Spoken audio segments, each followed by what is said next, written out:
Title: Those Who Leave and Those Who Stay. Author: Elena Ferrante.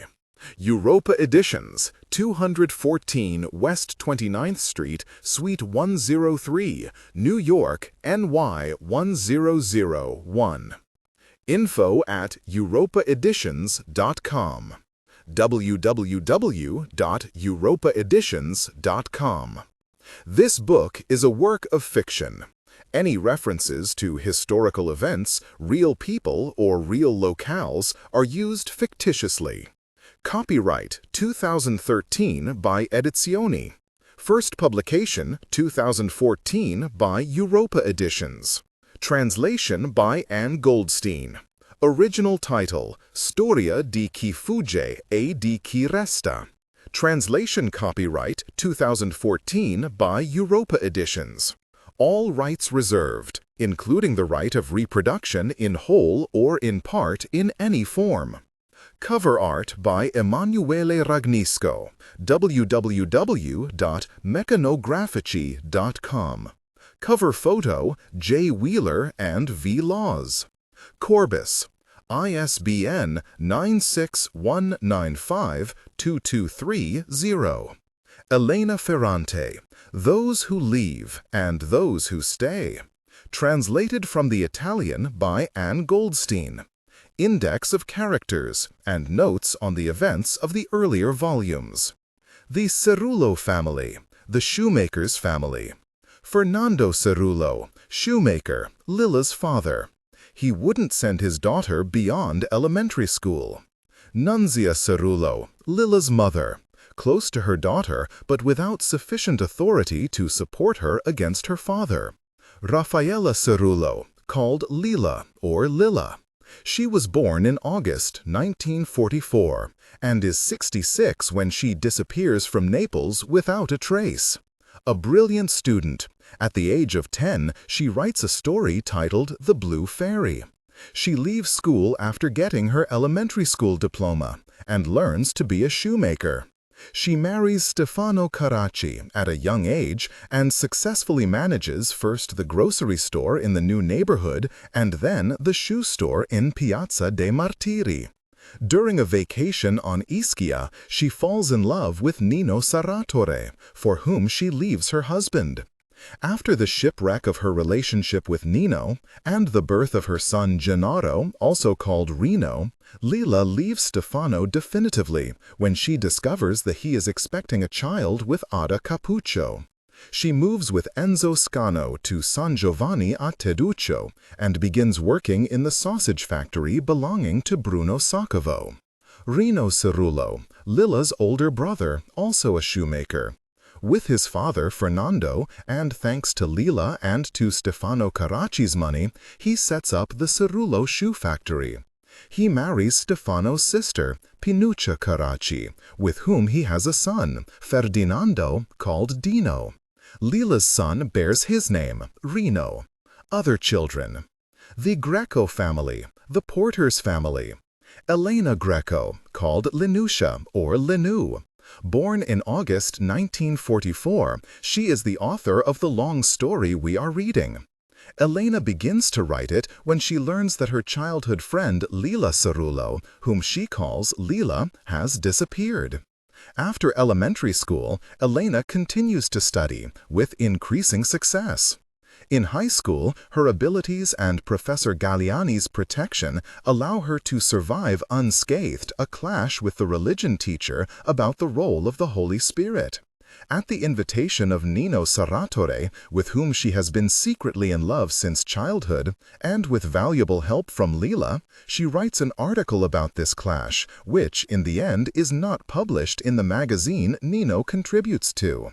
Elena's brilliant schoolwork is crowned by a degree from the Scuola Normale in Pisa, where she meets and becomes engaged to Pietro Airota, and by the publication of a novel in which she reimagines the life of the neighborhood and her adolescent experiences on Ischia. Pepe, Johnny, and Elisa, Elena's younger siblings.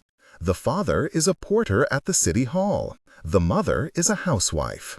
Her limping gait haunts Elena. The Carracci family, Don Achilles family.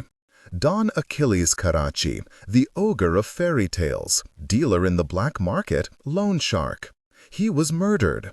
Maria Carracci, wife of Don Achilles, mother of Stefano, Pinuccia, and Alfonso. She works in the family grocery store. Stefano Carracci, son of Don Achilles, husband of Lila. He manages the assets accumulated by his father and over time becomes a successful shopkeeper, thanks to 2 profitable grocery stores and the shoe store in Piazza dei Martiri, which he opens with the Solara brothers. Dissatisfied by his stormy marriage to Lila, he initiates a relationship with Ada Capuccio. He and Ada start living together when she becomes pregnant and Lila moves to San Giovanni a Teduccio.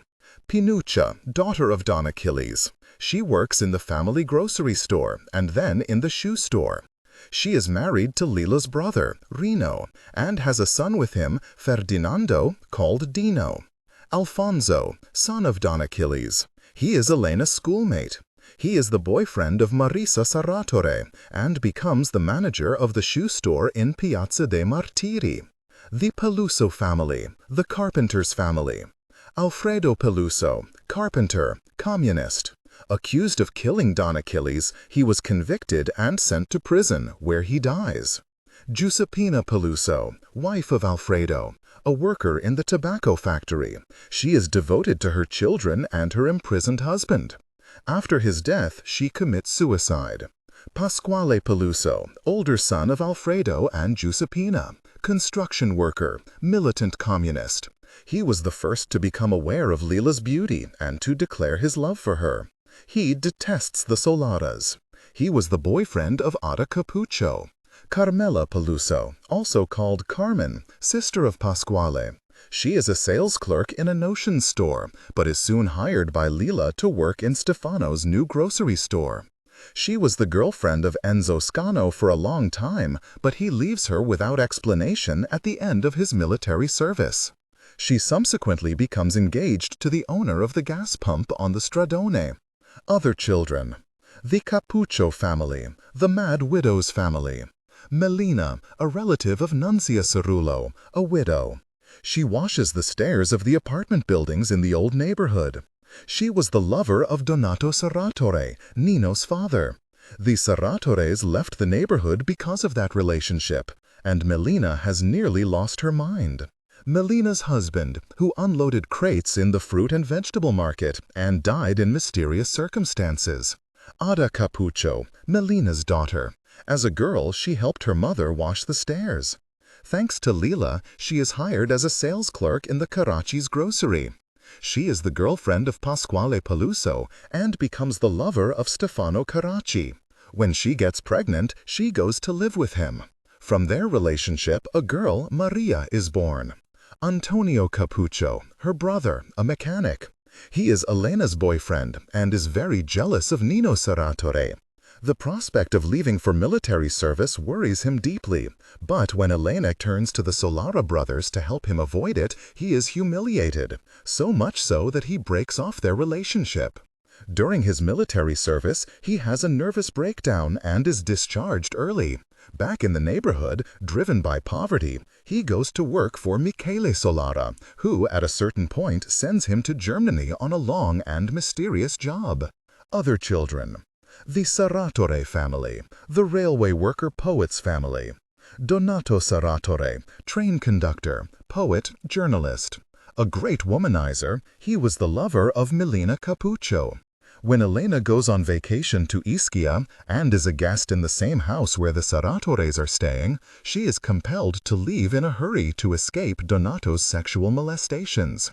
The following summer, however, Elena gives herself to him on the beach, driven by the suffering that the relationship between Nino and Lila has caused her. To exorcise this degrading experience, Elena writes about it in the book that is then published. Lydia Serratore, wife of Donato. Nino Serratore, the oldest of the 5 children of Donato and Lydia. He hates his father. He is an extremely brilliant student and has a long secret affair with Lila. They live together briefly when Lila becomes pregnant. Marisa Serratore, sister of Nino. the girlfriend of Alfonso Carracci. Pino, Clelia, and Ciro Serratore, younger children of Donato and Lydia. The Scano family, the fruit and vegetable sellers family. Nicole Scano, fruit and vegetable seller, died of pneumonia. Assunta Scano, wife of Nicola, died of cancer. Enzo Scano, son of Nicola and Assunta, also a fruit and vegetable seller. Lila has felt a liking for him since childhood. Enzo was for a long time the boyfriend of Carmen Peluso, whom he leaves without explanation upon his return from military service. During his military service, he started to study again, and he earns an engineering diploma. When Lila finally decides to leave Stefano, he takes responsibility for her and her son, Gennaro, and the three of them go to live in San Giovanni a Teduccio. Other children.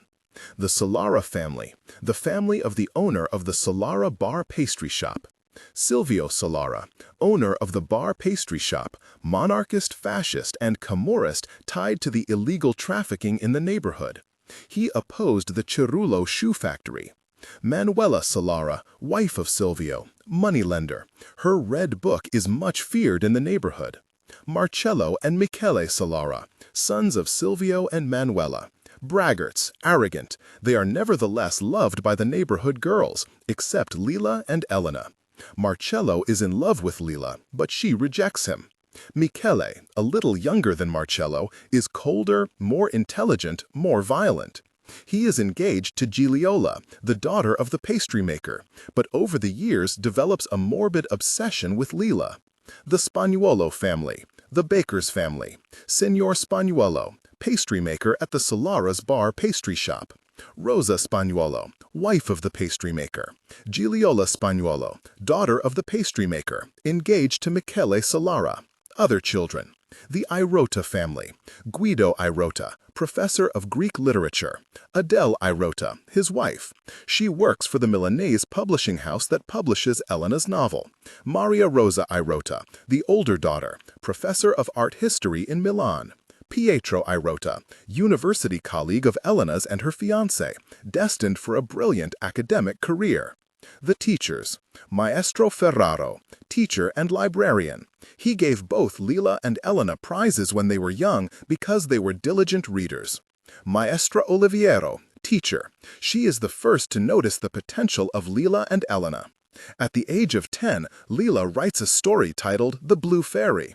Elena, who likes the story a lot, gives it to Maestra Oliviero to read. But the teacher, angry because Lila's parents wouldn't send their daughter beyond elementary school, never says anything about it. In fact, she stops concerning herself with Lila and concentrates only on the success of Elena. She dies after a long illness soon after Elena graduates from the university. Professor Gerace, high school teacher. Professor Galliani, high school teacher. She is a very cultured woman and a communist. She is immediately charmed by Elena's intelligence. She lends her books, protects her in the clash with the religion teacher, invites her to a party at her house given by her children. Their relations cool when Nino, overwhelmed by his passion for Lila, leaves her daughter Nadia. Other characters.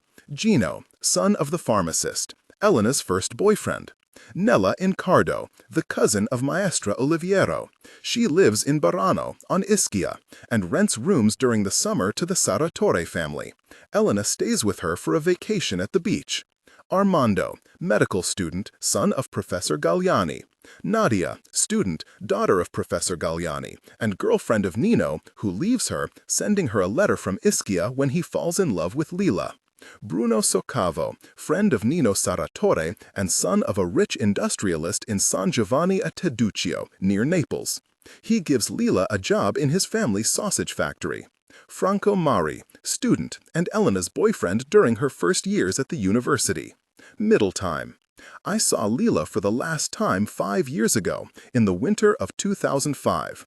We were walking along the Stradone early in the morning and, as had been true for years now, were unable to feel at ease.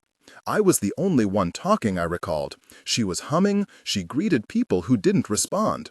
The rare times she interrupted me, she uttered only exclamations without any evident relation to what I was saying. Too many bad things, and some terrible, had happened over the years, and to regain our old intimacy, we would have had to speak our secret thoughts. But I didn't have the strength to find the words, and she, who perhaps had the strength, didn't have the desire, didn't see the use. Yet I loved her, and when I came to Naples, I always tried to see her, even though, I have to say, I was a little afraid of her. She had changed a great deal. Age had had the better of us both by then, but while I fought a tendency to gain weight, she was permanently skin and bones. She had short hair that she cut herself. It was completely white, not by choice, but from neglect. Her face was deeply lined and increasingly recalled her father's. She laughed nervously, almost a shriek, and spoke too loudly. She was constantly gesturing, giving to each gesture such fierce determination that she seemed to want to slice in half the houses, the street, the passers-by, me. We had gone as far as the elementary school when a young man I didn't know overtook us, out of breath, and shouted to her that the body of a woman had been found in a flower bed next to the church. We hurried to the gardens, and Leela dragged me into the knot of curious bystanders, rudely opening a path. The woman was lying on one side. She was extraordinarily fat and was wearing an unfashionable dark green raincoat. Leela recognized her immediately, but I did not. It was our childhood friend Gigliola Spagnola, the ex-wife of Michele Solara. I hadn't seen her for several decades. Her beautiful face was ruined, and her ankles had become enormous. Her hair, once brown, was now fiery red and long, the way she'd had it as a girl, but thin and spread out on the loose dirt. One foot was shod in a worn, low-heeled shoe.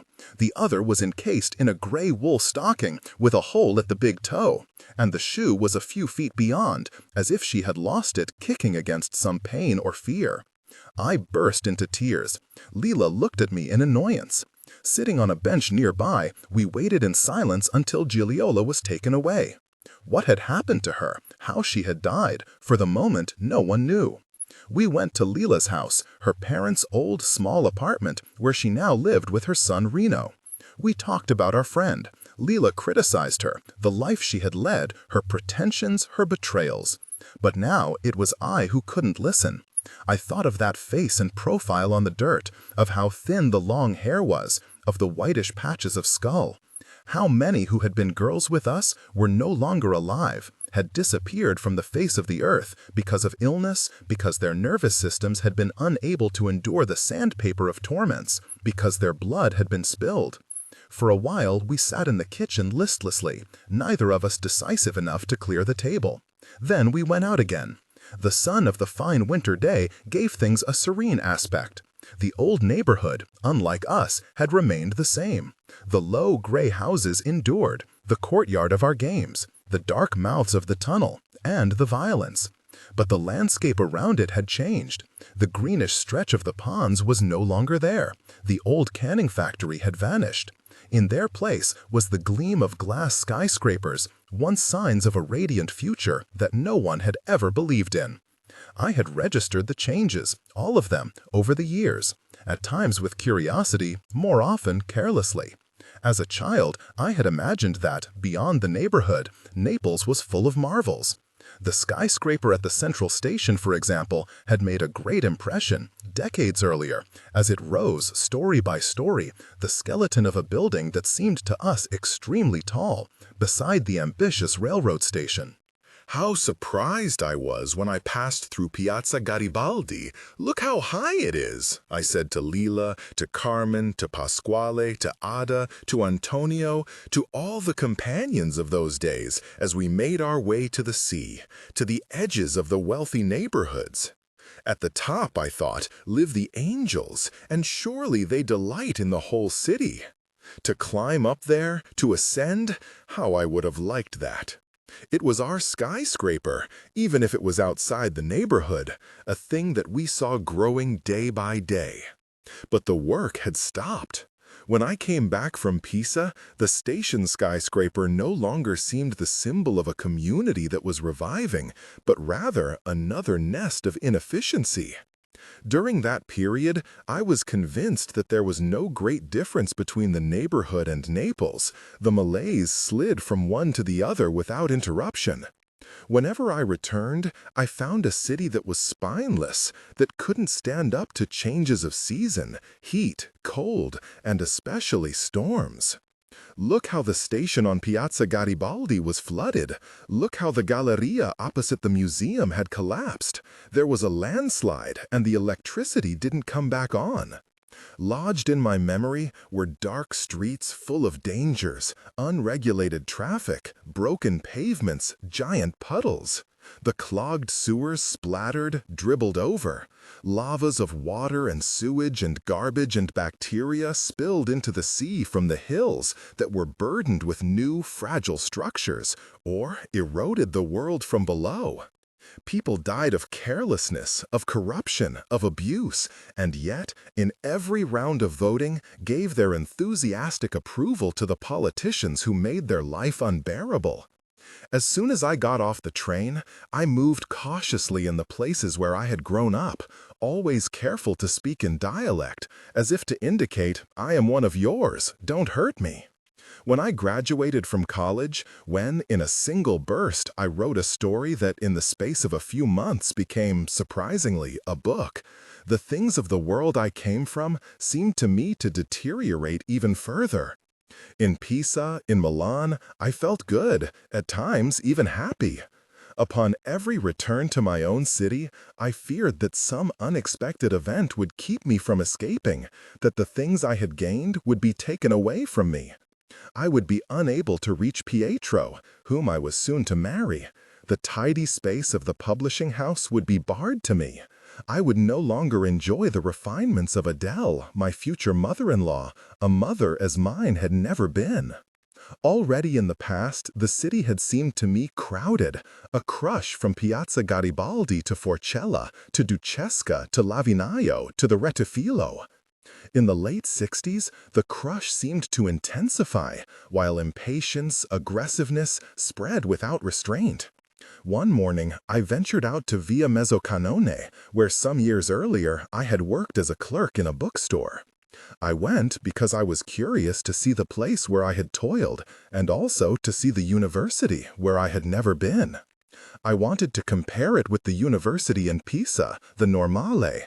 I was even hoping I might run into the children of Professor Galliani, Armando, Nadia, and boast of what I had accomplished. But the street, the university buildings had distressed me. They were teeming with students from Naples and the province and the whole South, well-dressed, noisy, self-confident youths, and others rough yet inferior. They thronged the entrances, the classrooms, stood in long, often quarrelsome lines in front of the secretaries. Without warning, 3 or 4 started hitting each other a few steps from me, as if the mere sight of one another were sufficient for an explosion of insults and blows, a fury of boys shouting their craving for blood, in a dialect that I myself had difficulty understanding. I left in a hurry, as if something threatening had touched me in a place that I had imagined safe, inhabited only by good reasons. Every year, in other words, it seemed to me worse. In that season of rains, the city had cracked yet again. An entire building had buckled onto one side, like a person who, sitting in an old chair, leans on the worm-eaten arm and it gives way. Dead, wounded, and shouts, blows, cherry bombs. The city seemed to harbor in its guts a fury that couldn't get out, and therefore eroded it from the inside, or erupted in pustules on the surface, swollen with venom against everyone, children, adults, old people, visitors from other cities, Americans from NATO, tourists of every nationality. How could one endure in that place of disorder and danger, on the outskirts, in the center, on the hills, at the foot of Vesuvius? What a brutal impression San Giovanni at Teduccio had left on me, and the journey to get there. How brutal the factory where Leela was working, and Leela herself, Leela with her small child, Leela who lived in a run-down building with Enzo, although they didn't sleep together. She had said that he wanted to study computers, and that she was trying to help him. I still remember her voice as it tried to erase San Giovanni, the salami, the odor of the factory, her situation, by citing with false expertise abbreviations like Cybernetic Center of the State University of Milan, Soviet Center for the Application of Computer Science to the Social Sciences. She wanted to make me believe that a center of that type would soon be established even in Naples. I had thought, in Milan maybe, certainly in the Soviet Union, but here, no. Here, it's the folly of your uncontrollable mind, into which you are dragging even poor devoted Enzo. Leave instead. Get away for good, far from the life we've lived since birth. Settle in well-organized lands where everything really is possible. I had fled, in fact, only to discover, in the decades to come, that I had been wrong, that it was a chain with larger and larger links. The neighborhood was connected to the city to Italy, Italy to Europe, Europe to the whole planet. And this is how I see it today. It's not the neighborhood that's sick, it's not Naples, it's the entire Earth, it's the universes, or universes. And shrewdness means hiding, and hiding from oneself, the true state of things. I talked about it with Leela that afternoon in the winter of 2005, emphatically and as if to make amends.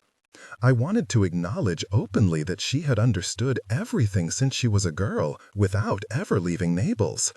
But I was almost immediately ashamed. I heard in my words the irritable pessimism of someone who is getting old, a tone I knew she detested.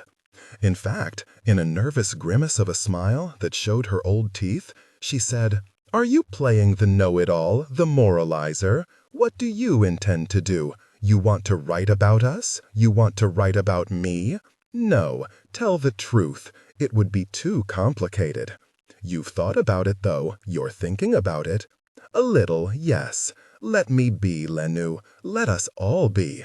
We ought to disappear. We deserve nothing, neither Gigliola nor me, no one." That's not true. She had an ugly expression of discontent, and she scrutinized me, her pupils hardly visible, her lips half parted. "All right," she said, "write, if you want. Write about Gigliola, about whoever you want. But about me? No, don't you dare. Promise." "I won't write about anyone, not even you." "Careful, I've got my eye on you." "Yes." "I'll come look in your computer. I'll read your files. I'll erase them." "Come on, you think I'm not capable of it?" "I know you're capable, but I can protect myself." She laughed in her old mean way. "Not from me." 2. I have never forgotten those 3 words. It was the last thing she said to me. Not from me. For weeks now, I've been writing at a good pace, without wasting time rereading. If Leela is still alive, I imagine, as I sip my coffee and look out at the Po, bumping against the piers of the Principessa Isabella bridges, she won't be able to resist. She'll come and poke around in my computer. She'll read, and, cantankerous old woman that she is, she'll get angry at my disobedience. She'll want to interfere, correct, add. She'll forget her craving to disappear. Then I wash the cup, go back to the desk to write, starting from that cold spring evening in Milan, more than 40 years ago, in the bookstore, when the man with the thick eyeglasses spoke derisively about me and my book in front of everyone, and I replied in confusion, shaking. Until suddenly Nino Sarratore stood up and, almost unrecognizable with his unruly black beard, harshly attacked the man who had attacked me. Right then my whole self began to silently shout his name. How long had it been? 4, 5 years? And although I was ice-cold with tension, I felt myself blushing. As soon as Nino stopped talking, the man, with a slight gesture, asked to respond. It was clear that he was offended, but I was too agitated by violent emotions to immediately understand why. I was aware, naturally, that Nino's words had shifted the conversation from literature to politics, and in an aggressive, almost disrespectful way. Yet, at the moment, I gave that little importance. I couldn't forgive myself for my failure to stand up to the challenge, for having been ineffectual in front of a sophisticated audience. And yet, I was clever. In high school, I had reacted to my disadvantages by trying to become like Professor Galliani. I had adopted her tones and her language. In Pisa, that model of a woman hadn't been enough. I had had to deal with highly experienced people. Franco, Pietro, all the best students, and, of course, the renowned teachers at the Normale expressed themselves in a complex manner. They wrote with deliberate artifice. They had an ability to classify, a logical lucidity that Professor Galliani didn't possess. But I had trained myself to be like them, and often I succeeded. It seemed to me that I had mastered words to the point of sweeping away forever the contradictions of being in the world, the surge of emotions, and breathless speech. In short, I now knew a method of speaking and writing that, by means of a refined vocabulary, stately and thoughtful pacing, a determined arrangement of arguments, and a formal orderliness that wasn't supposed to fail, sought to annihilate the interlocutor to the point where he lost the will to object. But that evening, things didn't go as they should have. First, Adele and her friends, whom I imagined as very sophisticated readers, and then the man with the thick eyeglasses, intimidated me. I had become again the eager little girl from the poor neighborhood of Naples, the daughter of the porter with the dialect cadence of the South, amazed at having ended up in that place, playing the part of the cultured young writer. So I had lost confidence and expressed myself in an unconvincing, disjointed manner. Not to mention Nino. His appearance had taken away any self-control, and the very quality of his speech on my behalf had confirmed to me that I had abruptly lost my abilities. We came from backgrounds that were not very different. We had both worked hard to acquire that language. And yet, not only had he used it naturally, turning it easily against the speaker, but, at times, when it seemed to him necessary, he had even dared to insert disorder into that polished Italian with a bold nonchalance that rapidly managed to make the professorial tones of the other man sound out of date and perhaps a little ridiculous. As a result, when I saw that the man wished to speak again, I thought, he's really angry, and if he said bad things about my book before, now he'll say something even worse to humiliate Nino, who defended it. But the man seemed to be gripped by something else. He did not return to my book. He didn't bring me into it at all. He focused instead on certain formulas that Nino had used incidentally, but had repeated several times, things like baronial arrogance, anti-authoritarian literature. I understood only then that what had made him angry was the political turn of the discussion. He hadn't liked that vocabulary, and he emphasized this by inserting a sudden sarcastic falsetto into his deep voice. And so pride in knowledge is today characterized as pretension, and so literature too has become anti-authoritarian? Then he began to play subtly with the word authority. Thank God, he said, a barrier against the uncultured youths who make random pronouncements on everything by resorting to the nonsense of who knows what student-run course at the state university. And he spoke at length on that subject, addressing the audience, never Nino or me directly. In his conclusion, however, he focused first on the old critic who was sitting next to me, and then directly on Adele, who was perhaps his true polemical objective from the beginning. I have no argument with the young people, he said, briefly, but with those educated adults who, out of self-interest, are always ready to ride the latest fashion in stupidity. Here, at last, he was silent, and he prepared to leave with quiet but energetic excuse me's, maye's, thank yous. The audience rose to let him pass, hostile and yet deferential. It was utterly clear to me by now that he was an important man, so important that even Adele answered his dark nod of greeting with a cordial thank you goodbye.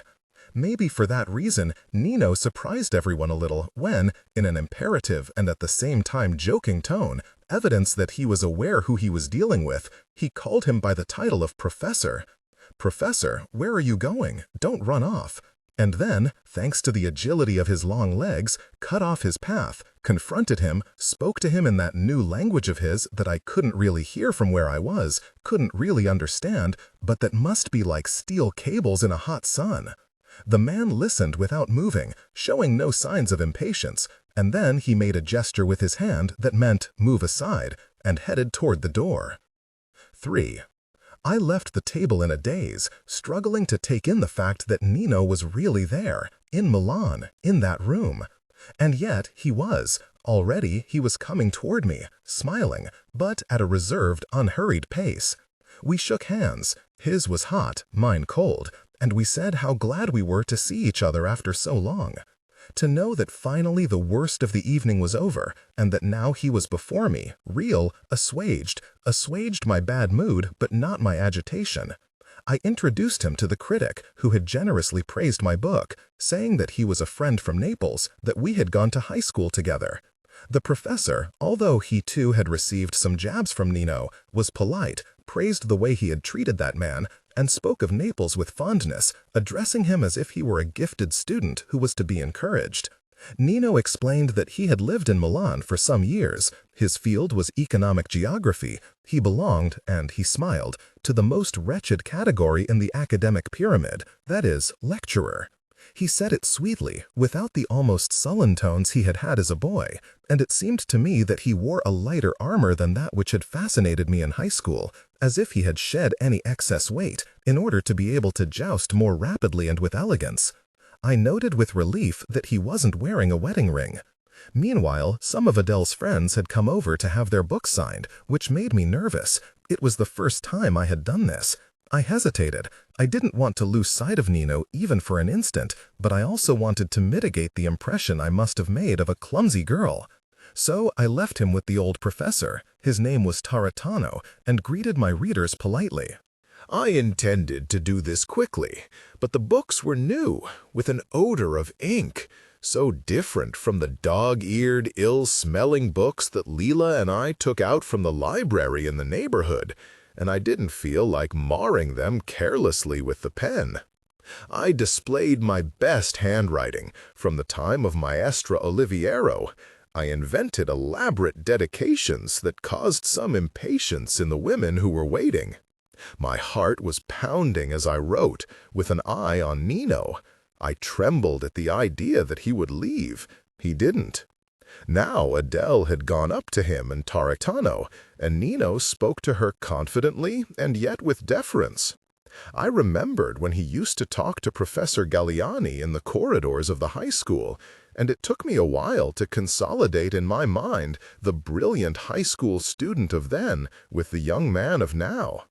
I vehemently discarded, on the other hand, as a pointless deviation that had made all of us suffer, the university student of Ischia, the lover of my married friend, the helpless youth who hid in the bathroom of the shop on Piazza dei Martiri, and who was the father of Gennaro, a child he had never seen.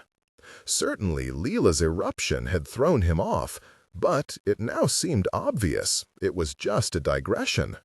However intense that experience must have been, however deep the marks it had left, it was over now.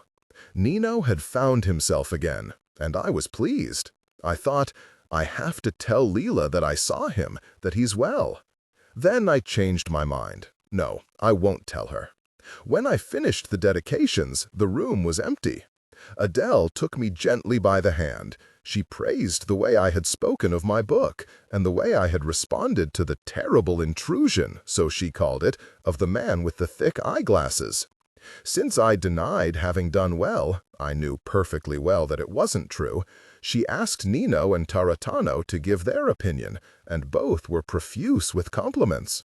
Nino went so far as to say, looking at me seriously, "You don't know what that girl was like in high school. Extremely intelligent, cultivated, very courageous, very beautiful." And while I felt my face burning, he began to tell with exaggerated courtesy the story of my clash with the religion teacher years earlier. Adele laughed frequently as she listened. "In our family," she said, "we understood Elena's virtues right away." And then she said she had made a reservation for dinner at a place nearby. I was alarmed. I said in embarrassment that I was tired and not hungry. I would happily take a short walk with Nino before going to bed. I knew it was rude. The dinner was meant to celebrate me and thank Taratano for his work on behalf of my book. But I couldn't stop myself. Adele looked at me for a moment with a sardonic expression. She replied that naturally my friend was invited, and added mysteriously, as if to compensate for the sacrifice I was making, "I have a nice surprise in store for you." I looked at Nino anxiously. Would he accept the invitation? He said he didn't want to be a bother. He looked at his watch. He accepted. 4. We left the bookstore. Adele, tactfully, went ahead with Taratano. Nino and I followed. But I immediately found that I didn't know what to say to him. I was afraid that every word would be wrong. He made sure there were no silences. He praised my book again. He went on to speak with great respect of the Irotas. He called them the most civilized of the families who count for something in Italy. He said he knew Maria Rosa. She's always on the front lines. 2 weeks ago, we had a big argument. He congratulated me because he had learned from Adele that I was engaged to Pietro, whose book on Bacchic rites he seemed to know, amazing me. But he spoke with respect especially of the father, Professor Guido Irota, a truly exceptional man. I was a little annoyed that he already knew of my engagement, and it made me uneasy that the praise of my book had served as an introduction to the far more insistent praise of Pietro's entire family, Pietro's book. I interrupted him. I asked him about himself, but he was vague, with only a few allusions to a small volume coming out that he called boring but obligatory. I pressed him. I asked if he had had a hard time during his early days in Milan. He answered with a few generic remarks about the problems of coming from the South without a cent in your pocket. Then, out of the blue, he asked me, "Are you living in Naples again?" For now, yes. In the neighborhood? Yes. I've broken conclusively with my father, and I don't see anyone in my family. Too bad. It's better that way. I'm just sorry not to have any news of Lena. For a moment I thought I'd been wrong, that Leela had never gone out of his life, that he had come to the bookstore not for me, but only to find out about her. Then I said to myself, if he had really wanted to find out about Leela, in so many years he would have found a way, and I reacted violently, in the sharp tone of someone who wants to end the subject quickly. She left her husband and lives with someone else. Did she have a boy or a girl? A boy. He made a grimace of displeasure and said, "Lena is brave, even too brave, but she doesn't know how to submit to reality. She's incapable of accepting others and herself. Loving her was a difficult experience." In what sense? She doesn't know what dedication is. Maybe you're exaggerating. No, she's really made badly, in her mind and in everything, even when it comes to sex. Those last words, even when it comes to sex, struck me more than the others. So Nino's judgment on his relationship with Leela was negative. So he had just said to me, disturbingly, that that opinion included even the sexual arena? I stared for some seconds at the dark outlines of Adele and her friend walking ahead of us. The disturbance became anxiety.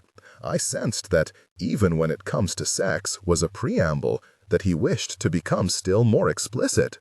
Years earlier, Stefano, after his marriage, had confided in me, had told me about his problems with Leela, but he had done so without ever mentioning sex. No one in the neighborhood would, in speaking of the woman he loved.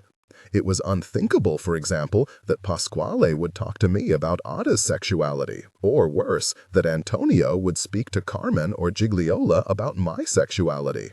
Boys might talk among themselves, and in a vulgar way, when they didn't like us girls or no longer liked us, but among boys and girls, no.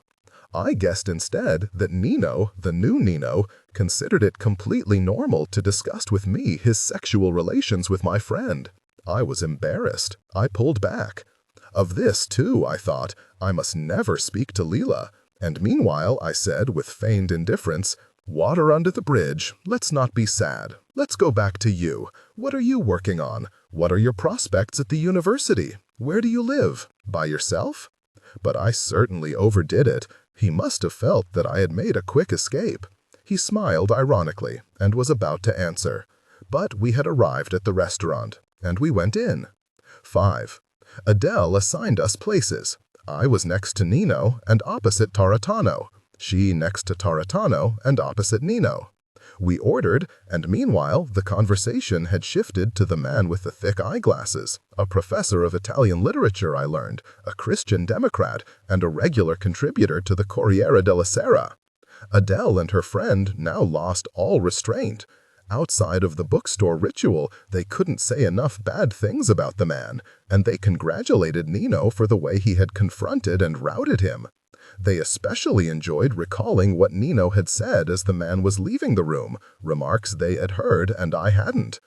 They asked him what his exact words were, and Nino retreated, saying that he didn't remember. But then the words emerged, maybe reinvented for the occasion, something like, "In order to safeguard authority in all of its manifestations, you suspend democracy." And from there, the three of them took off, talking with increasing ardor about the secret services, about Greece, about torture in the Greek prisons, about Vietnam, about the unexpected uprising of the student movement not only in Italy, but in Europe and the world, about an article in Il Ponte by Professor Irota, which Nino said that he agreed with word for word, about the conditions of research and teaching in the universities. "I'll tell my daughter that you liked it," Adele said. Maria Rosa thought it was terrible. Maria Rosa gets passionate only about what the world can't give. Very good, that really is what she's like. I knew nothing of that article by my future father-in-law. The subject made me uneasy, and I listened in silence. First my exams, then my thesis, then the book and its rapid publication had absorbed much of my time. I was informed about world events only superficially, and I had picked up almost nothing about students, demonstrations, clashes, the wounded, arrests, blood. Since I was now outside the university, all I really knew about that chaos was Pietro's grumblings, his complaints about what he called, literally, the Pisa nonsense. As a result, I felt around me a scene with confusing features. Features that, however, my companions seemed able to decipher with great precision, Nino even more than the others. I sat beside him, I listened, I touched his arm with mine, a contact merely of fabrics, which nevertheless agitated me. He had kept his fondness for figures. He was giving a list of numbers, of students enrolled in the university, a crowd by now, and of the capacity of the buildings, of the hours the tenured professors actually worked, and how many of them, rather than doing research and teaching, sat in parliament or on administrative committees or devoted themselves to lucrative consulting jobs and private practice. Adele agreed, and so did her friend. Occasionally they interrupted, mentioning people I had never heard of. I felt excluded. The celebration for my book was no longer at the top of their thoughts. My mother-in-law seemed to have forgotten even the surprise she had announced for me. I said that I had to get up for a moment. Adele nodded absently. Nino continued to speak passionately. Taratano must have thought that I was getting bored and said kindly, almost in a whisper, "Hurry back. I'd like to hear your opinion." "I don't have opinions," I said with a half-smile. He smiled in turn. "A writer always invents one." "Maybe I'm not a writer." "Yes, you are." I went to the bathroom. Nino had always had the capacity, as soon as he opened his mouth, to demonstrate to me my backwardness. I have to start studying, I thought. How could I let myself go like this? Of course, if I want, I can fake some expertise and some enthusiasm, but I can't go on like that. I've learned too many things that don't count and very few that do. At the end of my affair with Franco, I had lost the little curiosity about the world that he had instilled in me. And my engagement to Pietro hadn't helped. What didn't interest him lost interest for me. How different Pietro is from his father, his sister, his mother. And how different he is from Nino.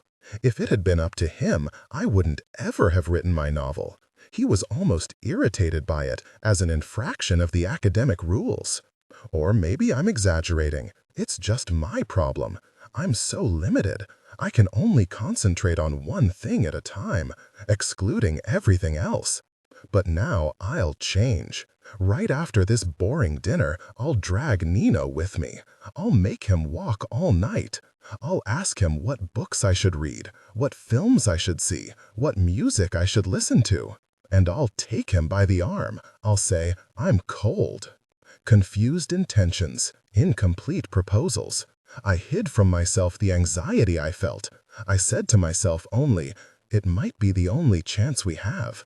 Tomorrow I'm leaving. I won't see him again. Meanwhile, I gazed angrily into the mirror. My face looked tired. Small pimples on my chin and dark circles under my eyes announced my period. I'm ugly, short. My bust is too big. I should have understood long ago that he never liked me. It was no coincidence that he preferred Lila. But with what result? She's made badly, even when it comes to sex, he said. I was wrong to avoid the subject. I should have acted curious, let him continue. If he talks about it again, I'll be more open-minded. I'll say, what does it mean that a girl is made badly when it comes to sex? I'm asking you, I'll explain laughing, so that I can correct myself if it seems necessary. Assuming that one can correct it, who knows? I remembered with disgust what had happened with his father on the beach at the Ferrante. I thought of making love with Franco on the little bed in his room. Had I done something wrong that he had noticed but had tactfully not mentioned to me? And if that very evening, let's say, I had gone to bed with Nino, would I make more mistakes so that he would think, she's made badly, like Lila? And would he speak of it behind my back to his girlfriends at the university, maybe even to Maria Rosa? I realized the offensiveness of those words. I should have rebuked him. From that mistaken sex, I should have said to him, from an experience of which you now express a negative opinion, came a child, little Gennaro, who is very intelligent. It's not nice for you to talk like that. You can't reduce the question to who is made badly and who is made well. Lila ruined herself for you. And I made up my mind. When I get rid of Adele and her friend, when he walks me to the hotel, I'll return to the subject and tell him. I came out of the bathroom. I went back to the dining room and discovered that during my absence the situation had changed. As soon as my mother-in-law saw me, she waved and said happily, her cheeks alight, "The surprise finally got here." The surprise was Pietro. He was sitting next to her. 6. My fiancé jumped up. He embraced me. I had never told him anything about Nino. I had said a few words about Antonio, and had told him something about my relationship with Franco, which, besides, was well known in the student world of Pisa. Nino, however, I had never mentioned. It was a story that hurt me. It had painful moments that I was ashamed of. To tell it meant to confess that I had loved forever a person as I would never love him. And to give it an order, a sense, involved talking about Lila, about Ischia, maybe even going so far as to admit that the episode of sex with an older man, as it appeared in my book, was inspired by a true experience at the Ferrante, by a decision that I had made as a desperate girl, and which now, after so much time had passed, seemed to me repugnant. My own business, therefore. I had held on to my secrets. If Pietro had known, he would have easily understood why I was greeting him without pleasure. He sat down again at the head of the table, between his mother and Nino. He ate a steak, drank some wine, but he looked at me in alarm, aware of my unhappiness. Certainly he felt at fault because he hadn't arrived in time and had missed an important event in my life. Because his neglect could be interpreted as a sign that he didn't love me, because he had left me among strangers without the comfort of his affection. It would have been difficult to tell him that my dark face, my muteness, could be explained precisely by the fact that he hadn't remained completely absent, that he had interfered between me and Nino. Nino, meanwhile, was making me even more unhappy. He was sitting next to me, but didn't address a word to me. He seemed happy about Pietro's arrival. He poured wine for him, offered him cigarettes, lighted one, and now they were both smoking, lips compressed, and talking about the difficult journey by car from Pisa to Milan, and the pleasure of driving. It struck me how different they were. Nino, thin, lanky, his voice high and cordial. Pietro thick-set, with the comical tangle of hair over his large forehead, his broad cheeks scraped by the razor, his voice always low. They seemed pleased to have met, which was unusual for Pietro, who was generally reserved. Nino pressed him, showing a real interest in his studies. I read an article somewhere in which you compare milk and honey to wine and every form of drunkenness, and urging him to talk about them, so that my fiancé, who tended not to talk about his subject, gave in. He corrected good-humoredly, he opened up. But just when Pietro was starting to gain confidence, Adele interrupted. "Enough talk," she said to her son. "What about the surprise for Elena?" I looked at her uncertainly. There were other surprises? Wasn't it enough that Pietro had driven for hours without stopping to arrive only in time for the dinner in my honor? I thought of my fiancé with curiosity. He had a sulky expression that I knew, and that he assumed when circumstances forced him to speak about himself in public. He announced to me, but almost in a whisper, that he had become a tenured professor, a very young tenured professor, with a position at Florence. Like that, by magic, in his typical fashion. He never boasted of his brilliance. He was scarcely aware of his value as a scholar. He kept silent about the struggles he had endured. And now, look, he mentioned that news casually, as if he had been forced to by his mother, as if for him it meant nothing. In fact, it meant remarkable prestige at a young age. It meant economic security. It meant leaving Pisa. It meant escaping a political and cultural climate that for months, I don't know why, had exasperated him. It meant finally that in the fall, or at the beginning of the next year, we would get married, and I would leave Naples. No one mentioned this last thing. Instead, they all congratulated Pietro and me. Even Nino, who right afterward looked at his watch, made some acerbic remarks on university careers, and exclaimed that he was sorry, but he had to go. We all got up. I didn't know what to do. I uselessly sought his gaze, as a great sorrow filled my heart. End of the evening. Missed opportunity. Aborted desires. Out on the street, I hoped that he would give me a phone number, an address. He merely shook my hand and wished me all the best.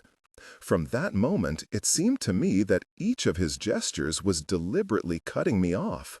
As a kind of farewell, I gave him a half-smile, waving my hand as if I were holding a pen. It was a plea. It meant, "You know where I live. Write to me, please." But he had already turned his back. 7. I thanked Adele and her friend for all the trouble they had taken for me and for my book. They both praised Nino at length, sincerely, speaking to me as if it were I who had contributed to making him so likable, so intelligent. Pietro said nothing. He merely nodded a bit nervously when his mother told him to return soon. They were both guests of Maria Rosa. I said immediately, "You don't have to come with me. Go with your mother." It didn't occur to anyone that I was serious, that I was unhappy and would rather be alone. All the way back, I was impossible. I exclaimed that I didn't like Florence, and it wasn't true. I exclaimed that I didn't want to write anymore. I wanted to teach, and it wasn't true. I exclaimed that I was tired. I was very sleepy, and it wasn't true. Not only that, when suddenly Pietro declared that he wanted to meet my parents, I yelled at him, "You're crazy. Forget my parents. You're not suitable for them, and they aren't suitable for you." Then he was frightened and asked, "Do you not want to marry me anymore?" I was about to say, "No, I don't want to," but I restrained myself in time. I knew that that wasn't true either. I said weakly, "I'm sorry. I'm depressed. Of course I want to marry you." And I took his hand. I interlaced my fingers in his. He was an intelligent man, extraordinarily cultured and good. I loved him. I didn't mean to make him suffer. And yet, even as I was holding his hand, even as I was affirming that I wanted to marry him, I knew clearly that if he hadn't appeared that night at the restaurant, I would have tried to sleep with Nino. I had a hard time admitting it to myself. Certainly, it would have been an offense that Pietro didn't deserve, and yet I would have committed it willingly and perhaps without remorse. I would have found a way to draw Nino to me, with all the years that had passed, from elementary school to high school, up to the time of Ischia and Piazza dei Martiri. I would have made love with him, even though I had disliked that remark about Lila, and was distressed by it. I would have slept with him, and to Pietro I would have said nothing. Maybe I could have told Lila, but who knows, maybe as an old woman, when I imagined that nothing would matter any more to her. Time, as in all things, was decisive. Nino would last a single night. He would leave me in the morning. Even though I had known him forever, he was made of dreams, and holding on to him forever would have been impossible. He came from childhood. He was constructed out of childish desires. He had no concreteness. He didn't face the future.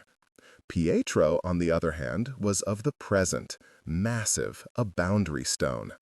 He marked a land new to me, a land of good reasons, governed by rules that originated in his family and endowed everything with meaning.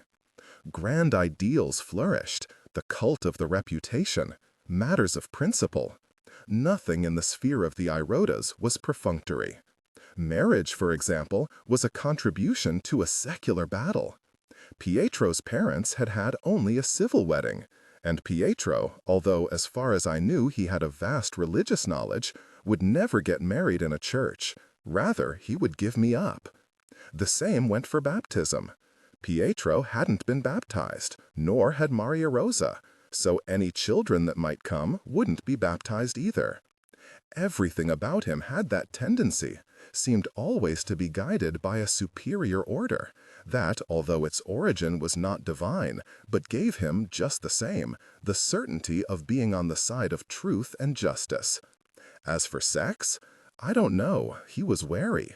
He knew enough of my affair with Franco Martimari to deduce that I wasn't a virgin, and yet he had never mentioned the subject, not even an accusatory phrase, a vulgar comment, a laugh. I didn't think he'd had other girlfriends. It was hard to imagine him with a prostitute. I was sure he hadn't spent even a minute of his life talking about women with other men.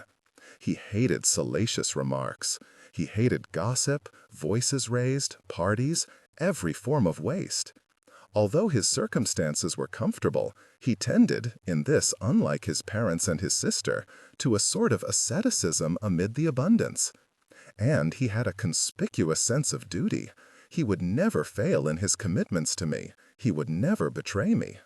No, I did not want to lose him. Never mind if my nature, coarse in spite of the education I had had, was far from his rigor. If I honestly didn't know how I would stand up to all that geometry. He gave me the certainty that I was escaping the opportunistic malleability of my father and the crudeness of my mother. So I forced myself to repress the thought of Nino. I took Pietro by the arm. I murmured, "Yes, let's get married, as soon as possible. I want to leave home. I want to get a driver's license. I want to travel. I want to have a telephone, a television. I've never had anything." And he at that point became cheerful. He laughed. He said yes to everything I randomly asked for. A few steps from the hotel, he stopped. He whispered hoarsely, "Can I sleep with you?" That was the last surprise of the evening. I looked at him bewildered. I had been ready so many times to make love, he had always avoided it. But having him in the bed there, in Milan, in the hotel, after the traumatic discussion in the bookstore, after Nino, I didn't feel like it. I answered, "We've waited so long, we can wait a little longer." I kissed him in a dark corner. I watched him from the hotel entrance as he walked away along Corso Garibaldi, and every so often turned and waved timidly. His clumsy gait, his flat feet, the tangle of his hair moved me. 8. From that moment, life began to pound me without respite. The months were rapidly grafted onto one another. There was no day when something good or bad didn't happen. I returned to Naples, thinking about Nino and that encounter without consequences, and at times the wish to see Leela was strong, to go and wait for her to come home from work, tell her what could be told without hurting her. Then I convinced myself that merely mentioning Nino would wound her, and I gave it up. Leela had gone her way, he his. I had urgent things to deal with. For example, the evening of my return from Milan, I told my parents that Pietra was coming to meet them, that probably we would be married within the year, that I was going to live in Florence. They showed no joy or even satisfaction. I thought that they had finally grown used to my coming and going as I liked, increasingly estranged from the family, indifferent to their problems of survival. And it seemed to me normal that only my father became somewhat agitated, always nervous at the prospect of situations he didn't feel prepared for. "Does the university professor have to come to our house?" he asked, in irritation. "Where else?" my mother said angrily. "How can he ask you for Lenuccia's hand if he doesn't come here?" Usually she seemed more prepared than he, concrete, resolute, to the point of indifference. But once she had silenced him, once her husband had gone to bed, and Elisa and Pepe and Johnny had set up their beds in the dining room, I had to change my mind. She attacked me in very low but shrill tones, hissing with reddened eyes. "We are nothing to you. You tell us nothing until the last minute.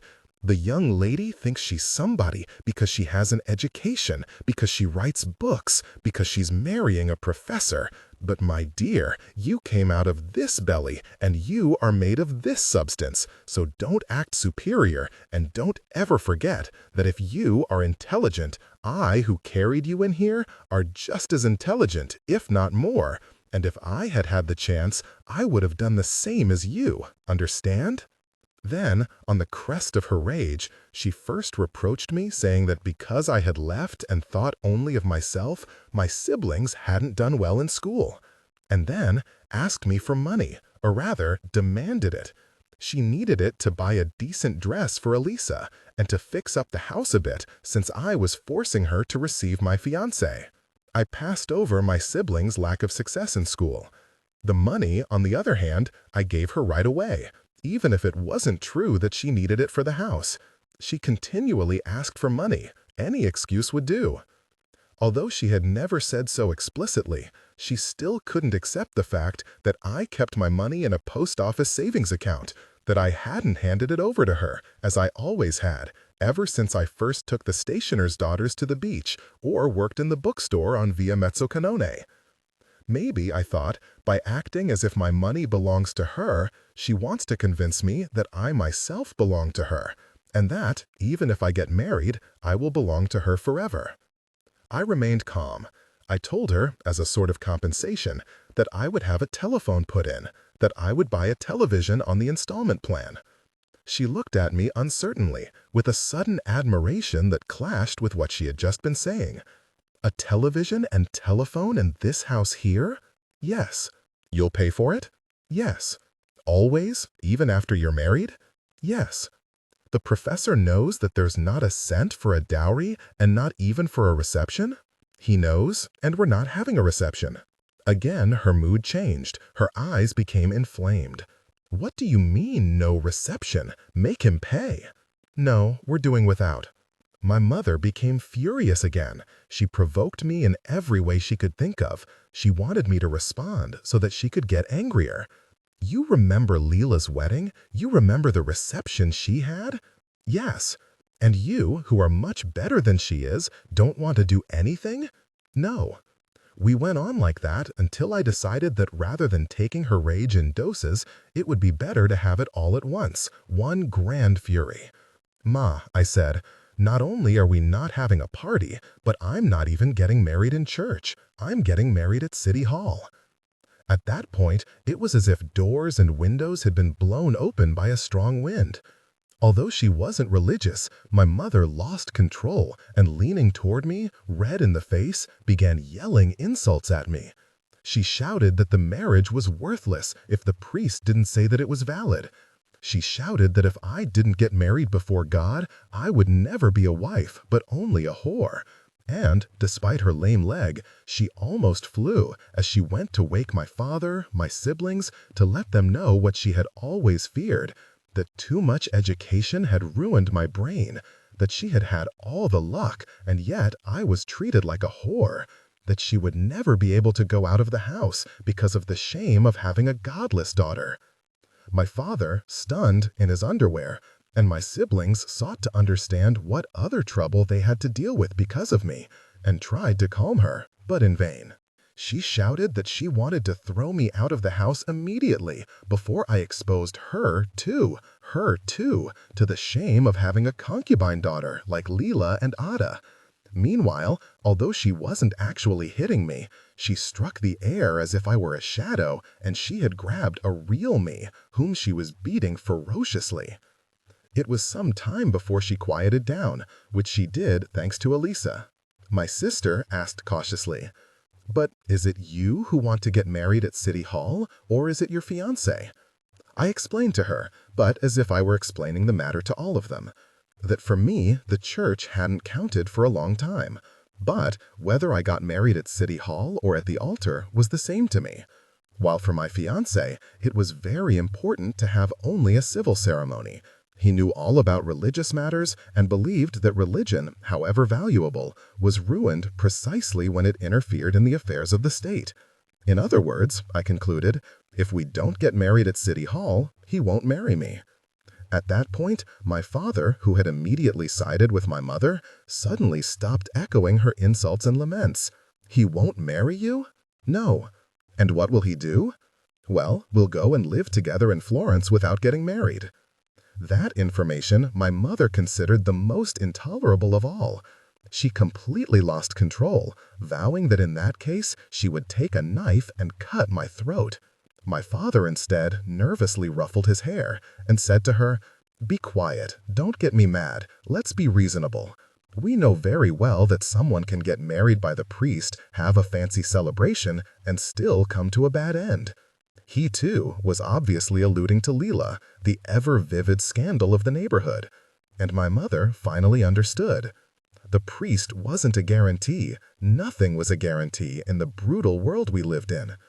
So she stopped shouting and left to my father the task of examining the situation and, if necessary, letting me have my way. But she didn't stop pacing, with her limp, shaking her head, insulting my future husband. What was he, the professor? Was he a communist? Communist and professor? Professor of that shit, she shouted. What kind of professor is he? One who thinks like that? A shit thinks like that. "No," replied my father. "What do you mean, shit? He's a man who's educated and knows better than anyone what disgusting things the priests do. That's why he wants to go and say 'I do' only at City Hall." "Yes, you're right. A lot of communists do that. Yes, you're right. Like this, our daughter doesn't seem married. But I would trust this university professor. He loves her. I can't believe that he would put Lenucia in a situation where she seems like a whore. And anyway, if we don't want to trust him, but I do trust him, even if I don't know him yet. He's an important person. The girls here dream of a match like that. At least we can trust the City Hall. I work there at the City Hall, and a marriage there, I can assure you, is as valid as the one in church, and maybe even more." He went on for hours. My siblings at a certain point collapsed and went back to sleep. I stayed to soothe my parents and persuade them to accept something that for me, at that moment, was an important sign of my entrance into Pietro's world. Besides, it made me feel bolder than Leela. And most of all, if I met Nino again, I would have liked to be able to say to him, in an elusive way, "See where that argument with the religion teacher led? Every choice has its history. So many moments of our existence are shoved into a corner, waiting for an outlet, and in the end, the outlet arrives." But I would have been exaggerating. In reality, it was much simpler. For at least 10 years, the god of childhood, already fairly weak, had been pushed aside like an old sick person, and I felt no need for the sanctity of marriage. The essential thing was to get out of Naples. 9. My family's horror at the idea of a civil union alone certainly was not exhausted that night, but it diminished. The next day, my mother treated me as if anything she touched, the coffee pot, the cup with the milk, the sugar bowl, the fresh loaf of bread, were there only to lead her into the temptation to throw it in my face. Yet she didn't start yelling again. As for me, I ignored her. I left early in the morning and went to start the paperwork for the installation of the telephone. Having taken care of that business, I went to Port Alba and wandered through the bookstores. I was determined, within a short time, to enable myself to speak with confidence when situations like the one in Milan arose. I chose journals and books more or less at random and spent a lot of money. After many hesitations, influenced by that remark of Nino that kept coming to mind, I ended up getting 3 essays on the theory of sexuality. I knew almost nothing of Freud, and the little I knew irritated me, along with a couple of small books devoted to sex. I intended to do what I had done in the past, with schoolwork, with exams, with my thesis, what I had done with the newspapers that Professor Galliani passed on to me, or the Marxist texts that Franco had given me. I wanted to study the contemporary world. Hard to say what I had already taken in at that time. There had been the discussions with Pasquale, and also with Nemo. There had been some attention paid to Cuba and Latin America. There was the incurable poverty of the neighborhood, the lost battle of Lila. There was school, which defeated my siblings because they were less stubborn than I was, less dedicated to sacrifice.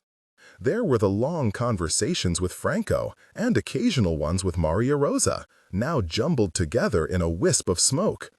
The world is profoundly unjust and must be changed. But both the peaceful coexistence between American imperialism and the Stalinist bureaucracies, on the one hand, and the reformist politics of the European and especially the Italian workers' parties on the other, are directed at keeping the proletariat in a subordinate wait-and-see situation that throws water on the fire of revolution, with the result that if the global stalemate wins, if social democracy wins, it will be capital that triumphs through the centuries, and the working class will fall victim to enforced consumerism. These stimuli had functioned, certainly. They had been working in me for a long time. Occasionally, they excited me. But driving that decision to bring myself up to date by forced marches was, at least at first, I think, the old urgency to succeed. I had long ago convinced myself that one can train oneself to anything, even to political passion. As I was paying, I glimpsed my novel on a shelf and immediately looked in another direction.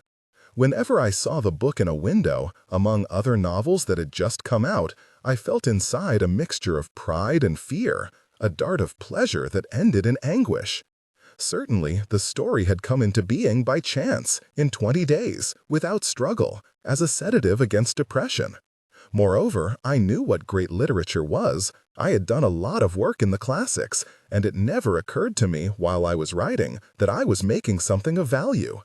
But the effort of finding a form had absorbed me, and the absorption had become that book, an object that contained me. Now I was there, exposed, and seeing myself caused a violent pounding in my chest. I felt that not only in my book, but in novels in general, there was something that truly agitated me, a bare and throbbing heart, the same that had burst out of my chest in that distant moment when Leela had proposed that we write a story together. It had fallen to me to do it seriously, but was that what I wanted? To write with purpose, to write better than I had already? And to study the stories of the past and the present to understand how they worked, and to learn everything about the world with the sole purpose of constructing living hearts, which no one would ever do better than me, not even Leela if she had had the opportunity. I came out of the bookshop. I stopped in Piazza Cavour. The day was fine. Via Foria seemed unnaturally clean and solid in spite of the scaffolding that shored up the Galleria. I imposed on myself the usual discipline. I took out a notebook that I had bought recently. I wished to start acting like a real writer, putting down thoughts, observations, useful information. I read l'Unità from beginning to end. I took notes on the things I didn't know. I found the article by Pietro's father in Il Ponte and skimmed it with curiosity, but it didn't seem as important as Nino had claimed. Rather, it put me off for two reasons. First, Guido Irotta used the same professorial language as the man with the thick eyeglasses, but even more rigorously. Second, in a passage in which he spoke about women students, "It's a new crowd," he wrote, "and by all the evidence, they are not from well-off families, young ladies in modest dresses and of modest upbringing, who justly expect from the immense labor of their studies a future not of domestic rituals alone." It seemed to me that I saw an allusion to myself, whether deliberate or completely unconscious. I made a note of that in my notebook as well. What am I to the Irottas, a jewel in the crown of their broad-mindedness? And, not exactly in a good mood, in fact with some irritation, I began to leaf through the Corriere della Sera. I remember that the air was warm, and I've preserved an olfactory memory, invented or real, a mixture of printed paper and fried pizza. Page after page I looked at the headlines, until one took my breath away. There was a photograph of me, set amid 4 dense columns of type. In the background was a view of the neighborhood, with the tunnel. The headline said, "Salacious Memoirs of an Ambitious Girl, Elena Greco's debut novel." The byline was that of the man with the thick eyeglasses. 10. I was covered in a cold sweat while I read. I had the impression that I was close to fainting. My book was treated as an occasion to assert that in the past decade, in all areas of productive, social, and cultural life, from factories to offices to the university, publishing, and cinema, an entire world had collapsed under the pressure of a spoiled youth without values. Occasionally, he cited some phrase of mine in quotation marks to demonstrate that I was a fitting exponent of my badly brought-up generation. In conclusion, he called me a girl concerned with hiding her lack of talent behind titillating pages of mediocre triviality. I burst into tears. It was the harshest thing I had read since the book came out, and not in a daily with a small circulation, but in the most widely read newspaper in Italy.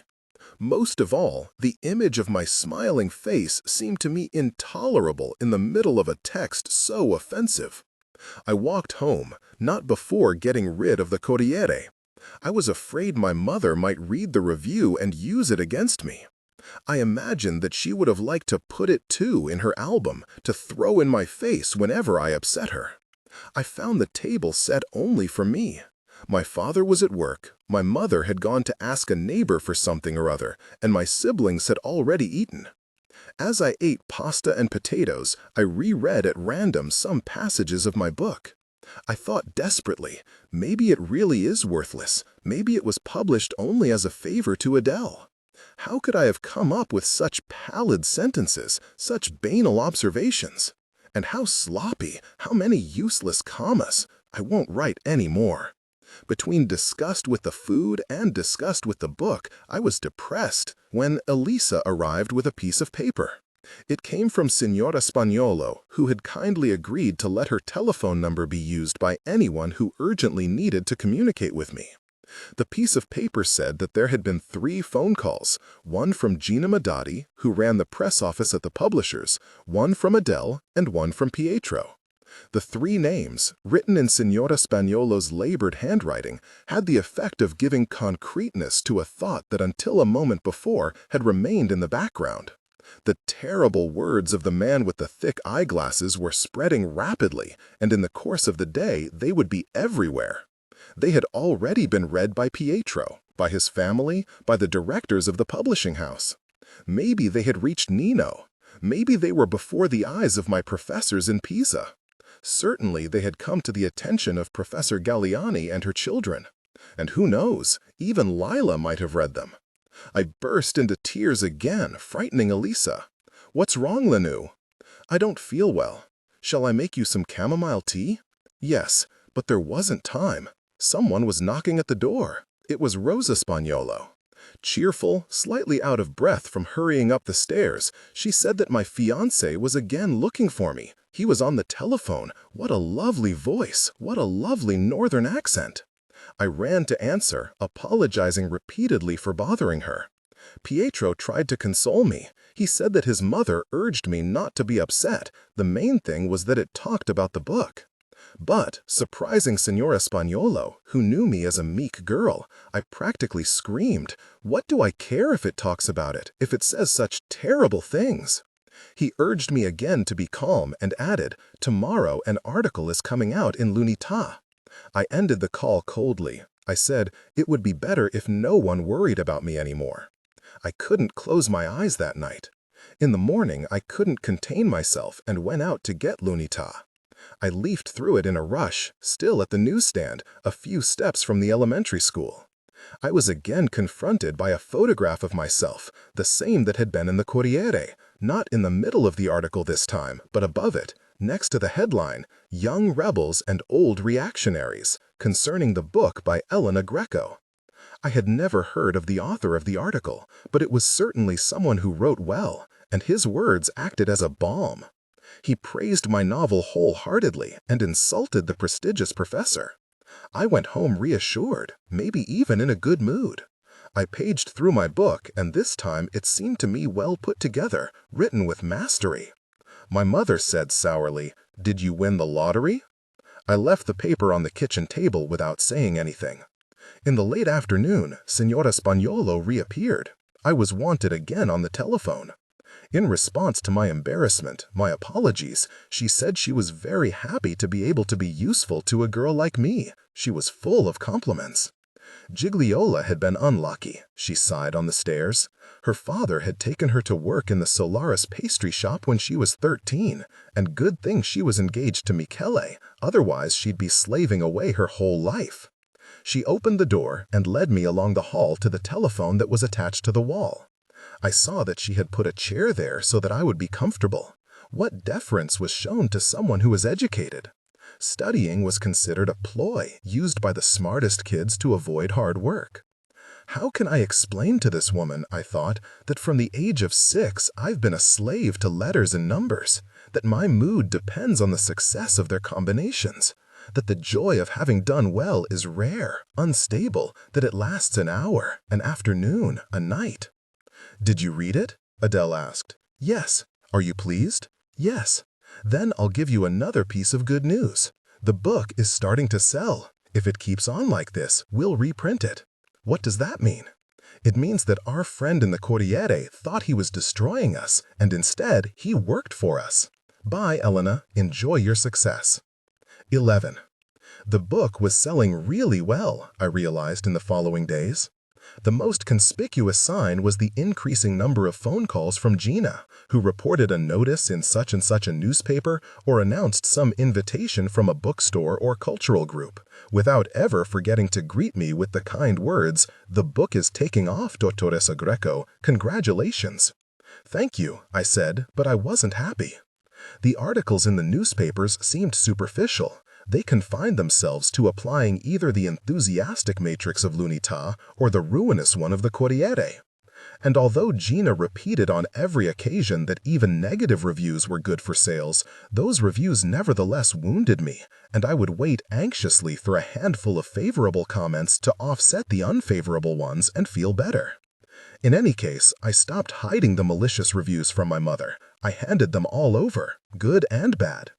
She tried to read them, spelling them out with a stern expression, but she never managed to get beyond 4 or 5 lines before she either found a point to quarrel with or, out of boredom, took refuge in her mania for collecting.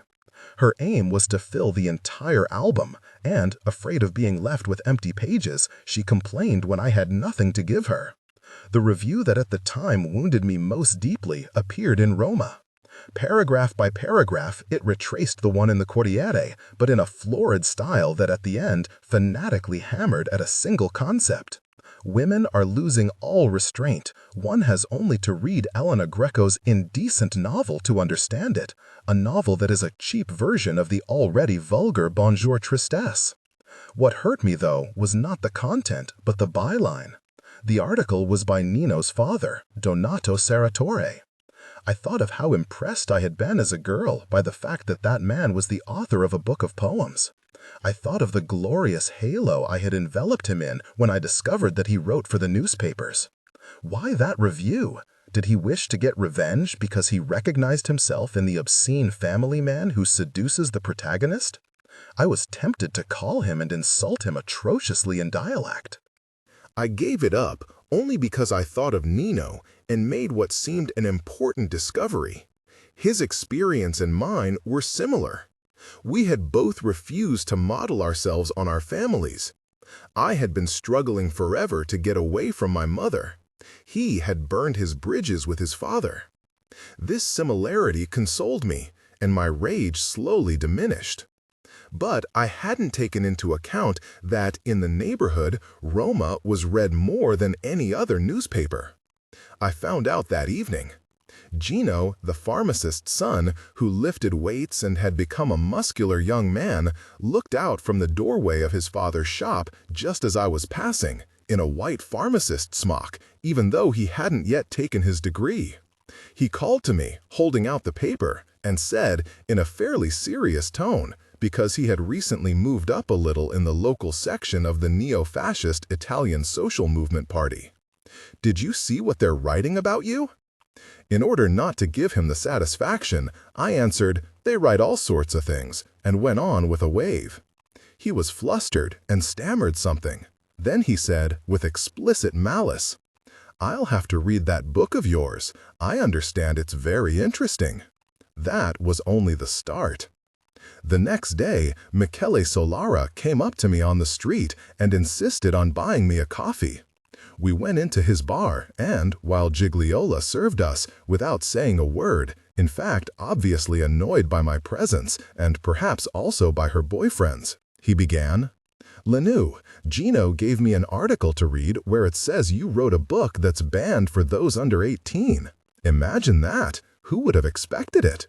Is that what you studied in Pisa? Is that what they taught you at the university? I can't believe it. In my opinion, you and Lena made a secret agreement. She does nasty things and you write them. Is that right? Tell me the truth." I turned red. I didn't wait for the coffee. I waved to Gigliola and left. He called after me, laughing, "What's the matter? You're offended? Come here. I was joking." Soon afterward, I had an encounter with Carmen Peluso. My mother had obliged me to go to the Carracci's new grocery because oil was cheaper there. It was afternoon. There were no customers. Carmen was full of compliments.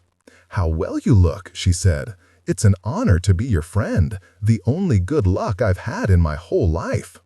Then she said that she had read Saratora's article, but only because a supplier had left Roma behind in the shop. She described it as spiteful, and her indignation seemed genuine.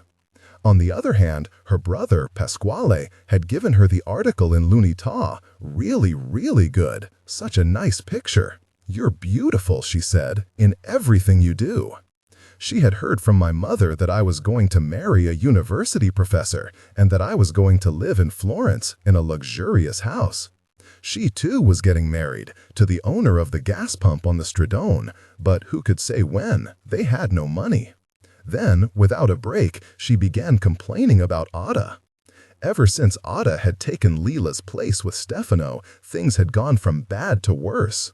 She acted like the boss in the grocery stores too, and had it in for her, accused her of stealing, ordered her around, watched her closely. She couldn't take it anymore. She wanted to quit and go to work at her future husband's gas pump. I listened closely. I remembered when Antonio and I wanted to get married and similarly have a gas pump. I told her about it to amuse her, but she muttered, darkening, "Yes, why not? Just imagine it. You at a gas pump. Lucky you who got yourself out of this wretchedness." Then she made some obscure comments. "There's too much injustice, Lanu. Too much. It has to end. We can't go on like this." And as she was talking, she pulled out of a drawer my book, with the cover all creased and dirty. It was the first copy I'd seen in the hands of anyone in the neighborhood, and I was struck by how bulging and grimy the early pages were, how flat and white the others. "I read a little at night," she said, "or when there aren't any customers. But I'm still on page 32. I don't have time. I have to do everything. The Carraccis keep me shut up here from 6 in the morning to 9 at night." Then, suddenly, she asked slyly, "How long does it take to get to the dirty pages? How much do I still have to read?" The dirty pages. A little while later, I ran into Ada carrying Maria, her daughter, with Stefano. I struggled to be friendly after what Carmen had told me. I praised the child. I said her dress was pretty and her earrings adorable. But Ada was aloof. She spoke of Antonio. She said they wrote to each other. It wasn't true that he was married and had children. She said I had ruined his brain and his capacity to love. Then she started on my book. She hadn't read it, she explained, but she had heard that it wasn't a book to have in the house. And she was almost angry. Say the child grows up and finds it. What can I do? I'm sorry, I won't buy it. But, she added, I'm glad you're making money. Good luck. 12. These episodes, one after the other, led me to suspect that the book was selling because both the hostile newspapers and the favorable ones had indicated that there were some risque passages.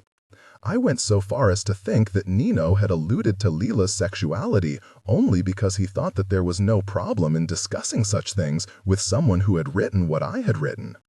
And, via that path, the desire to see my friend returned. Who knows, I said to myself, if Lila had the book, as Carmen did.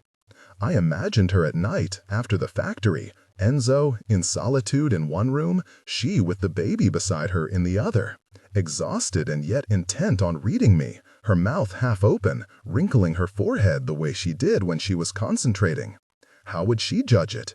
Would she too reduce the novel to the dirty pages? But maybe she wasn't reading it at all. I doubted that she had the money to buy a copy. I ought to take her one as a present. For a while it seemed to me a good idea. Then I forgot about it. I still cared more about Lila than about any other person, but I couldn't make up my mind to see her. I didn't have time. There were too many things to study, to learn in a hurry. And then the end of our last visit, in the courtyard of the factory, she with that apron under her coat, standing in front of the bonfire where the pages of the Blue Fairy were burning, had been a decisive farewell to the remains of childhood, the confirmation that our paths by now diverged, and maybe she would say, I don't have time to read you. You see the life I have? I went my own way. Whatever the reason, the book really was doing better and better. Once Adele telephoned and, with her usual mixture of irony and affection, said, "If it keeps going like this, you'll get rich and you won't know what to do with poor Pietro anymore." Then she passed me on to her husband, no less. "Guido," she said, "wants to talk to you." I was agitated. I had had very few conversations with Professor Iroda, and they made me feel awkward. But Pietro's father was very friendly. He congratulated me on his success. He spoke sarcastically about the sense of decency of my detractors. He talked about the extremely long duration of the Dark Ages in Italy. He praised the contribution I was making to the modernization of the country, and so on, with other formulas of that sort. He didn't say anything specific about the novel. Surely he hadn't read it. He was a very busy man. But it was nice that he wanted to give me a sign of approval and respect. Maria Rosa was no less affectionate, and she too was full of praise. At first, she seemed on the point of talking in detail about the book. Then she changed the subject excitedly. She said she wanted to invite me to the university. It seemed to her important that she should take part in what she called the unstoppable flow of events. "Leave tomorrow," she urged. "Have you seen what's happening in France?" I knew all about it. I clung to an old blue grease-encrusted radio that my mother kept in the kitchen and said, "Yes, it's magnificent. Nanterre, the barricades in the Latin Quarter." But she seemed much better informed, much more involved. She was planning to drive to Paris with some of her friends and invited me to go with her. I was tempted. I said, "All right, I'll think about it." To go to Milan and on to France, to arrive in Paris in revolt, face the brutality of the police, plunge with my whole personal history into the most incandescent magma of these months, add a sequel to the journey I'd made years earlier with Franco. How wonderful it would be to go with Maria Rosa, the only girl I knew who was so open-minded, so modern, completely in touch with the realities of the world, almost as much a master of political speech as the men. I admired her. There were no women who stood out in that chaos. The young heroes who faced the violence of the reactions at their own peril were called Rudi Dutschke, Daniel Cohn-Bendit, and, as in war films where there were only men, it was hard to feel part of it. You could only love them, adapt their thoughts to your brain, feel pity for their fate. It occurred to me that among Maria Rosa's friends there might also be Nino. They knew each other. It was possible. Ah, to see him, to be swept into that adventure, expose myself to dangers along with him. The day passed like that. The kitchen was silent now. My parents were sleeping. My brothers were still out wandering in the streets. Elisa was in the bathroom, washing. To leave tomorrow morning. 13. I left, but not for Paris. After the elections of that turbulent year, Gina sent me out to promote the book. I began with Florence. I had been invited to teach by a woman professor friend of the Iorotas, and I ended up in one of those student-run courses, widespread in that time of unrest in the universities, speaking to around 30 students, boys and girls. I was immediately struck by the fact that many of the girls were even worse than those described by my father-in-law in Il Ponte. Badly dressed, badly made up, muddled, excitable, angry at the exams, at the professors. Urged by the professor who had invited me, I spoke out about the student demonstrations with manifest enthusiasm, especially the ones in France. I showed off what I was learning. I was pleased with myself. I felt that I was expressing myself with conviction and clarity, that the girls in particular admired the way I spoke, the things I knew, the way I skillfully touched on the complicated problems of the world, arranging them into a coherent picture. But I soon realized that I tended to avoid any mention of the book. Talking about it made me uneasy. I was afraid of reactions like those of the neighborhood. I preferred to summarize in my own words ideas from Quaderni Piacentini or the Monthly Review. On the other hand, I had been invited because of the book, and someone was already asking to speak. The first questions were all about the struggles of the female character to escape the environment where she was born. Then, near the end, a girl I remember as being tall and thin asked me to explain, breaking off her phrases with nervous laughs, why I had considered it necessary to write, in such a polished story, a risqué part. I was embarrassed. I think I blushed. I jumbled together a lot of sociological reasons. Finally, I spoke of the necessity of recounting frankly every human experience, including, I said emphatically, what seems unsayable and what we do not speak of even to ourselves. They liked those last words. I regained respect. The professor who had invited me praised them. She said she would reflect on them. She would write to me.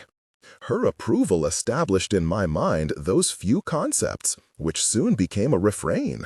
I used them often in public, sometimes in an amusing way, sometimes in a dramatic tone, sometimes succinctly, sometimes developing them with elaborate verbal flourishes. I found myself especially relaxed one evening in a bookstore in Turin, in front of a fairly large audience, which I now faced with growing confidence. It began to seem natural that someone would ask me, sympathetically or provocatively, about the episode of sex on the beach, and my ready response, which had become increasingly polished, enjoyed a certain success. On the orders of the publisher, Terratano, Adele's old friend, had accompanied me to Turin. He said that he was proud of having been the first to understand the potential of my novel and introduced me to the audience with the same enthusiastic words he had used before in Milan. At the end of the evening, he congratulated me on the great progress I had made in a short time. Then he asked me, in his usual good-humored way, "Why are you so willing to let your erotic pages be called risqué? Why do you yourself describe them that way in public?" And he explained to me that I shouldn't.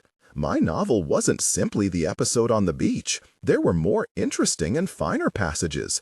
And then, if here and there something sounded daring, that was mainly because it had been written by a girl. Obscenity, he said, is not alien to good literature, and the true art of the story, even if it goes beyond the bounds of decency, is never risque. I was confused. That very cultured man was tactfully explaining to me that the sins of my book were venial, and that I was wrong to speak of them every time as if they were mortal.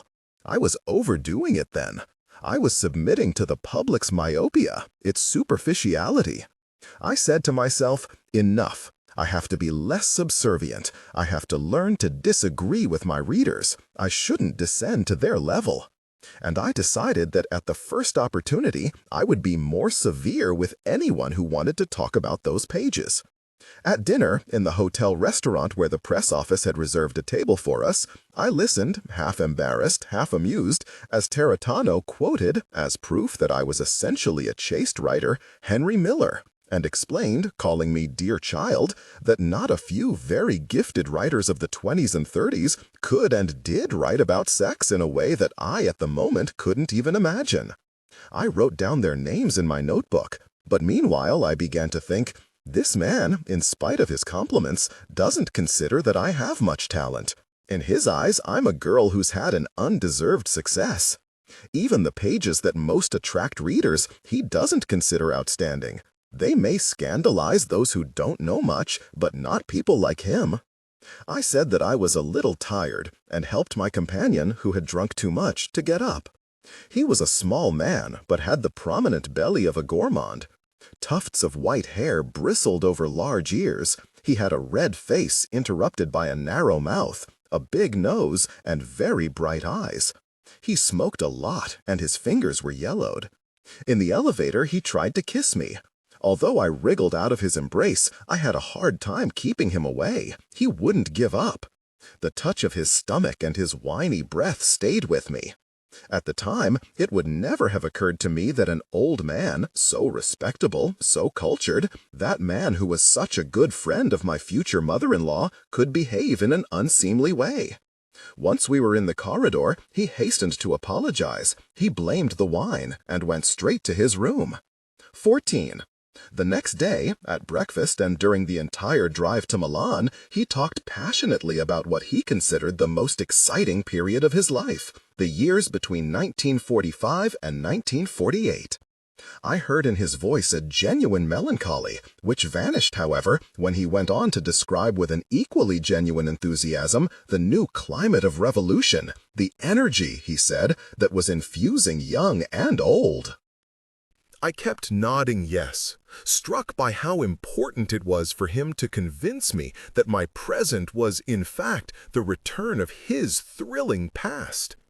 I felt a little sorry for him. A random biographical hint led me at a certain point to make a quick calculation. The person with me was 58 years old. Once in Milan, I had the driver drop me near the publishing house, and I said goodbye to my companion. I had slept badly and was in something of a daze. On the street, I tried to eradicate my disgust at that physical contact with Tarantino, but I still felt the stain of it and a confusing continuity with a kind of vulgarity I recognized from the neighborhood. At the publisher's, I was greeted warmly. It wasn't the courtesy of a few months earlier, but a sort of generalized satisfaction that meant how clever we were to guess that you were clever. Even the switchboard operator, the only one there who had treated me condescendingly, came out of her booth and embraced me. And for the first time, the editor who had done that punctilious editing invited me to lunch.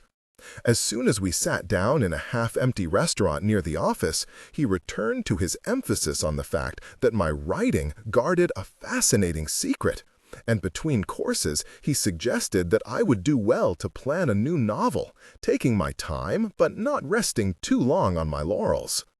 Then he reminded me that I had an appointment at the State University at 3. Maria Rosa had nothing to do with it.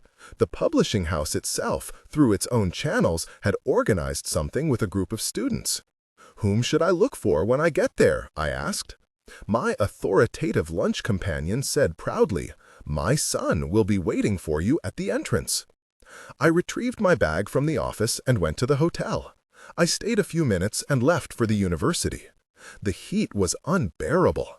I found myself against a background of posters dense with writing, red flags and struggling people, placards announcing activities, noisy voices, laughter, and a widespread sense of apprehension. I wandered around, looking for signs that had to do with me. I recall a dark-haired young man who, running, rudely bumped into me, lost his balance, picked himself up, and ran out into the street as if he were being pursued, even though no one was behind him. I recall the pure, solitary sound of a trumpet that pierced the suffocating air. I recall a tiny blonde girl who was dragging a clanking chain with a large lock at the end and zealously shouting, "I don't know to whom, I'm coming."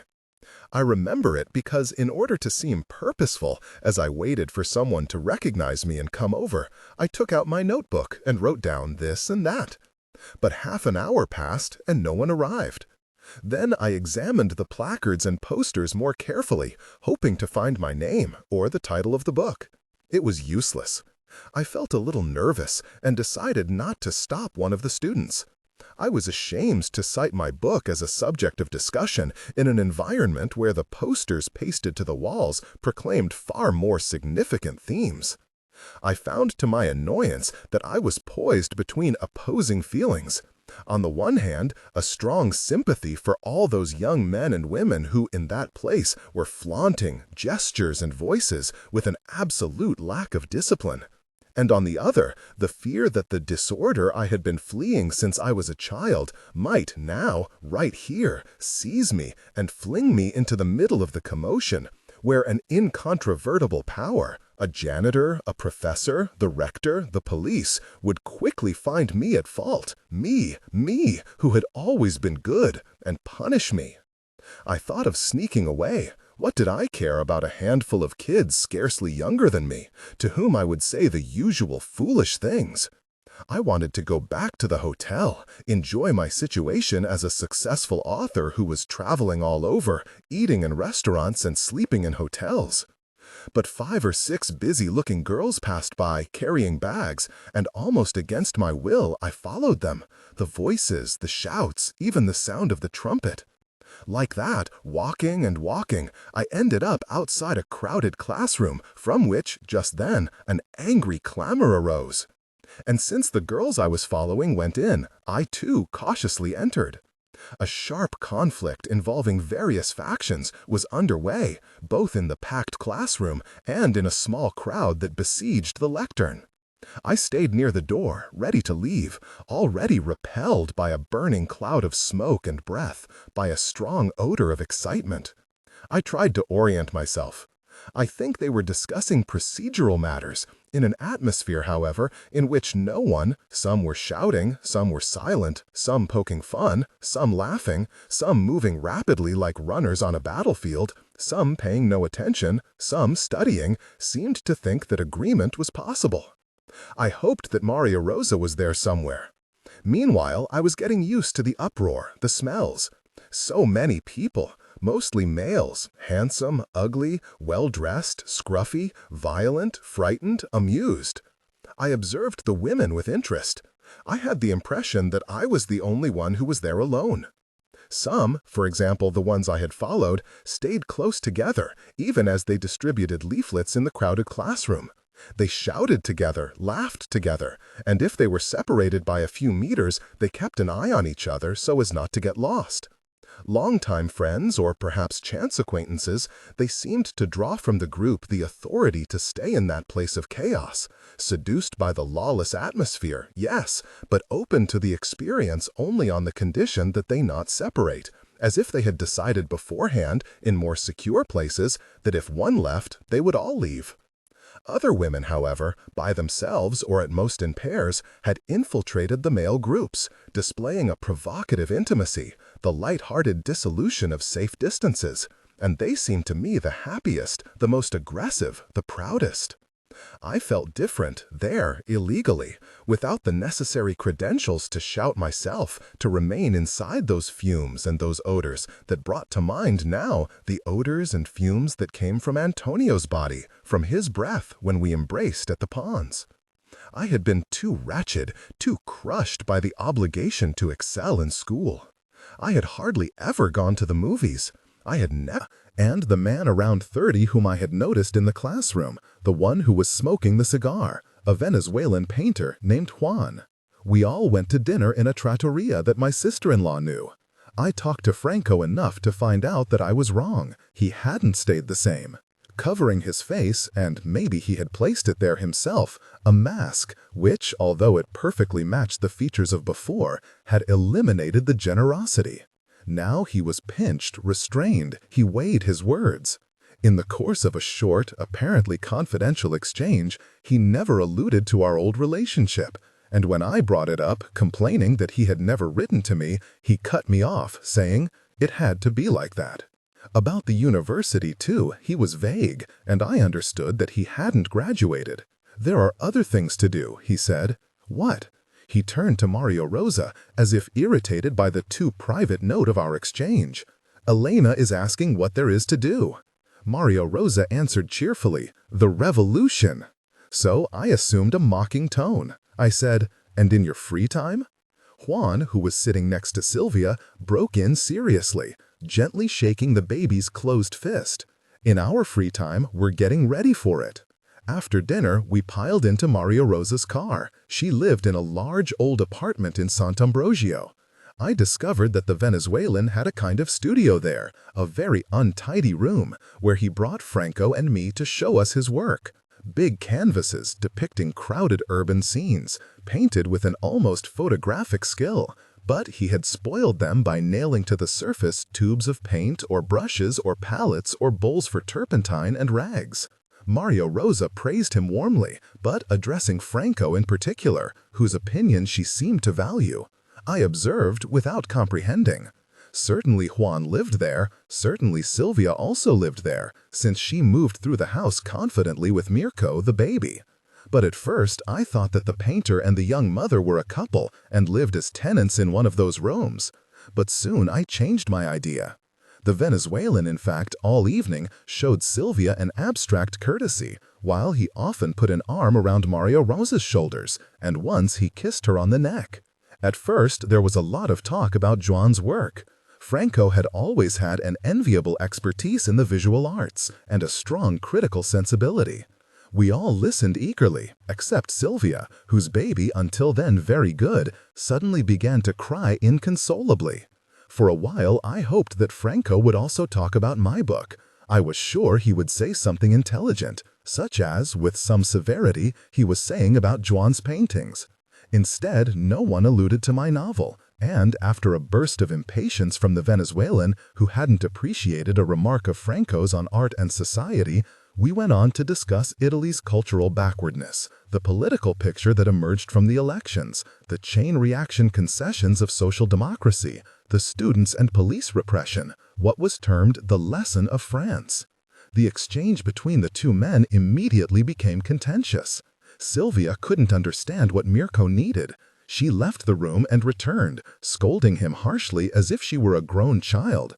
And then, from the long hall where she was carrying him up and down, or from the room where she had gone to change him, shouted out cliched phrases of dissent. Mario Rosa, after describing the nurseries organized at the Sorbonne for the children of the striking students, evoked a Paris of early June, rainy and cold, still paralyzed by the general strike. Not at first hand. She regretted it. She hadn't managed to get there, but as a friend had described it to her in a letter. Franco and Juan both listened distractedly, and yet never lost the thread of their argument. Rather, they confronted each other with increasing animosity. The result was that we, three women, were in the situation of drowsy heifers waiting for the two bulls to complete the testing of their powers. This irritated me. I waited for Mario Rosa to intervene in the conversation again. I intended to do so myself. But Franco and Juan left us no space. The baby, meanwhile, was screaming, and Sylvia treated him even more aggressively. Leela, I thought, was even younger when she had Gennaro. And I realized that something had driven me, even during the meeting, to establish a connection between Sylvia and Leela. Maybe it was the solitude as a mother that Leela had felt after the disappearance of Nino and the break with Stefano. Or her beauty. If she had been at that meeting with Gennaro, she would have been an even more captivating, more determined mother than Sylvia. But Leela was now cut off. The wave that I had felt in the classroom would reach as far as San Giovanni a Teduccio, but she, in that place where she had ended up, demeaning herself, would never be aware of it. A pity. I felt guilty. I should have carried her off, kidnapped her, made her travel with me. Or at least reinforced her presence in my body, mixed her voice with mine.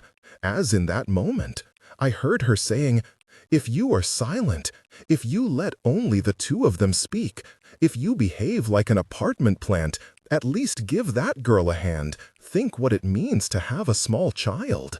It was a confusion of space and time, of distant moods.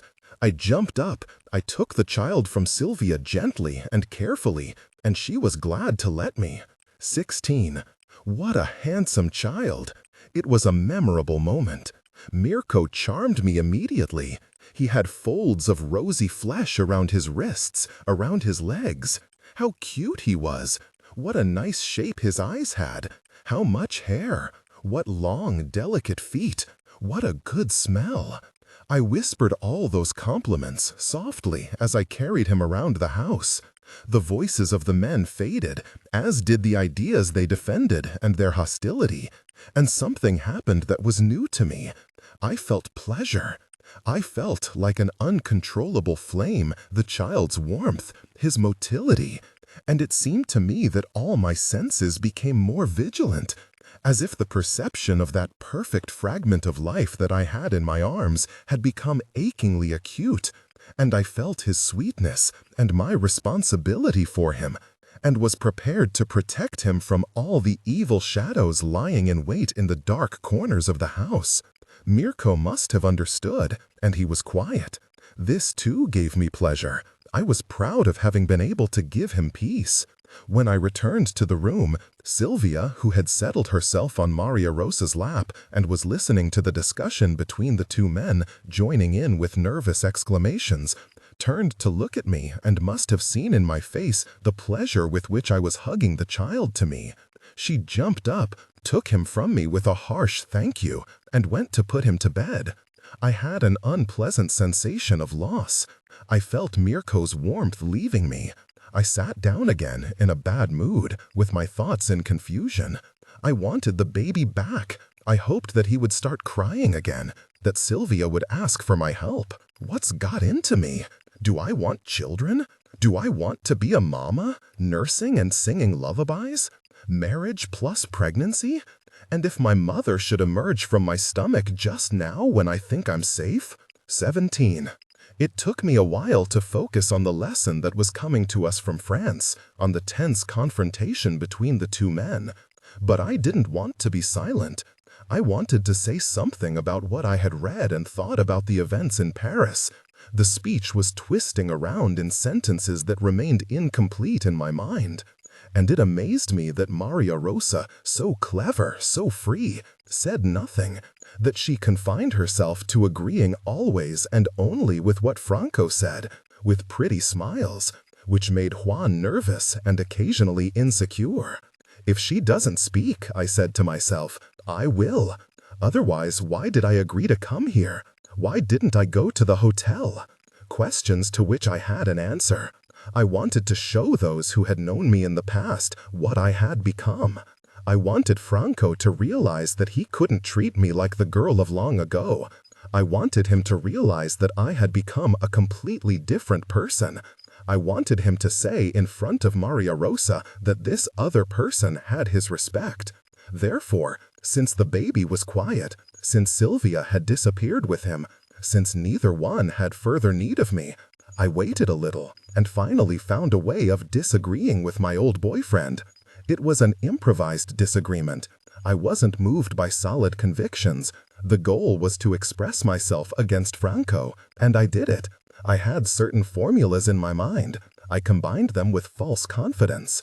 I said more or less that I was puzzled by the development of the class struggle in France, that I found the student-worker alliance for the moment very abstract. I spoke with decision. I was afraid that one of the two men would interrupt me to say something that would rekindle the argument between them. Instead, they listened to me attentively, all of them, including Sylvia, who had returned almost on tiptoe without the baby. And neither Franco nor Juan gave signs of impatience while I spoke. In fact, the Venezuelan agreed when, 2 or 3 times, I uttered the word people. This annoyed Mari. "You're saying that the situation isn't objectively revolutionary," he said emphatically, sarcastically, and I recognized that tone. It meant that he would defend himself by making fun of me. So the sentences piled up, mine on top of his and vice versa. I don't know what objectively means. It means that to act is inevitable. So if it's not inevitable, you sit on your hands? No. The task of the revolutionary is always to do what's possible. In France, the students have done the impossible. The mechanism of instruction is broken and will never be fixed. Admit that things have changed, and they will change. Yes, but no one asked you or anyone else for certification on official paper or for a guarantee that the situation is objectively revolutionary. The students have acted, and that's all. It's not true. It is true. And so on, until at the same moment we were silent. It was an odd exchange, not in its content, but in its heated tones, the rules of etiquette abandoned. In Maria Rosa's eyes, I glimpsed a flash of amusement. She understood that if Franco and I talked to each other like that, there had been something more than a friendship between university colleagues. "Come, give me a hand," she said to Sylvia and Juan. She had to get a ladder to find sheets for me, for Franco. The two followed her. Juan whispered something in her ear. Franco stared at the floor for a moment. He pressed his lips together as if to restrain a smile, and said affectionately, "You've remained the petty bourgeois you always were." That was the way, years earlier, he had often made fun of me when I was afraid of being caught in his room. In the absence of the others, I said impetuously, "You're the petty bourgeois, by origin, by education, by behavior. I didn't mean to offend you. I'm not offended. You've changed. You've become aggressive. I'm the same as ever. Everything all right at home?" "Yes." "And that friend of yours who was so important to you?" The question came with a logical leap that disoriented me. Had I talked to him about Leela in the past? In what terms? And why did she come to mind now? Where was the connection that he had seen somewhere and I hadn't? "She's fine," I said. "What is she doing?" "She works in a sausage factory on the outside of Naples." "Didn't she marry a shopkeeper?" "The marriage didn't work." "When I come to Naples, you must introduce me." "Of course. Leave me a number, an address." "All right." He looked at me to assess what words would be least hurtful, and asked, "Has she read your book?" "I don't know. Did you read it?" "Of course." "How did it seem to you?" "Good." "In what way?" "There are wonderful passages." "Which ones?" "Those where you give the protagonist the capacity to put together the fragments of things in her own way." "And that's all? Isn't that enough?" "No. It's clear that you didn't like it. I told you it's good." I knew him. He was trying not to humiliate me. That exasperated me. I said, "It's a book that's inspired discussion. It's selling well. So good? No? Yes, but not for you. What is it that doesn't work?" He compressed his lips again and made up his mind. "There's not much depth, Elena. Behind the petty love affairs and the desire for social ascent, you hide precisely what it would be valuable to tell." "What? Forget it. It's late. We should go to sleep." And he tried to assume an expression of benevolent irony, but in reality, he had that new tone of someone who has an important task to complete and gives only sparingly to all the rest. "You did everything possible, right? But this, objectively, is not the moment for writing novels." 18. Maria Rosa returned just then, along with Juan and Sylvia, carrying clean towels and nightclothes. She certainly heard that last phrase, and surely she understood that we were talking about my book, but she didn't say a word. She could have said that she had liked the book, that novels can be written at any moment, but she didn't. From that, I deduced that, beyond the declarations of liking and affection, in those circles that were so caught up and sucked in by political cash-ins, my book was considered an insignificant little thing, and the pages that were helping its circulation either were judged cheap versions of much more sensational texts that I had never read, or deserved that dismissive label of Franco's, a story of petty love affairs. My sister-in-law showed me the bathroom and my room with a fleeting courtesy. I said goodbye to Franco, who was leaving early. I merely shook his hand, and he made no move to embrace me. I saw him disappear into a room with Maria Rosa, and from Juan's dark expression and Sylvia's unhappy look, I understood that the guest and the mistress of the house would sleep together. I withdrew into the room assigned to me. There was a strong smell of stale smoke, an unmade single bed, no night table, no lamp except the weak ceiling light, newspapers piled up on the floor, some issues of journals like Menabá, Nuevo Empeño, Marca Tres, expensive art books, some well-thumbed, others evidently never opened. Under the bed, I found an ashtray overflowing with cigarette butts. I opened the window and put it on the sill. I got undressed. The nightgown that Maria Rosa had given me was too long, too tight. I went to the bathroom barefoot, along the shadowy corridor. The absence of a toothbrush didn't bother me. I hadn't grown up brushing my teeth. It was a recent habit, acquired in Pisa. In bed, I tried to erase the Franco I had met that night by superimposing the Franco of years earlier, the rich, generous youth who had loved me, who had helped me, who had bought everything for me, who had educated me, who had taken me to Paris for his political meetings and on vacation to Versailles, to his parents' house. But I was unsuccessful. The present, with its unrest, the shouting in the packed classroom, the political jargon that was buzzing in my head and spilling out onto my book, vilifying it, prevailed. Was I deluded about my literary future? Was Franco right? There were other things to do besides write novels? What impression had he made on him? What memory did he have of our love, if he even had one? Was he complaining about me to Maria Rosa as Nino had complained to me about Lila? I felt wounded, disheartened. Certainly what I had imagined as a pleasant and perhaps slightly melancholy evening seemed to me sad. I couldn't wait for the night to pass so that I could return to Naples. I had to get up to turn out the light. I went back to bed in the dark. I had trouble falling asleep. I tossed and turned. The bed and the room had the odors of other bodies, an intimacy similar to that of my house, but in this case made up of the traces of possibly repulsive strangers. Then I fell asleep, but I woke suddenly. Someone had come into the room. I whispered, "Who's there?" Juan answered. He said straight out, in a pleading voice, as if he were asking an important favor, like some form of first aid. "Can I sleep with you?" The request seemed to me so absurd. To wake myself completely, to understand, I asked, "Sleep?" "Yes, lie next to you. I won't bother you. I just don't want to be alone." "Absolutely not." "Why?" I didn't know what to say. I murmured, "I'm engaged." "So what?" "Well, we'll sleep, that's all. Go away, please. I don't even know you." "I'm Juan. I showed you my work. What else do you want?" I felt him sit down on the bed. I saw his dark profile. I felt his breath that smelled of cigars. "Please, I'm sleepy." "You're a writer. You write about love. Everything that happens to us feeds the imagination and helps us to create. Let me be near you. It's something you'll be able to write about." He touched my foot with the tips of his fingers. I couldn't bear it. I leaped up and turned on the light. He was still sitting on the bed, in underpants and undershirt.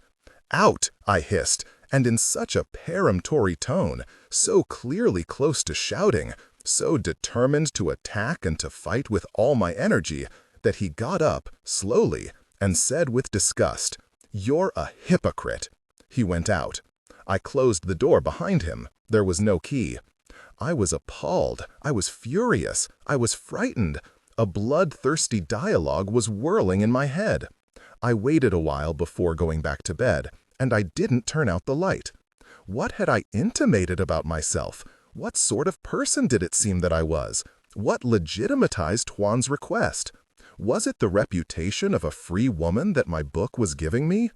Was it the political words I had uttered, which evidently were not only a dialectical jousting, a game to prove that I was as skillful as a man, but defined the entire person, sexual availability included?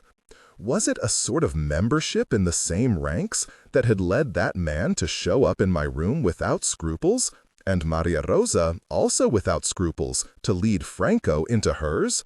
Or had I been contaminated myself by the diffuse erotic excitement that I had felt in the university classroom, and that, unaware, I gave off?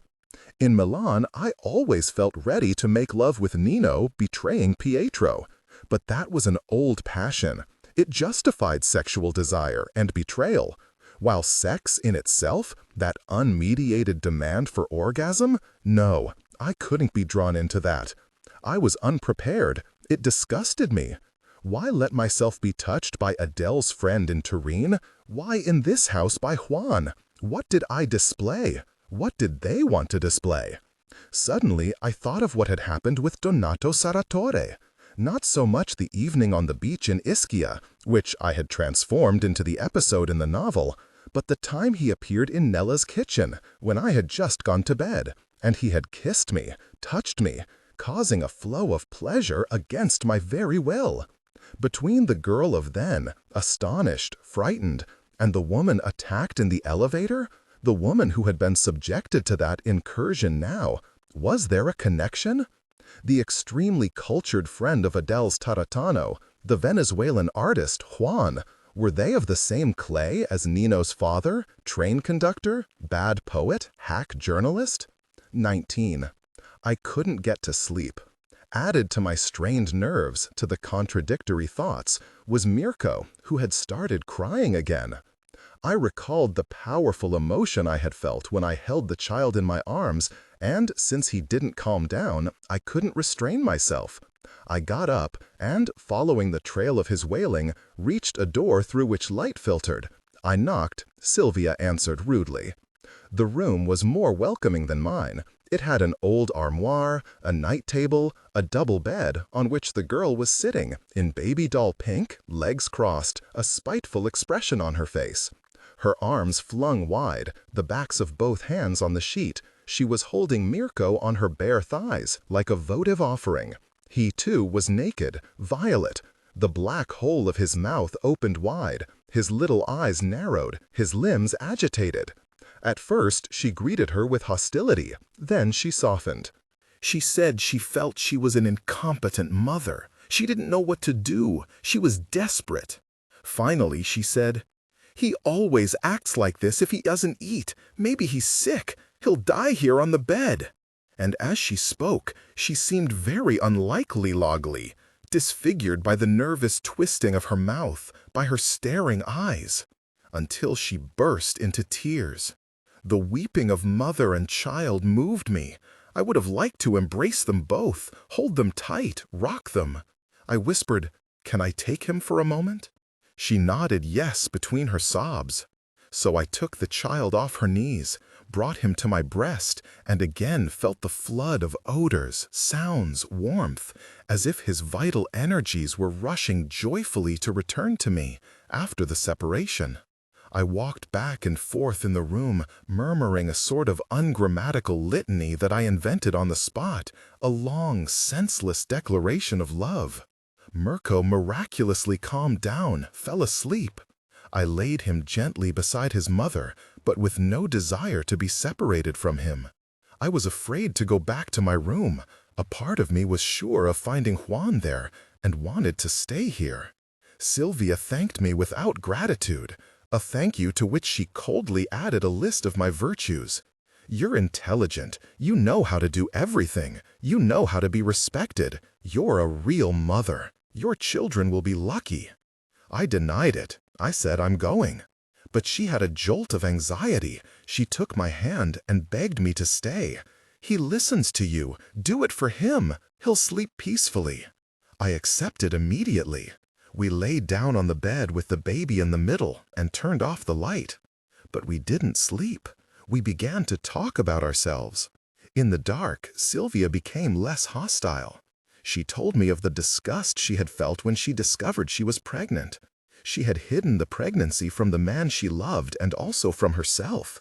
She was sure it would pass, like an illness that has to run its course. Meanwhile, however, her body reacted, changing shape. She had had to tell her parents, wealthy professionals in Monza. There had been a scene. She had left home. But instead of admitting that she had let months pass, waiting for a miracle, instead of confessing that physical fear had prevented her from considering abortion, she had claimed that she wanted the child for love of the man who had made her pregnant. He had said to her, "If you want him, for love of you, I want him too." Love her, love him. At that moment, they were both serious. But after several months, even before the pregnancy reached its end, they had both fallen out of love. Sylvia insisted over and over on this point, sorrowfully. Nothing remained, only bitterness. So she had found herself alone, and if until now she had managed to get by, it was thanks to Maria Rosa, whom she praised abundantly. She spoke of her rapturously, a wonderful teacher and truly on the side of the students, an invaluable companion. I told her that the whole Irota family was admirable, that I was engaged to Pietro, that we would be married in the fall. She said impetuously, "Marriage horrifies me, and so does the family. It's all old stuff." Abruptly, her tone became melancholy. "Mirko's father also works at the university." "Yes?" "It all began because I took his course. He was so assured, so competent, very intelligent, handsome. He had all the virtues. And even before the student struggles began, he said, 'Re-educate your professors. Don't be treated like beasts.' Does he take any interest in the baby?" She laughed in the darkness. She murmured bitterly, "A male, apart from the mad moments when you love him and he enters you, always remains outside. So afterward, when you no longer love him, it bothers you just to think that you once wanted him. He liked me, I liked him. The end. It happens to me many times a day. I'm attracted to someone. That doesn't happen to you? It lasts a short time, then it passes. Only the child remains. He's part of you. The father, on the other hand, was a stranger, and goes back to being a stranger. Even the name no longer has the sound it used to. Nino, I'd say, and I would repeat it over and over in my head as soon as I woke up. It was a magic word. Now, though, it's a sound that makes me sad. I didn't say anything for a while. Finally, I whispered, "Mirko's father is named Nino?" "Yes, everyone knows him. He's very famous at the university." "Nino what?" "Nino Saratore." 20. I went out early, leaving Sylvia sleeping with the child at her breast. Of the painter, I found no trace. I managed to say goodbye only to Maria Rosa, who had got up very early to take Franco to the station and had just returned. She looked sleepy and seemed uneasy. She asked, "Did you sleep well?" "I talked to Sylvia a lot." "She told you about Saratore?" "Yes. I know you're friends." "Did he tell you?" "Yes. We gossiped a little about you." "Is it true that Mirko is his son?" "Yes." She repressed a yawn. She smiled. "Nino is fascinating. The girls fight over him. They drag him this way and that. And these, luckily, are happy times. You take what you want, all the more since he has a power that conveys joy and the desire to act. She said that the movement needed people like him. She said that it was necessary, however, to look after him, let him grow, direct him. The very capable people, she said, should be guided. In them, the bourgeois democrat, the technical manager, the modernizer, is always lying in wait. We both regretted that we had spent so little time together and vowed to do better on the next occasion. I picked up my bag at the hotel and left. Only on the train, during the long journey to Naples, did I take in that second paternity of Nino's. A squalid desolation extended from Silvia to Lila, from Mirko to Gennaro. It seemed to me that the passion of Ischia, the night of love in Forio, the secret relationship of Piazza dei Martiri, and the pregnancy, all faded, were reduced to a mechanical device that Nino, upon leaving Naples, had activated with Silvia and who knows how many others. The thing offended me, as if Lila were squatting in a corner of my mind and I felt her feelings. I was bitter as she would have been if she had known. I was furious, as if I had suffered the same wrong.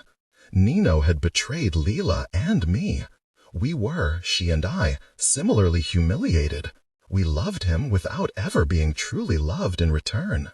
And so, in spite of his virtues, he was a frivolous, superficial man, an animal organism who dripped sweat and fluids and left behind, like the residue of a careless pleasure, living material conceived, nourished, shaped within female bellies. I remembered when he had come to see me in the neighborhood years earlier, and we had stayed talking in the courtyard, and Melina had seen him for his father. Donato's former lover had caught resemblances that had seemed non-existent to me. But now it was clear. She was right, and I was wrong. Nino was not fleeing his father out of fear of becoming like him. Nino already was his father, and didn't want to admit it. Yet I couldn't hate him. In the burning hot train, I not only reflected on the time I had seen him in the bookstore, but inserted him into events, words, remarks of those days. Sex had pursued me, clawed me, foul and attractive, obsessively present in gestures, in conversations, in books. The dividing walls were crumbling, the shackles of good manners were breaking. And Nino was living that period intensely. He was part of the rowdy gathering at the university with its intense odor. He was fit for the disorder of Maria Rosa's house. Surely he had been her lover. With his intelligence, with his desires, with his capacity for seduction, he moved confident, curious, within those times. Maybe I was wrong to connect him to the obscene desires of his father. His behavior belonged to another culture, as Silvia and Maria Rosa had pointed out. Girls wanted him. He took them. There was no abuse of power. There was no guilt. Only the rights of desire. Who knows? Maybe Nino, in telling me that Lila was made badly even when it comes to sex, wished to convey that the time for pretenses was over, that to load pleasure with responsibility was an error. Even if he had his father's nature, surely his passion for women told a different story.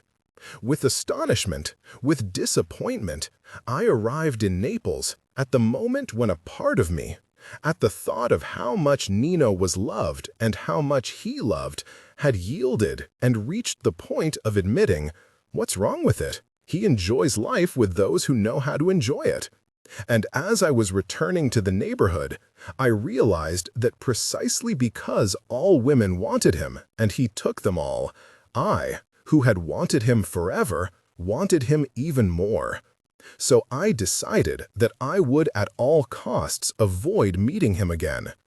As for Lila, I didn't know how to behave. Be silent? Tell her everything? Whenever I see her, I would decide then. 21. At home, I didn't have, or didn't want to have, time to go back to the subject. Pietro telephoned. He said that he was coming to meet my parents the following week. I accepted it as an inevitable misfortune. I struggled to find a hotel, clean the house, lessen my family's anxiety. That last task was in vain. The situation had grown worse. In the neighborhood, the malicious gossip had increased. About my book, about me, about my constant traveling alone. My mother had put up a defense by boasting that I was about to get married, but to keep my decisions against God from complicating things further, she pretended that I was getting married not in Naples, but in Genoa. As a result, the gossip increased, which exasperated her. One night, she confronted me harshly, saying that people were reading my book, were outraged, and talking behind her back. My brothers, she cried, had to beat up the butcher's sons, who had called me a whore. And not only that, they had punched in the face a classmate of Elisa's who had asked her to do nasty things like her older sister. "What did you write?" she yelled. "Nothing, Ma." "Did you write the disgusting things that you go around doing?" "What disgusting things?" "Read it. I can't waste time with your nonsense." "Then leave me alone. If your father finds out what people are saying about you, he'll throw you out of the house." "He won't have to. I'll go myself." It was evening, and I went for a walk so as not to reproach her with things I would later regret. On the street, in the gardens, along the Stradone, I had the impression that people stared at me insistently, spiteful shadows of a world I no longer inhabited. I ran into Gigliola, who was returning from work. We lived in the same building, we walked together, but I was afraid that sooner or later she would find a way of saying something irritating. Instead, to my surprise, she spoke timidly, she who was always aggressive if not malicious. "I read your book. It's wonderful. How brave you were to write those things." I stiffened. "What things?" "The things you do on the beach." "I don't do them. The character does." "Yes, but you wrote them really well, Lanu, just the way it happens, with the same filthiness. They are secrets that you know only if you're a woman." Then she took me by the arm, made me stop, said softly, "Tell Lena, if you see her, that she was right. I admit it to her. She was right not to give a shit about her husband, her mama, her father, her brother, Marcello, Mikel, all that shit. I should have escaped from here too, following the example of you two who are intelligent, but I was born stupid and I can't do anything about it." We said nothing else important. She stopped on her landing. I went to my house. But those comments stayed with me. It struck me that she had arbitrarily put together Leela's fall and my rise, as if, compared with her situation, they had the same degree of positivity. But what was most clearly impressed in my mind was how she had recognized in the filthiness of my story her own experience of filthiness. It was a new fact. I didn't know how to evaluate it, especially since Pietro arrived, and for a while I forgot about it. 22. I went to meet him at the station and took him to Via Firenze, where there was a hotel that my father had recommended and which I had finally decided on. Pietro seemed even more anxious than my family. He got off the train, as unkempt as usual, his tired face red in the heat, dragging a large suitcase. He wanted to buy a bouquet for my mother, and contrary to his habits, he was satisfied only when it seemed to him big enough, expensive enough. At the hotel, he left me in the lobby with the flowers, swearing that he would return immediately, and reappeared half an hour later in a blue suit, white shirt, blue tie, and polished shoes. I burst out laughing. He asked, "I don't look good?" I reassured him. He looked very good. But on the street, I felt men's gazes, their mocking laughter, maybe even more insistent than if I had been alone, as if to emphasize that my escort did not deserve respect. Pietro, with that big bunch of flowers that he wouldn't let me carry, so respectable in every detail, was not suited to my city. Although he put his free arm around my shoulders, I had the impression that it was I who had to protect him. Elisa opened the door, then my father arrived, then my brothers, all in their best clothes, all too cordial. My mother appeared last. The sound of her crooked gait could be heard right after that of the toilet flushing. She had set her hair, she had put a little color on her lips and cheeks, and thought she was once a pretty girl. She accepted the flowers with condescension, and we sat in the dining room, which for the occasion had no trace of the beds we made at night and unmade in the morning. Everything was tidy. The table had been set with care. My mother and Elisa had cooked for days, which made the dinner interminable. Pietro, amazing me, became very expansive. He questioned my father about his work at the city hall and encouraged him to the point where he forgot his labored Italian and began to tell in dialect witty stories about his fellow employees, which my fiancé, although he understood little, appeared to appreciate tremendously. Above all, he ate as I had never seen him eat, and not only complimented my mother and sister on every course, but asked, he, who was unable even to cook an egg, about the ingredients of every dish, as if he intended to get to the stove right away. He showed such a liking for the potato gâteau that my mother served him a second very generous portion, and promised him, even in her usual reluctant tone, that she would make it again before he left. In a short time, the atmosphere became friendly. Even Pepe and Johnny stayed at the table, instead of running out to join their friends. After dinner, we came to the point. Pietro turned serious and asked my father for my hand. He used just that expression, in a voice full of emotion, which brought tears to my sister's eyes and amused my brothers. My father was embarrassed. He mumbled expressions of friendship for a professor so clever and serious who was honoring him with that question. And the evening finally seemed to reach its conclusion when my mother interrupted. She said darkly, "Here, we don't approve of your not getting married in church. A marriage without a priest isn't a marriage." Silence. My parents must have come to a secret agreement that my mother would take on the job of making this announcement. But my father couldn't resist, and immediately gave Pietro a half-smile to indicate that, although he was included in that "we" invoked by his wife, he was ready to see reason. Pietro returned the smile, but this time he didn't consider him a valid interlocutor. He addressed himself only to my mother. I had told him of my family's hostility, and he was prepared. He began with a simple, affectionate, and, according to his usual habit, very clear speech. He said that he understood, but that he wished to be in turn understood. He said that he had the greatest respect for all those who sincerely believed in a God, but that he did not feel he could do so. He said that not being a believer didn't mean believing in nothing. He had his convictions and absolute faith in his love for me. He said it was love that would consolidate our marriage, not an altar, a priest, a city official. He said that the rejection of a religious service was for him a matter of principle, and that surely I would stop loving him, or certainly I would love him less if he proved to be a man without principles. He said finally that surely my mother herself would refuse to entrust her daughter to a person ready to knock down even a single one of the pillars on which he had based his existence. At those words, my father made broad nods of assent.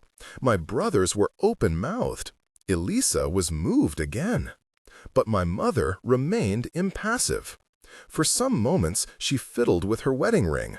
Then she looked Pietro in the eye, and instead of going back to the subject to say that she was persuaded or to continue to argue, she began to sing my praises with cold determination. Ever since I was small, I had been an unusual child. I had been capable of doing things that no girl of the neighborhood had been capable of doing. I had been and was her pride, the pride of the whole family. I had never disappointed her. I had won the right to be happy, and if someone made me suffer, she would make him suffer 1,000 times more. I listened in embarrassment. All the while, I tried to understand if she was speaking seriously, or if, as usual, she was intending to explain to Pietro that she didn't give a damn about the fact that he was a professor and all his talk.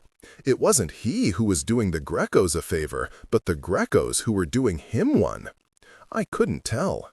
My fiancé, instead, believed her absolutely, and as my mother spoke, he simply assented. When at last she was silent, he said that he knew very well how precious I was, and that he was grateful to her for having brought me up as I was. Then he stuck a hand in a pocket of his jacket and took out a blue case that he gave me with a timid gesture. What is it? I thought. He's already given me a ring. Is he giving me another? Meanwhile, I opened the case. There was a very beautiful ring of red gold, and in the setting, an amethyst surrounded by diamonds. Pietro murmured, "It was my grandmother's, my mother's mother, and in my family we would all like you to have it." That gift was the signal that the ritual was over. We began to drink again. My father went back to telling funny stories of his private and work life. Johnny asked Pietro what team he rooted for. Pepe challenged him to arm wrestling. I helped my sister clear the table. In the kitchen, I made the mistake of asking my mother, "How is he?" "The ring?" "Pietro." "He's ugly. He has crooked feet." Papa was no better. "What do you have to say against your father?" "Nothing." "Then be quiet. You only know how to be bossy with us." "It's not true." "No." "Then why do you let him order you? If he has principles, you don't have them? Make yourself respected." Elisa intervened. "Ma, Pietro is a gentleman, and you don't know what a real gentleman is." "And you do? Be careful, you're small, and if you don't stay in your place, I'll hit you." "Did you see that hair? A gentleman has hair like that." "A gentleman doesn't have normal handsomeness, Ma. A gentleman, you can tell. He's a type." My mother pretended she was going to hit her, and my sister, laughing, pulled me out of the kitchen, saying cheerfully, "Lucky you, Lenu. How refined Pietro is. How he loves you. He gave you his grandmother's antique ring. Will you show it to me?" We returned to the dining room. All the males of the house now wanted to arm wrestle with my fiancé. They were eager to show that they were superior to the professor, at least in tests of strength. He didn't back off. He removed his jacket, rolled up his sleeve, sat down at the table. He lost to Pepe, he lost to Johnny, he lost also to my father. But I was impressed by how seriously he competed. He turned red, a vein swelled on his forehead. He argued that his opponents were shamelessly violating the rules of the contest. He held out stubbornly against Pepe and Johnny, who lifted weights, and against my father, who was capable of unscrewing a screw with just his bare hand. All the while, I was afraid that in order not to give in, he would break his arm. 23. Pietro stayed for 3 days. My father and brothers quickly became attached to him. My brothers were pleased that he didn't give himself airs, and was interested in them even though school had judged them incompetent. My mother, on the other hand, continued to treat him in an unfriendly manner, and not until the day before he left did she soften. It was a Sunday, and my father said he wanted to show his son-in-law how beautiful Naples was. His son-in-law agreed and proposed that we should eat out. "In a restaurant?" my mother asked, scowling. "Yes, ma'am, we ought to celebrate." "Better if I cook. We said we'd make you another gâteau." "No, thank you. You've already done too much." While we were getting ready, my mother drew me aside and asked, "Will he pay?" "Yes, sure, Ma. He's the one who invited us." We went into the city center early in the morning, dressed in our best clothes. And something happened that first of all amazed me. My father had taken on the task of tour guide.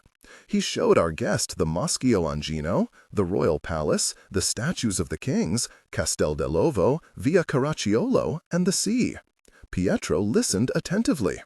But at a certain point, he, who was coming to our city for the first time, began modestly to tell us about it, to make us discover our city. It was wonderful. I had never had a particular interest in the background of my childhood and adolescence.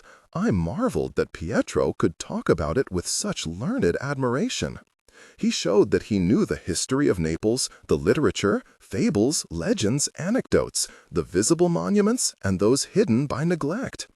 I imagined that he knew about the city in part because he was a man who knew everything, and in part because he had studied it thoroughly with his usual rigor, because it was mine, because my voice, my gestures, my whole body had been subjected to its influence. Naturally, my father soon felt deposed. My brothers were annoyed. I realized it. I hinted to Pietro to stop. He blushed and immediately fell silent. But my mother, with one of her unpredictable twists, hung on to his arm and said, Go on, I like it. No one ever told me those things. We went to eat in a restaurant in Santa Lucia that, according to my father, he had never been there but had heard about it, was very good. Can I order what I want? Elisa whispered in my ear. Yes. The time flew by pleasantly. My mother drank too much and made some crude remarks. My father and my brothers started joking again with each other and with Pietro. I didn't take my eyes on my future husband. I was sure that I loved him. He was a person who knew his value, and yet, if necessary, he could forget himself with naturalness. I noticed for the first time his propensity to listen and his sympathetic tone of voice, like that of a lay confessor, and they pleased me. Maybe I should persuade him to stay another day and take him to see Lila. Tell her, I'm marrying this man. I'm about to leave Naples with him. What do you say? Am I doing well?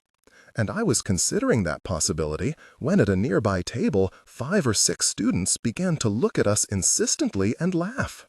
I immediately realized that they found Pietro funny-looking because of his thick eyebrows, the bushy hair over his forehead. After a few minutes, both at the same time stood up, went over to the students' table, and started a quarrel in their usual violent manner. An uproar arose, shouting, some punches. My mother shrieked insults in support of her sons. My father and Pietro rushed to pull them away. Pietro was almost amused. He seemed not to have understood the reason for the fight. Once in the street, he said ironically, "Is this a local custom? You suddenly get up and start hitting the people at the next table?" He and my brothers became livelier and friendlier than before. But as soon as possible, my father drew Pepe and Johnny aside and rebuked them for the bad impression they had made in front of the professor. I heard Pepe justifying himself almost in a whisper. "They were making fun of Pietro, Papa. What the hell were we supposed to do?" I liked that he said Pietro and not the professor. It meant that Pietro was part of the family, at home, a friend with the best qualities, and that, even if he was rather odd-looking, no one could make fun of him in his presence. But the incident convinced me that it was better not to take Pietro to see Lila. I knew her. She was mean. She would find him ridiculous and would make fun of him like the young men in the restaurant. In the evening, exhausted by the day outside, we ate at home, and then we all went out again, taking my future husband to the hotel. As we parted, my mother, in high spirits, unexpectedly kissed him noisily on each cheek. But when we returned to the neighborhood, saying a lot of nice things about Pietro, she kept to herself without saying a word. Before she went to her room, she said to me bitterly, "You are too fortunate. You don't deserve that poor boy." 24. The book sold well all summer, and I continued to talk about it here and there around the country. I was careful now to defend it with a tone of detachment, at times chilling the more inquisitive audiences. Every so often I remembered Gigliola's words, and I mixed them with my own, trying to give them a place. In early September, Pietro moved to Florence, to a hotel near the station, and started looking for an apartment. He found a small place to rent in the neighborhood of Santa Maria del Carmine, and I went right away to see it. It was an apartment with 2 dingy rooms, in terrible condition. The kitchen was tiny, the bathroom had no window. When in the past I had gone to Lila's brand-new apartment to study, she would often let me stretch out in her spotless tub, enjoying the warm water and the dense bubbles. The bathtub in that apartment in Florence was cracked and yellowish, the type you had to sit upright in. But I smothered my unhappiness. I said it was all right. Pietro's course was starting. He had to work. He couldn't waste time. And, besides, it was a palace compared to my parents' house. However, just as Pietro was getting ready to sign the lease, Adele arrived. She didn't have my timidity. She judged the apartment a hovel, completely unsuited to 2 people who were to spend a large part of their time at home working. So she did what her son hadn't done and what she, on the other hand, could do. She picked up the telephone and, paying no attention to Pietro's show of opposition, marshaled some Florentine friends, all influential people. In a short time, she had found in San Niccolò, for a laughable rent, because it was a favor, 5 light-filled rooms with a large kitchen and an adequate bathroom. She wasn't satisfied with that. She made some improvements at her own expense. She helped me furnish it. She listed possibilities, gave advice, guided me. But I often noted that she didn't trust either my submissiveness or my taste. If I said yes, she wanted to make sure I really agreed. If I said no, she pressed me until I changed my mind. In general, we always did as she said. On the other hand, I seldom opposed her. I had no trouble going along with her, and in fact made an effort to learn. I was mesmerized by the rhythm of her sentences, by her gestures, by her hairstyle, by her clothes, her shoes, her pins, her necklaces, her always beautiful earrings. And she liked my attitude of an attentive student. She persuaded me to cut my hair short. She urged me to buy clothes of her taste in an expensive shop that offered her big discounts. She gave me a pair of shoes that she liked and would have bought for herself, but didn't consider suitable for her age, and she even took me to a friend who was a dentist. Meanwhile, because of the apartment that, in Adele's opinion, constantly needed some new attention, because of Pietro, who was overwhelmed by work, the wedding was put off from autumn to spring, something that allowed my mother to prolong her war to get money from me. I tried to avoid serious conflicts by demonstrating that I hadn't forgotten my family. With the arrival of the telephone, I had the hall and kitchen repainted, I had new wine-colored flowered wallpaper put in the dining room, I bought a coat for Elisa, I got a television on the installment plan, and at a certain point I also gave myself something. I enrolled in a driving school, passed the exam easily, got my license. But my mother darkened. "You like throwing away money. What's the use of a license if you don't have a car? We'll see later. You want to buy a car? How much do you really have saved up? None of your business." Pietro had a car, and once we were married, I intended to use it. When he returned to Naples, in the car in fact, to bring his parents to meet mine, he let me drive a little, around the old neighborhood and the new one. I drove on the Stradone, passing the elementary school, the library. I drove on the streets where Leila had lived when she was married. I turned back and skirted the gardens. That experience of driving is the only good thing I can remember. Otherwise, it was a terrible afternoon, followed by an endless dinner. Pietro and I struggled to make our families less uncomfortable, but they were so many worlds apart that the silences were extremely long. When the Irotas left, loaded with an enormous quantity of leftovers pressed on them by my mother, it suddenly seemed to me that I was wrong about everything. I came from that family, Pietro from that other. Each of us carried our ancestors in our body. How would our marriage go? What awaited me? Would the affinities prevail over the differences? Would I be capable of writing another book? When? About what? And would Pietro support me? And Adele? And Maria Rosa?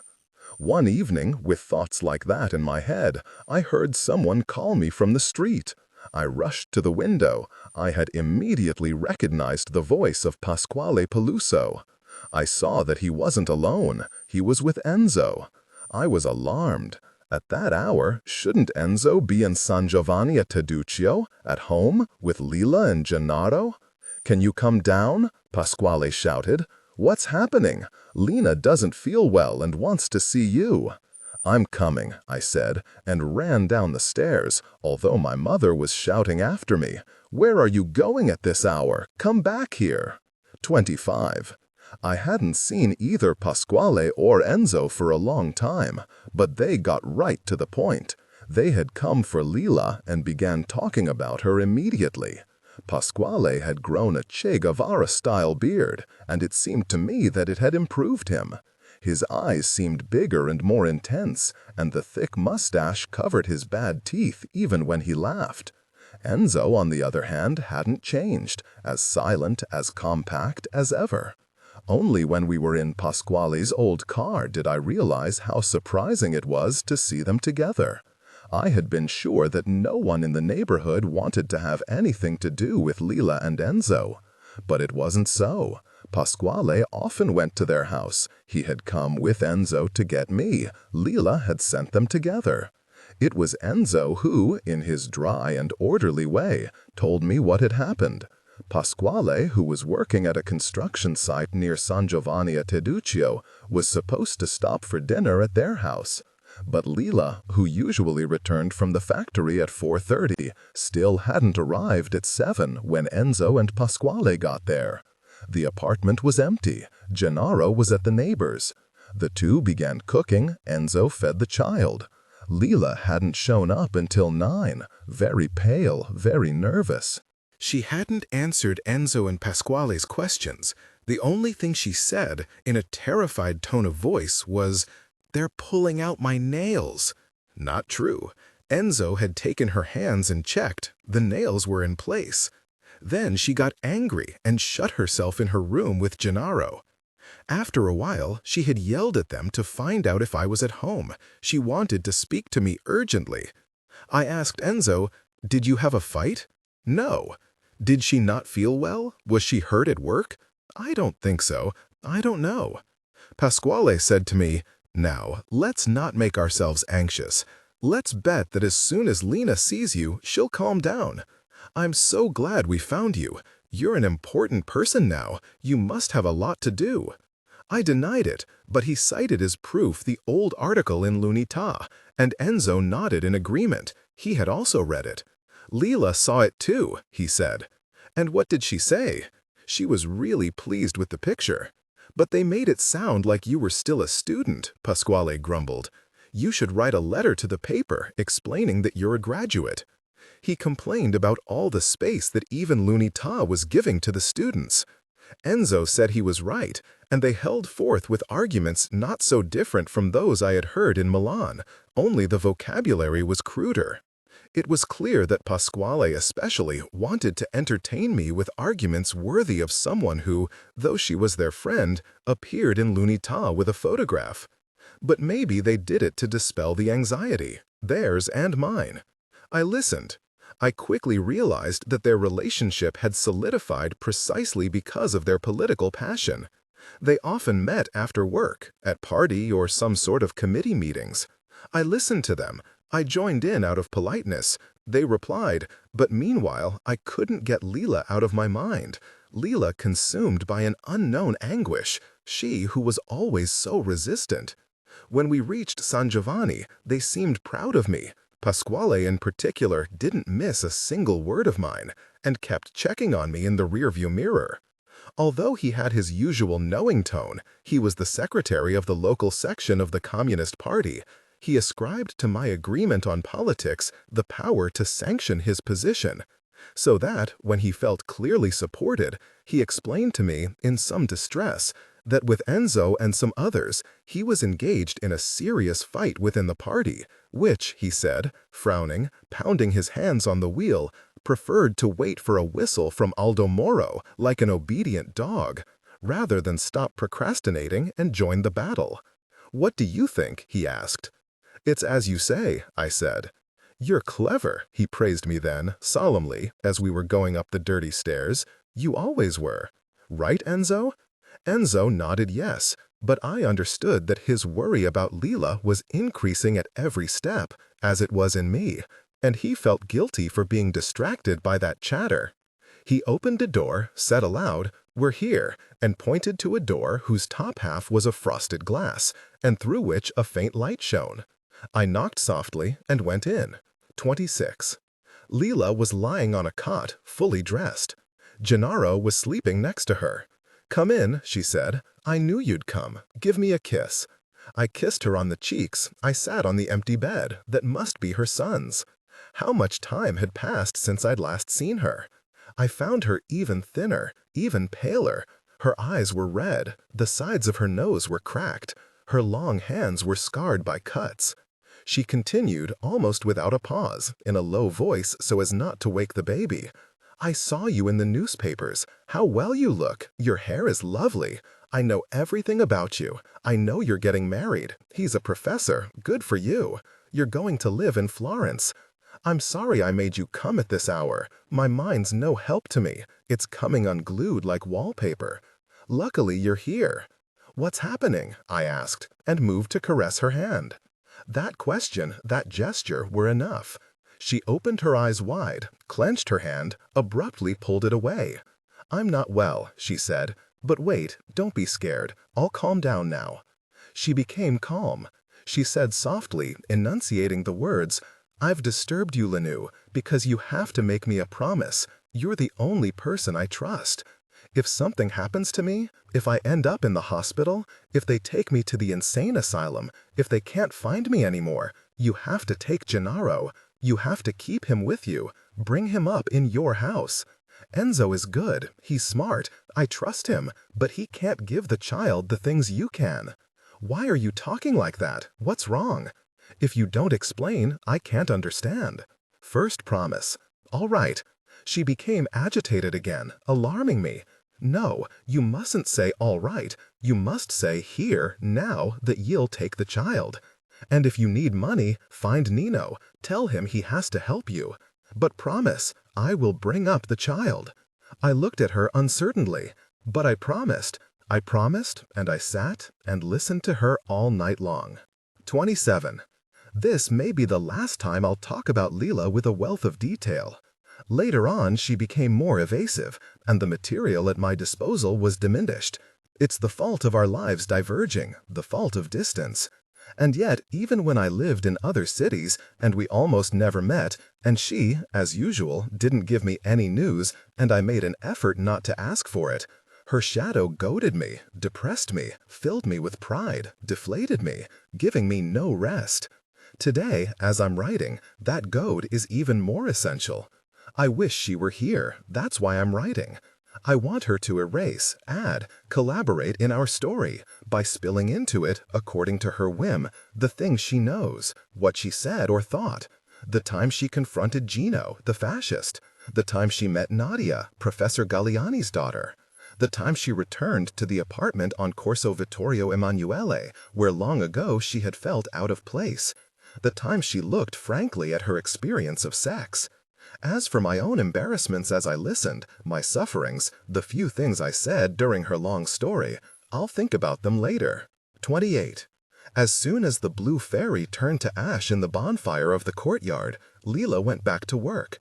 I don't know how strong an effect our meeting had on her. Certainly she felt unhappy for days, but managed not to ask herself why. She had learned that it hurt to look for reasons, and she waited for the unhappiness to become first a general discontent, then a kind of melancholy, and finally the normal labor of every day, taking care of Gennaro, making the beds, keeping the house clean, washing and ironing the baby's clothes, Enzo's and her own, making lunch for the three of them, leaving little Reno at the neighbors with 1,000 instructions, hurrying to the factory and enduring the work and the abuses, coming home to devote herself to her son, and also to the children Gennaro played with, making dinner, the three of them eating again, putting Gennaro to bed while Enzo cleared up and washed the dishes, returning to the kitchen to help him study, something that was very important to him, and that, despite his weariness, she didn't want to deny him. What did she see in Enzo? In essence, I think, the same thing she had wanted to see in Stefano and in Nino, a way of finally putting everything back on its feet, in the proper way. But while Stefano, once the screen of money vanished, had turned out to be a person without substance and dangerous, while Nino, once the screen of intelligence vanished, had been transformed into a black smoke of pain, Enzo for now seemed incapable of nasty surprises. He was the boy whom, for obscure reasons, she had always respected in elementary school. And now he was a man so deeply compact in every gesture, so resolute toward the world, and so gentle with her, that she could be sure he wouldn't abruptly change shape. Of course, they didn't sleep together. Leela couldn't do it.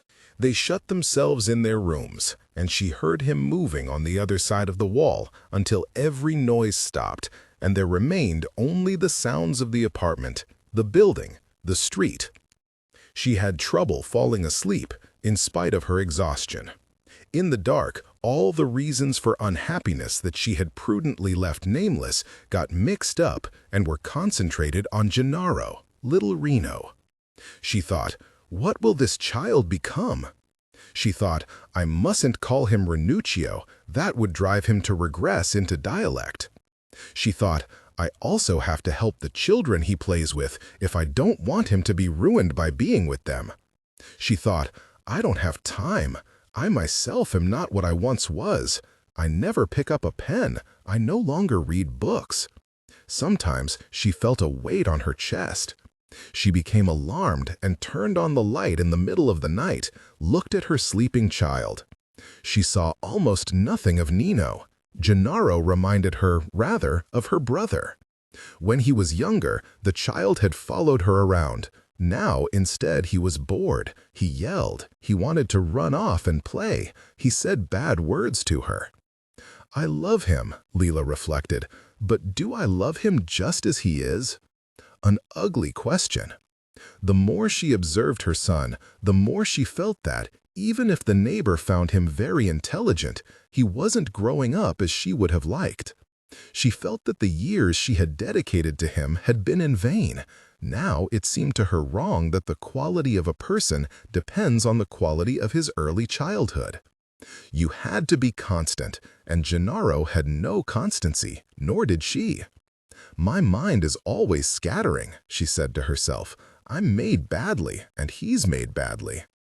Then she was ashamed of thinking like that. She whispered to the sleeping child, You're clever. You already know how to read. You already know how to write. You can do addition and subtraction. Your mother is stupid. She's never satisfied. She kissed the little boy on the forehead and turned out the light. But still she couldn't sleep, especially when Enzo came home late and went to bed without asking her to study. On these occasions, Leela imagined that he had met some prostitute or had a lover, a colleague in the factory where he worked, an activist from the communist cell he had immediately joined. Males are like that, she thought, at least the ones I've known. They have to have sex constantly, otherwise they're unhappy. I don't think Enzo is any different. Why should he be? And besides, I've rejected him. I've left him in the bed by himself. I can't make any demands. She was afraid only that he would fall in love and send her away. She wasn't worried about finding no roof over her head. She had a job at the sausage factory and felt strong, surprisingly, much stronger than when she had married Stefano and found herself with a lot of money but was subjugated by him. Rather, she was afraid of losing Enzo's kindness, the attention he gave to all her anxieties, the tranquil strength he emanated, and thanks to which he had saved her first from Nino's absence, then from Stefano's presence. All the more because, in her present situation, he was the only one who gave her any gratification, who continued to ascribe to her extraordinary capabilities. You know what that means? No. Look closely. It's German, Enzo. I don't know German.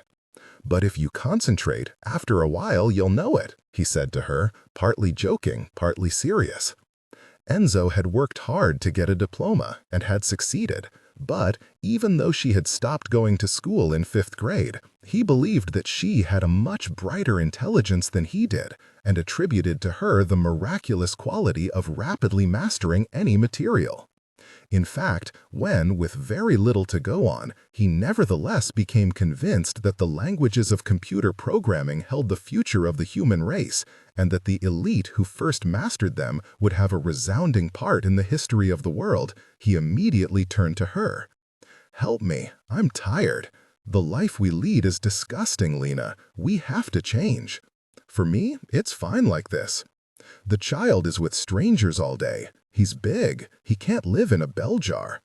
Look what bad shape your hands are in. They're my hands, and I'll do as I like with them. I want to earn more, for you and for Gennaro. You take care of your things, and I'll take care of mine. Harsh reactions, as usual. Enzo enrolled in a correspondence course. It was expensive, requiring periodic tests to be sent to an international data processing center with headquarters in Zurich, which returned them corrected. Enzo had gradually involved Leela, and she had tried to keep up, but she behaved in a completely different way than she had with Nino, whom she had assailed with her obsession to prove that she could help him in everything. When she studied with Enzo, she was calm. She didn't try to overpower him. The evening hours that they spent on the course were a struggle for him, for her, a sedative. Maybe that was why, the rare times he returned late and seemed able to do without her, Leela remained wakeful, anxious, as she listened to the water running in the bathroom, with which she imagined Enzo washing off his body every trace of contact with his lovers. 29. In the factory, she had immediately understood, overwork drove people to want to have sex not with their wife or husband in their own house, where they returned exhausted and empty of desire, but there, at work, morning or afternoon. The men reached out their hands at every opportunity. They propositioned you if they merely passed by. And women, especially the ones who were not so young, laughed, rubbed against them with their big bosoms, fell in love, and love became a diversion that mitigated the labor and the boredom, giving an impression of real life. From Leela's first days, the men had tried to get close, as if to sniff her. Leela repulsed them, and they laughed or went off humming songs full of obscene allusions. One morning, to make things perfectly clear, she almost pulled off the ear of a man who, passing by, had made a lewd remark and pressed a kiss on her neck. He was a fairly attractive man in his 40s, named Ado, who spoke to everyone in an elusive way and was good at telling dirty jokes. Leela grabbed the ear with one hand and twisted it, pulling with all her strength, her nails digging into the membrane, without letting go her grip, even though the man was yelling as he tried to parry the kicks she was giving him. After which, furious, she went to see Bruno Saccovo to protest. Leela had seen him only a few times since he hired her, fleetingly, without paying him much attention. In that situation, however, she was able to observe him closely. He was standing behind the desk. He had risen deliberately, the way men do when a woman enters the room. Leela was amazed. Saccovo's face was bloated, his eyes shrouded by dissipation, his chest heavy, and his flushed complexion clashed like magma against his black hair and the white of his wolfish teeth. She wondered, what does this man have to do with the young man, the friend of Nino, who was studying law? And she felt there was no continuity between the time on Ischia and the sausage factory. Between them stretched a void, and in the leap from one space to the other, Bruno, maybe because his father had been ill recently and the weight of the business, the debts, some said, had fallen suddenly on his shoulders. She told him her complaints. He began to laugh. "Lena," he warned her, "I did you a favor, but don't make trouble for me. We all work hard here. Don't always have your gun aimed. People have to relax every so often, otherwise it causes problems for me. The rest of you can relax with each other." He ran his eyes over her with a look of amusement. "I thought you liked to joke." "I like it when I decide." Leela's hard tone made him change his. He became serious. He said without looking at her, "You're the same as ever, so beautiful in Ischia." Then he pointed to the door. "Go to work. Go on." But from then on, when he met her in the factory, he never failed to speak to her in front of everyone, and he always gave her a good-humored compliment. That familiarity, in the end, sanctioned Leela's situation in the factory. She was in the good graces of the young Saccovo, and so it was as well to leave her alone. This seemed to be confirmed when one afternoon, right after the lunch break, a large woman named Teresa stopped her and said teasingly, "You're wanted in the seasoning room." Leela went into the big room where the salamis were drying, a rectangular space crammed with salamis hanging from the ceiling in the yellow light. There she found Bruno, who appeared to be doing an inspection, but in reality wanted to chat.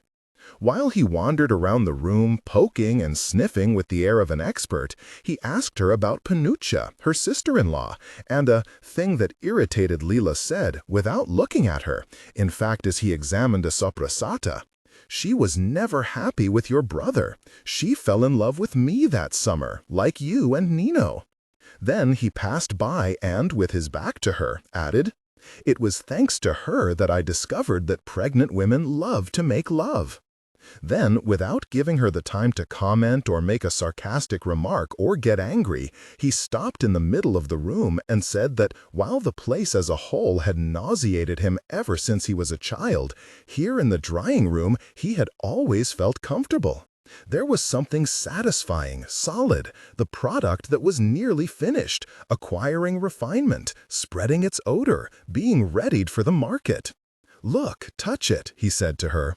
"It's compact, hard. Smell the fragrance it gives off. It's like the odor of man and woman when they embrace and touch. You like it? If you knew how many girls I've brought here since I was a boy." And just then he grabbed her by the waist, slid his lips down her long neck as he squeezed her bottom. He seemed to have 100 hands. He was rubbing her on top of the apron, underneath it, at a frenetic and breathless speed, in an exploration without pleasure, a pure, intrusive desire. For Leela, everything except the smell of the salamis reminded her of Stefano's violence, and for several seconds she felt annihilated. She was afraid of being murdered. Then fury seized her, and she hit Bruno in the face and between the legs. She yelled him, "You are a shit of a man. You've got nothing down there. Come here, pull it out so I can cut it off, you shit." Bruno let go, retreated. He touched his lip, which was bleeding. He snickered in embarrassment. He mumbled, "I'm sorry. I thought there might be at least a little gratitude." Leela shouted at him, "You mean I have to pay a penalty or you'll fire me? Is that it?" He laughed again, shook his head. "No, if you don't want to, you don't want to. That's all. I apologized. What else should I do?" But she was beside herself. Only now did she begin to feel on her body the traces of his hands, and she knew it would last. It wasn't something she could wash off with soap. She backed up toward the door. She said to him, "You were lucky right now, but whether you fire me or not, I swear I'll make you curse the moment you touched me." As she was leaving, he muttered, "What did I do to you? I didn't do anything. Come here, as if these were real problems. Let's make peace." She went back to her job. At the time, she was working in the steamy vat room as a kind of attendant who, among other things, was supposed to keep the floor dry, a fruitless task. Ado, the one whose ear she had almost torn off, looked at her with curiosity. All of them, men and women, kept their eyes on her as she returned, enraged, from the drying room. Leela didn't exchange a glance with anyone. She grabbed a rag, slammed it down on the bricks, and began to wipe the floor, which was a swamp, uttering aloud in a threatening tone, "Let's see if some other son of a bitch wants to try." Her companions concentrated on their work. For days she expected to be fired, but she wasn't. If she happened to run into Bruno, he smiled kindly. She responded with a cold nod. No consequences then, except disgust at those short hands and flashes of hatred. But since Leela continued to show the same contemptuous indifference toward the supervisors, they suddenly began to torment her again, by constantly changing her job, forcing her to work until she was worn out, making obscene remarks. A sign that they had been given permission. She didn't tell Enzo anything about almost tearing off the ear, about Bruno's attack, about the everyday harassments and struggles. If he asked her how things were going at the sausage factory, she answered sarcastically, "Why don't you tell me how it is where you work?" And since he was silent, Leela teased him a little, and then together they turned to the exercises for the correspondence course. They took refuge there for many reasons, the most important being to avoid questions about the future. What were they to each other? Why was he taking care of her and Gennaro? Why did she accept it? Why had they been living together for so long, while Enzo waited in vain every night for her to join him, tossing and turning in the bed, going to the kitchen with the excuse of getting a drink of water, glancing at the door with the frosted glass to see if she had turned off the light yet, and to look at her shadow? Mute tensions. I knock, I let him enter. His doubts, hers. In the end, they preferred to dull their senses by competing with block diagrams as if they were equipment for gymnastics. "Let's do the diagram of the door opening," Leela said. "Let's do the diagram of knotting the tie," Enzo said. "Let's do the diagram of tying Gennaro's shoes," Leela said. "Let's do the diagram of making coffee in the Napoletana," Enzo said. From the simplest actions to the most complicated, they racked their brains to diagram daily life, even if the Zurich tests didn't require it. And not because Enzo wanted to, but because, as usual, Leela, who had begun diffidently, grew more and more excited each day, and now, in spite of the cold at night, she was frantic to reduce the entire wretched world they lived in to the truth of zeros and ones. She seemed to aspire to an abstract linearity, the abstraction that bred all abstraction, hoping that it would assure her a restful tidiness. "Let's diagram the factory," she proposed one evening. "The whole process?" he asked, bewildered. "Yes." He looked at her, he said, "All right, let's start with your job." An irritated scowl crossed her face. She said goodnight and went to her room. 30. That equilibrium, already precarious, changed when Pasquale reappeared. He was working at a construction site in the area and had come to San Giovanni a Teduccio for a meeting of the local section of the Communist Party. He and Enzo met on the street, by chance, and immediately regained their old intimacy. They ended up talking about politics and manifested the same dissatisfaction. Enzo expressed himself cautiously at first, but Pasquale, surprisingly, although he had an important local post, secretary of the section, proved to be anything but cautious, and he criticized the party, which was revisionist, and the union, which often closed both eyes. The two spent so long talking that Leela found Pasquale at the house at dinner time and had to feed him as well. The evening began badly. She felt herself observed and had to make an effort not to get angry. What did Pasquale want? To spy on her? Report to the neighborhood how she was living? What right did he have to come there to judge her? He didn't speak a single friendly word. He brought no news of her family, of Nunzia, of her brother Rino, of Fernando. Instead, he gave her male looks, the kind she got in the factory, appraising, and if she became aware of them, he turned his eyes elsewhere. He must have found that she had grown ugly.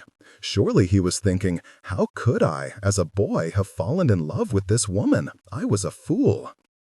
And without a doubt, he considered her a terrible mother, since she could have brought up her son in the comfort of the Karachi grocery stores, and instead she had dragged him into that poverty.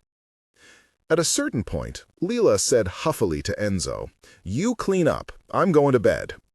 But Pasquale, to her surprise, assumed a grandiose tone and said to her with some emotion, "Lena, before you go, I have to tell you one thing. There is no woman like you. You throw yourself into life with a force that, if we all had it, the world would have changed a long time ago." Then, having broken the ice in this way, he told her that Fernando had gone back to resoling shoes, that Rino had become Stefano's cross to bear and was constantly begging him for money, that Nunzia he rarely saw, she never left the house. "But you did well," he repeated. "No one in the neighborhood has kicked the Karachis and the Solaras in the face as much as you, and I'm on your side." After that, he showed up often, which cut into their studying. He would arrive at dinner time with 4 hot pizzas, playing his usual role of someone who knows all about how the capitalist and anti-capitalist world functions, and the old friendship grew stronger. It was clear that he lived without emotional ties. His sister Carmen was engaged and had little time for him. But he reacted to his solitude with an angry activism that Leela liked, that interested her. Although crushed by hard labor at the construction sites, he was involved in union activities. He threw blood-red paint at the American consulate. If there were fascists to be beaten up, he was always on the front lines. He was a member of a worker-student committee where he continuously quarreled with the students. Not to mention the Communist Party. Because of his critical position, he expected at any moment to lose his post as secretary of the section. With Enzo and Leela, he spoke freely, mixing personal resentments and political arguments. "They tell me I'm an enemy of the party," he complained. "They tell me I make too much of a fuss. I should calm down. But they are the ones who are destroying the party. They are the ones turning it into a cog in the system. They are the ones who've reduced anti-fascism to democratic oversight. But do you know who's been installed as the head of the neighborhood fascists? The pharmacist's son, Gino, an idiot slave of Michele Solara. And must I put up with the fact that the fascists are raising their heads again in my neighborhood? My father," he said with emotion, "gave his entire self to the party. And why? For this watered-down anti-fascism? For this shit we have today? When that poor man ended up in jail, innocent, completely innocent, he got angry. He didn't murder Don Achille. The party abandoned him. Even though he had been a loyal comrade, even though he had taken part in the 4 days of Naples and fought at the Ponte della Sanità, even though after the war in the neighborhood he had been more exposed than anyone else. And Giuseppina, his mother, had anyone helped her? As soon as he mentioned his mother, Pasquale picked up Gennaro and sat him on his lap, saying, "See how pretty your mama is. Do you love her?" Leela listened. At times, it occurred to her that she should have said yes to that youth, the first who had noticed her, rather than aiming Stefano and his money, rather than getting herself in trouble with Nino. Stayed in her place, not committed the sin of pride, pacified her mind. But at other times, because of Pasquale's tirades, she felt gripped again by her childhood, by the ferocity of the neighborhood, by Don Achille, by his murder, which she, as a child, had recounted so often and with so many invented details that now it seemed to her that she had been present. So she remembered the arrest of Pasquale's father, and how much the carpenter had shouted, and his wife, and Carmen, and she didn't like that. True memories mingled with false ones. She saw the violence, the blood.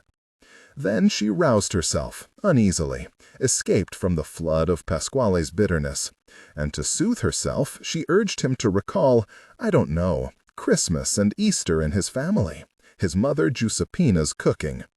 He quickly realized what was going on, and maybe he thought that Leela missed the affections of her family, as he missed his. The fact is that one day he showed up without warning and said gaily, "Look who I brought you." He had brought her Nunzia. Mother and daughter embraced. Nunzia cried for a long time and gave Gennaro a Pinocchio ragdoll. But as soon as she started to criticize her daughter's decisions, Leela, who at first had appeared happy to see her, said, "Ma, either we act as if nothing happened, or it's better that you go." Nunzia was offended. She played with the child and kept saying, as if she really were talking to the boy, "If your mama goes to work, what about you, poor thing? Where does she leave you?" At that point, Pasquale realized he had made a mistake. He said it was late and they had to go. Nunzia got up and spoke to her daughter, partly threatening her, partly entreating her. "You," she complained, "first you had us living the life of rich people, and then you ruined us. Your brother felt abandoned and doesn't want to see you anymore. Your father has effaced you. Lena, please, I'm not telling you to make peace with your husband. That's not possible. But at least clear things up with the Solaris. They've taken everything because of you. And Reno, your father, we Cerullos, now once again we're nothing." Leela listened, and then she practically pushed her out, saying, "Ma, it's better if you don't come back." She shouted the same thing to Pasquale as well. 31. Too many problems at once. The guilt towards Gennaro, towards Enzo, the cruel shifts at work, the overtime, Bruno's obscenities, her family who wanted to return to burden her, and that presence of Pasquale, toward whom it was pointless to be aloof. He never got angry. He burst in cheerfully, sometimes dragging Leela, Gennaro, and Enzo out to a pizzeria, sometimes driving them in the car to Agirola so the child could have some fresh air. But mostly he tried to involve her in his activities. He pushed her to join the union, even though she didn't want to, and did it only to slight Sokovo, who wouldn't like it. He brought her pamphlets of various kinds, very clear, concise, on subjects like the pay package, collective bargaining, wage differentials, knowing that even if he hadn't opened them, Leela would sooner or later read them. He took her with Enzo and the child to Riviera di Chiaia, to a demonstration for peace in Vietnam that turned into a general stampede. Rocks flying, fascists stirring things up, police charging, Pasquale punching, Leela shouting insults, and Enzo cursing the moment they had decided to take Gennaro into the middle of that fracas. But there were 2 episodes in particular in that period that were significant for Leela. Once, Pasquale insisted that she come to hear an important comrade, a woman.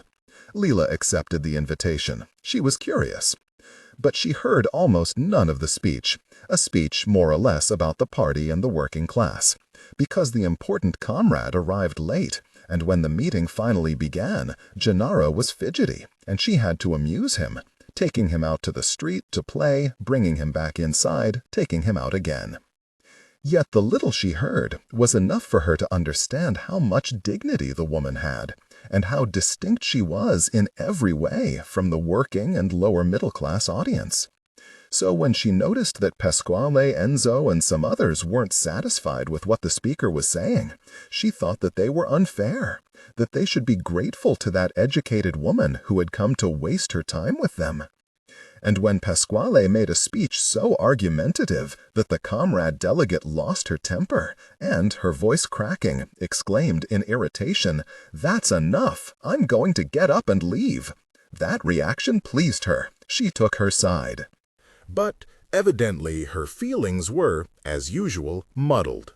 When Enzo shouted, in support of Pasquale, "Comrade, without us you don't even exist, so you stay as long as we want you to, and go only when we tell you," she changed her mind, with sudden sympathy for the violence of that weight.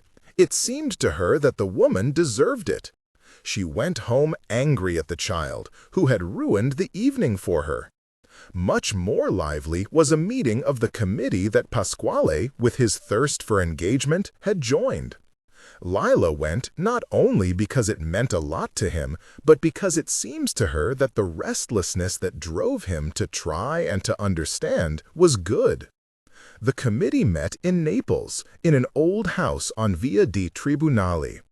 They arrived one night in Pasquale's car and climbed up crumbling, monumental stairs. The place was large, and there weren't many people present. Lila noticed how easy it was to distinguish the faces of the students from those of the workers, the fluency of the leaders from the stuttering of the followers. And she quickly became irritated. The students made speeches that seemed to her hypocritical. They had a modest manner that clashed with their pedantic phrases. The refrain, besides, was always the same. "We're here to learn from you," meaning from the workers, but in reality they were showing off ideas that were almost too obvious about capital, about exploitation, about the betrayal of social democracy, about the modalities of the class struggle.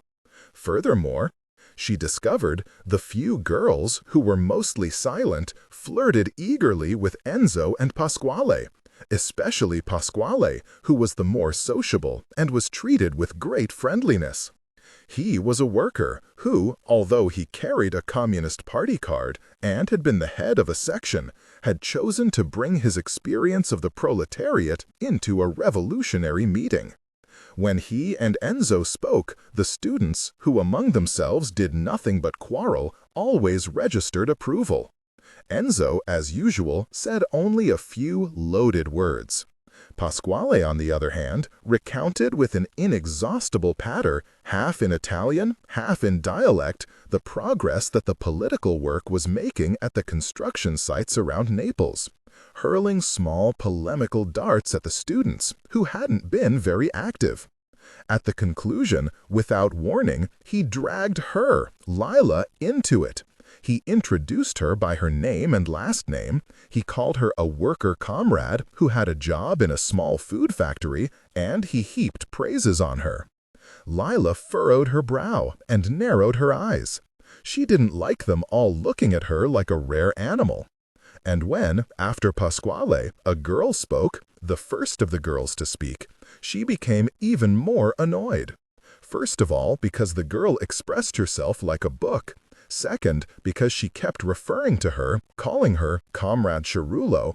And third, because Lila already knew her. It was Nadia, the daughter of Professor Galliani, Nino's little girlfriend, who had written him love letters on Ischia.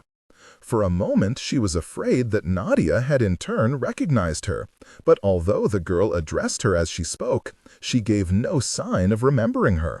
Besides, why should she? Who could say how many rich people's parties she had gone to, and what crowd of shadows inhabited her memory? For Lila, on the other hand, there had been that one long-ago occasion, and she remained struck by it. She recalled the apartment on Corso Vittorio Emanuele precisely, along with Nino and all those young people from good families, the books, the paintings, and her own agonizing experience of it, the unease it had inspired. She couldn't bear it. She got up while Nadia was still speaking and went out with Gennaro, carrying inside her an evil energy that, finding no precise outlet, writhed in her stomach. After a while, however, she returned. She had decided to have her say, in order not to feel inferior. A curly-headed youth was speaking with great expertise about Etal cider and piecework. Lila waited for him to finish, and, ignoring Enzo's look of bewilderment, asked to speak. She spoke for a long time, in Italian, with Gennaro fussing in her arms. She began slowly, then she continued on amid a general silence. Perhaps her voice was too loud. She said jokingly that she knew nothing about the working class. She said she knew only the workers, men and women, in the factory where she worked, people from whom there was absolutely nothing to learn except wretchedness. Can you imagine, she asked, what it means to spend 8 hours a day standing up to your waist in the mortadella cooking water? Can you imagine what it means to have your fingers cut with slicing the meat off animal bones? Can you imagine what it means to go in and out of refrigerated rooms at 20 degrees below zero and get 10 lira more an hour, 10 lira for cold compensation? If you imagine this, what do you think you can learn from people who are forced to live like that? The women have to let their asses be groped by supervisors and colleagues without saying a word. If the owner feels the need, someone has to follow him into the seasoning room. His father used to ask for the same thing, maybe also his grandfather. And there, before he jumps all over you, that same owner makes you a tired little speech on how the odor of salami excites him. Men and women both are subjected to body searches, because at the exit there's something called the partial. And if the red light goes on instead of the green, it means that you're stealing salamis or mortadellas. The partial is controlled by the guard, who's a spy for the owner, and turns on the red light not only for possible thieves, but especially for shy, pretty girls and for troublemakers. That is the situation in the factory where I work. The union has never gone in, and the workers are nothing but poor victims of blackmail, dependent on the law of the owner. That is, I pay you, and so I possess you, and I possess your life, your family, and everything that surrounds you. And if you don't do as I say, I'll ruin you. At first, no one breathed. Then other speakers followed, who all quoted Lila devotedly. At the end, Nadia came to give her a hug. She was full of compliments. How pretty you are, how clever, you speak so well. She thanked her and said seriously, You've made us understand how much work we still have to do." But in spite of her lofty, almost solemn tone, to Lila she seemed more childish than she remembered when, that night years earlier, she had seen her with Nino. What did they do, she and the son of Saratore? Did they dance? Did they talk? Did they stroke each other? Did they kiss? She no longer knew. Certainly, the girl had a loveliness that was unforgettable. And now Lila thought, seeing Nadia right before her, she seemed even purer than she had then, pure and fragile, and so genuinely open to the suffering of others that she appeared to feel their torments in an unendurable extent. "Will you come back? I have the child. You have to come back. We need you." But Lila shook her head uneasily. She repeated to Nadia, "I have the child," and pointed to him. And to Gennaro he said, "Say hello to the lady. Tell her you know how to read and write. Let her hear how well you speak." And since Gennaro hid his face against her neck while Nadia smiled vaguely but didn't seem to notice him, she said again to her, "I have the child. I work 8 hours a day, not counting overtime. People in my situation want only to sleep at night." She left in a daze, with the impression of exposing herself too fully to people who, yes, were good-hearted, but who, yes, understood it in the abstract, in the concrete, couldn't understand a thing. "I know," it stayed in her head without becoming sound, "I know what a comfortable life full of good intentions means. You can't even imagine what real misery is." Once she was on the street, her uneasiness increased. As they went toward the car, she felt that Pasquale and Enzo were sulking. She guessed that her speech had wounded them. Pasquale took her gently by the arm, closing a physical gap that before that moment he had never tried to close, and asked her, "You really work in those conditions?" She, irritated by the contact, pulled her arm away, protesting, "And how do you work, the two of you? How do you work?" They didn't answer. They worked hard, that was obvious. And at least Enzo, in front of him, in the factory, women worn out by the work, by humiliations, by domestic obligations, no less than Lila was.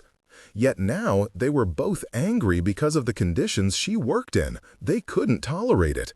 You had to hide everything from men. They preferred not to know. They preferred to pretend that what happened at the hands of the boss miraculously didn't happen to the women important to them. And this was the idea they had grown up with. They had to protect her, even at the risk of being killed. In the face of that silence, Lila got even angrier. "Fuck off," she said, "you and the working class." They got in the car, exchanging only trite remarks all the way to San Giovanni at Teduccio. But when Pasquale left them at their house, he said to her seriously, "There's nothing to do. You're always the best." And then he left again for the neighborhood. Enzo, instead, with the child asleep in his arms, muttered darkly, "Why didn't you say anything? People in the factory put their hands on you?" They were tired, she decided, to soothe him. She said, "With me, they don't dare." 32. A few days later, the trouble began. Lila arrived at work early in the morning, worn out by her innumerable tasks and completely unprepared for what was about to happen. It was very cold. She'd had a cough for days. It felt like flu coming on. At the entrance, she saw a couple of kids. They must have decided to skip school. One of them greeted her with some familiarity and gave her not a flyer, as sometimes happened, but a pamphlet several pages long. She responded to his greeting, but she was bewildered. She had seen the boy at the committee meeting on Via dei Tribunali. Then she put the pamphlet in her coat pocket and passed Filippo, the guard, without deigning to look at him, so he shouted after her, "Not even a good morning, eh?" She worked extremely hard, as usual. At that time she was in the gutting section, and forgot about the boy. At lunchtime, she went into the courtyard with her lunchbox to find a sunny corner, but as soon as Filippo saw her, he left the guard booth and joined her. He was a man of about 50, short, heavy, full of the most disgusting obscenities, but also inclined to a sticky sentimentality. He had recently had his 6th child, and he easily became emotional, pulling out his wallet to show off a picture of the baby. Leela thought he had decided to show it to her as well, but no. The man pulled the pamphlet out of his jacket pocket and said to her in an extremely aggressive tone, "Cheru, listen carefully to what I'm telling you. If you said to these shits the things that are written here, you've got yourself in deep trouble, you know?" She answered coldly, "I don't know what the fuck you're talking about. Let me eat." Filippo, angrily throwing the pamphlet in her face, snapped, "You don't know, eh? Read it then. We were all happy and harmony here, and only a whore like you could spread these things. I turn on the partial as I please? I put my hands on the girls? I, the father of a family? Look out, or Bruno will make you pay, and dearly, or by God I'll smash your face myself." He turned and went back to the guard booth. Leela calmly finished eating, then she picked up the pamphlet. The title was pretentious, "Investigation into the Condition of Workers in Naples and the Provinces." She scanned the pages and found one devoted entirely to the Saccovo sausage factory. She read word for word everything that had come out of her mouth at the meeting on Via dei Tribunali. She pretended it was nothing. She left the pamphlet on the ground, she went inside without even looking at the guard booth, and returned to work. But she was furious with whoever had gotten her into that mess, and without even warning her, especially saintly Nadia. Surely she had written that stuff. It was all tidily in order and full of maudlin emotion. As she worked the knife on the cold meat and the odor made her sick and her rage increased, she felt around her the hostility of the other workers, male and female. They had all known one another a long time. They knew they were complicit victims, and they had no doubt about who the whistleblower was. She, the only one who behaved from the start as if the need to work didn't go hand in hand with the need to be humiliated. In the afternoon, Bruno appeared, and soon afterward he sent for her. His face was redder than usual, and he had the pamphlet in his hand. "Was it you?" "No." "Tell me the truth, Lena. There are already too many people out there making trouble. You've joined them?" "I told you no." "No, eh? There is no one here, however, who has the ability and the impudence to make up all these lies. It must have been one of the office workers. The office workers least of all. Then what do you want from me? Little birds sing. Get mad at them." He snorted. He seemed truly strained. He said, "I gave you a job. I said nothing when you joined the union. My father would have kicked you out. All right, I did something foolish there in the drying room, but I apologized. You can't say I persecuted you. And you, what do? You take revenge by casting a bad light on my factory and setting it down in black and white that I take my women workers into the drying room? For Christ's sake, when? Me? The workers? Are you mad? You're making me regret the favor I did you." "The favor? I work hard and you pay me a few cents. It's more the favor I do you than what you do for me. You see? You talk like those shits. Have the courage to admit that you wrote this crap.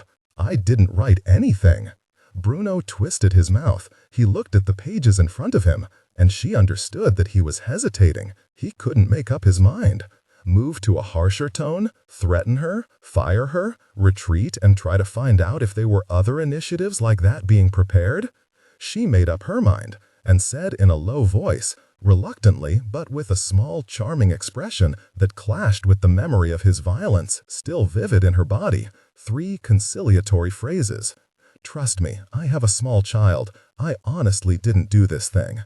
He nodded yes, but he also muttered, unhappily, "You know what you're forcing me to do?" "No, and I don't want to know. I'll tell you just the same. If those are your friends, warn them. As soon as they come back and make a scene out front here, I'll have them beaten to a pulp. As for you, be careful. Stretch the cord too far, and it will snap." But the day didn't end there.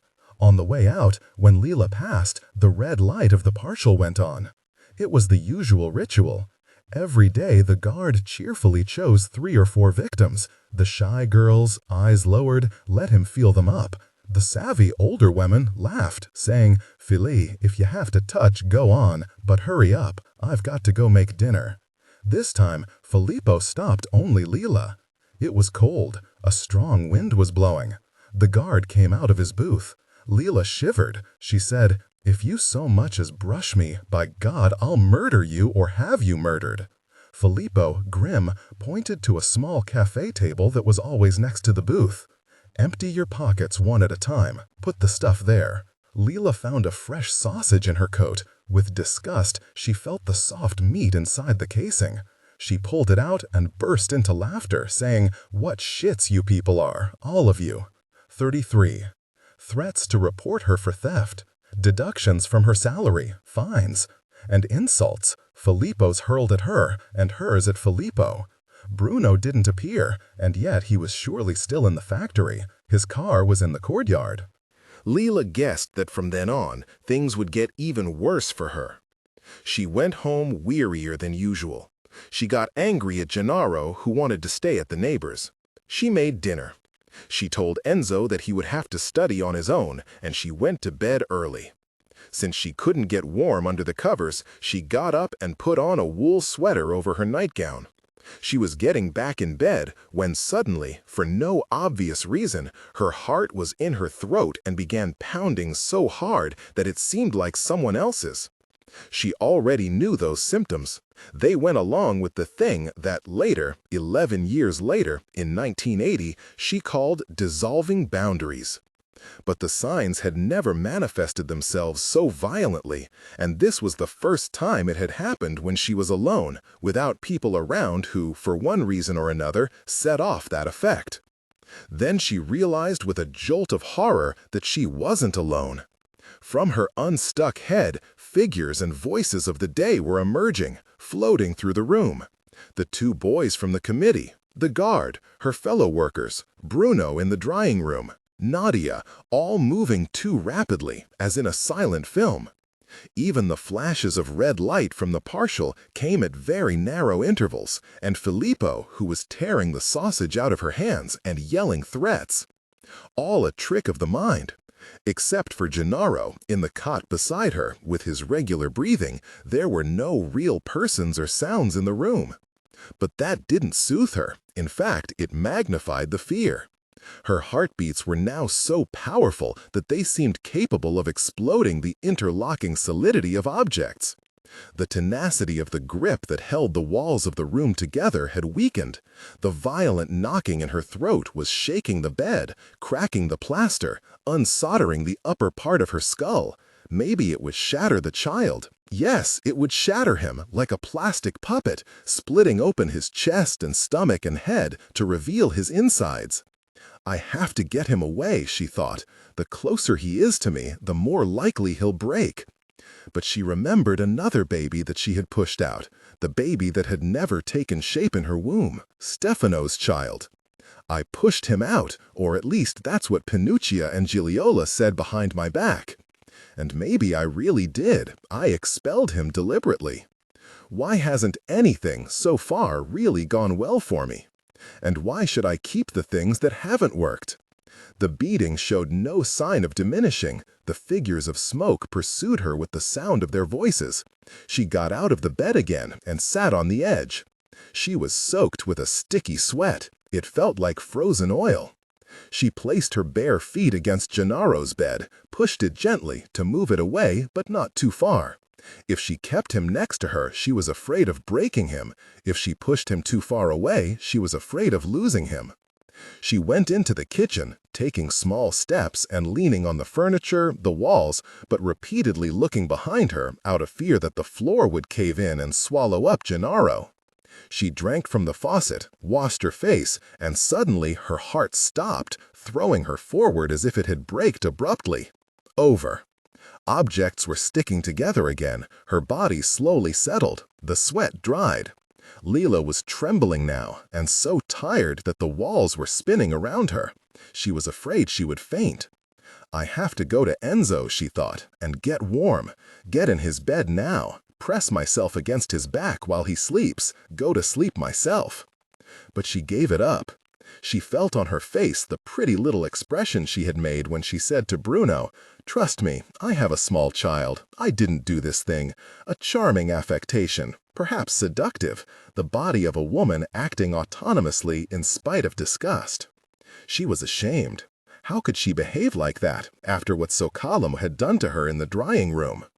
And yet, to push men and drive them like obedient beasts towards goals that were not theirs. No, no, enough. In the past, she had done it for different reasons, almost without realizing it, with Stefano, with Nino, with the Solaras, maybe even with Enzo. Now she didn't want to anymore. She would take care of things herself. With the guard, with her fellow workers, with the students, with Socavo, with her own mind, which, full of demands, would not resign itself, and, worn out by the impact of persons and things, was collapsing. 34. Upon waking, she discovered that she had a fever. She took an aspirin and went to work anyway. In the still dark sky, there was a weak bluish light that licked the low buildings, the muddy weeds and refuse. Already as she skirted the puddles on the unpaved stretch of road that led to the factory, she noticed that there were 4 students. The 2 from the day before, a third about the same age, and a fat kid, decidedly obese, around 20 years old. They were pasting on the boundary wall placards that called on the workers to join the struggle, and had just begun to hand out a leaflet of the same type. But if, the day before, the workers, out of curiosity, out of courtesy, had taken the pamphlet, the majority now either kept going with their heads down, or took the sheet and immediately crumpled it up and threw it away. As soon as she saw that the youths were there, punctual as if what they called political work had a schedule stricter than hers, Leela was annoyed. The annoyance became hostility when the boy from the day before recognized her and hurried toward her with a friendly expression and a large number of leaflets in his hand. "Everything all right, comrade?" Leela paid no attention. Her throat was sore, her temples pounding. The boy ran after her, said uncertainly, "I'm Dario. Maybe you don't remember. We met on Via dei Tribunali." "I know who the fuck you are," she snapped, "but I don't want to have anything to do with you or your friends." Dario was speechless. He slowed down. He said almost to himself, "You don't want the leaflet?" Leela didn't answer, so that she wouldn't yell something hostile at him. But the boy's disoriented face, wearing the expression people have when they feel they are right and don't understand how it is that others don't share their opinion, stayed in her mind. She thought that she ought to explain to him carefully why she had said the things she had said at the meeting, and why she found it intolerable that those things had ended up in the pamphlet, and why she judged it pointless and stupid that the 4 of them, instead of still being in bed or about to enter a classroom, were standing there in the cold handing out a densely written leaflet to people who had difficulty reading, and who, besides, had no reason to subject themselves to the effort of reading, since they already knew those things. They lived them every day, and could tell even worse, unrepeatable sounds that no one would ever say, write, or read, and that nevertheless held as potential the real causes of their inferiority. But she had a fever. She was tired of everything. It would cost her too much effort. And anyway, she had reached the gate, and there the situation was becoming complicated. The guard was yelling at the oldest boy, the fat one, shouting at him in dialect. "You cross that line? Cross it. Shit! Then you're entering private property without permission, and I'll shoot." The student, also agitated, replied with a laugh, a broad, aggressive laugh, accompanied with insults. He called him a slave. He shouted in Italian, "Shoot! Show me how you shoot! This isn't private property. Everything in there belongs to the people." Leela passed both of them. How many times had she witnessed bluster like that? Reno, Antonio, Pasqualo, even Enzo were masters of it, and said to Filippo, seriously, "Satisfy him, don't waste time chattering. Someone who could be sleeping or studying and instead is here being a pain in the ass deserves to be shot." The guard saw her, heard her, and, open-mouthed, tried to decide if she was really encouraging him to do something crazy or making fun of him. The student had no doubts. He stared at her angrily, shouted, "Go on! Go in! Go kiss the boss's ass!" And he retreated a few steps, shaking his head. Then he continued to hand out leaflets a few meters from the gate. Leela headed toward the courtyard. She was already tired at 7 in the morning. Her eyes were burning. 8 hours of work seemed an eternity. Meanwhile, behind her, there was a noise of screeching brakes and men shouting, and she turned. 2 cars had arrived, one gray and one blue. Someone had got out of the first car and begun to tear off the placards that had just been pasted on the wall. It's getting bad, Leela thought, and instinctively went back, although she knew that, like the others, she ought to hurry in and start work. She took a few steps, enough to identify the youth at the wheel of the gray car. It was Gino. She saw him open the door and, tall, muscular as he had become, get out of the car, holding a stick. The others, the ones who were tearing off the posters, the ones who, more slowly, were still getting out of the cars, 7 or 8 in all, were carrying chains and metal bars. Fascists, mostly from the neighborhood. Leela knew some of them. Fascists, as Stefano's father, Don Akil, had been, as Stefano had turned out to be, as the Solaras were. Grandfather, father, grandsons, even if at times they acted like monarchists, at times Christian Democrats, as it suited them. She had hated them ever since, as a girl, she had imagined every detail of their obscenities, since she had discovered that there was no way to be free of them, to clear everything away. The connection between past and present had never really broken down. The neighborhood loved them by a large majority, pampered them, and they showed up with their filth whenever there was a chance to fight. Dario, the boy from Via dei Tribunali, was the first to move. He rushed to protest the torn-down posters. He was holding the ream of leaflets, and Leela thought, "Throw them away, you idiot," but he didn't.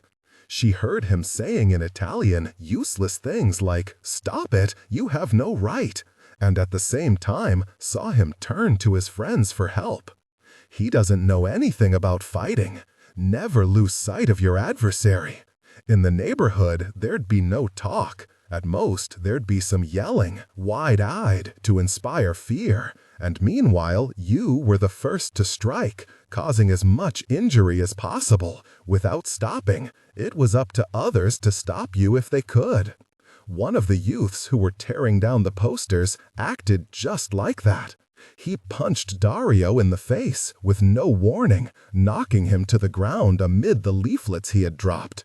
And then he was on him, hitting him, while the pages flew around as if there were a fierce excitement in the things themselves. At that point, the obese student saw that the boy was on the ground and hurried to help him, barehanded, but he was blocked halfway by someone armed with a chain, who hit him on the arm. The youth grabbed the chain furiously and started pulling on it to tear it away from his attacker. And for several seconds they fought for it, screaming insults at one another. Until Gino came up behind the fat student and hit him with the stick, knocking him down. Leela forgot her fever and her exhaustion and ran to the gate, but without a precise purpose. She didn't know if she wanted to have a better view, if she wanted to help the students, if she was simply moved by an instinct she had always had, by virtue of which fighting didn't frighten her, but rather kindled her fury. She wasn't in time to return to the street. She had to jump aside in order not to be run over by a group of workers who were rushing through the gate. A few had tried to stop the attackers, Ido certainly, but they hadn't been able to, and now they were escaping. Men and women were running, pursued by 2 youths holding iron bars. A woman named Isa, an office worker, ran toward Filippo yelling, "Help! Do something! Call the police!" And Ido, one of whose hands was bleeding, said aloud to himself, "I'm going to get the hatchet and then we'll see." So, by the time Leela reached the unpaved road, the blue car had already left, and Gino was getting into the gray one. But he recognized her and paused, astonished, saying, "Lena, you've ended up here." Then, pulled in by his comrades, he started the engine and drove off. But he shouted out window, "You acted the lady, bitch, and look what the fuck you've become." 35. The workday passed in anxiety that, as usual, Leela contained behind an attitude that, at one moment was contemptuous, the next threatening. They all made it clear that they blamed her for the tensions that had emerged suddenly in a place that had always been peaceful. But soon 2 parties formed. One, a small group, wanted to meet somewhere during the lunch break and take advantage of the situation to urge Leela to go to the owner with some cautious wage demands. The other, the majority, wouldn't even speak to Leela and was opposed to any undertaking that would complicate a work life that was already complicated. Between the 2 groups, there was no way to reach agreement.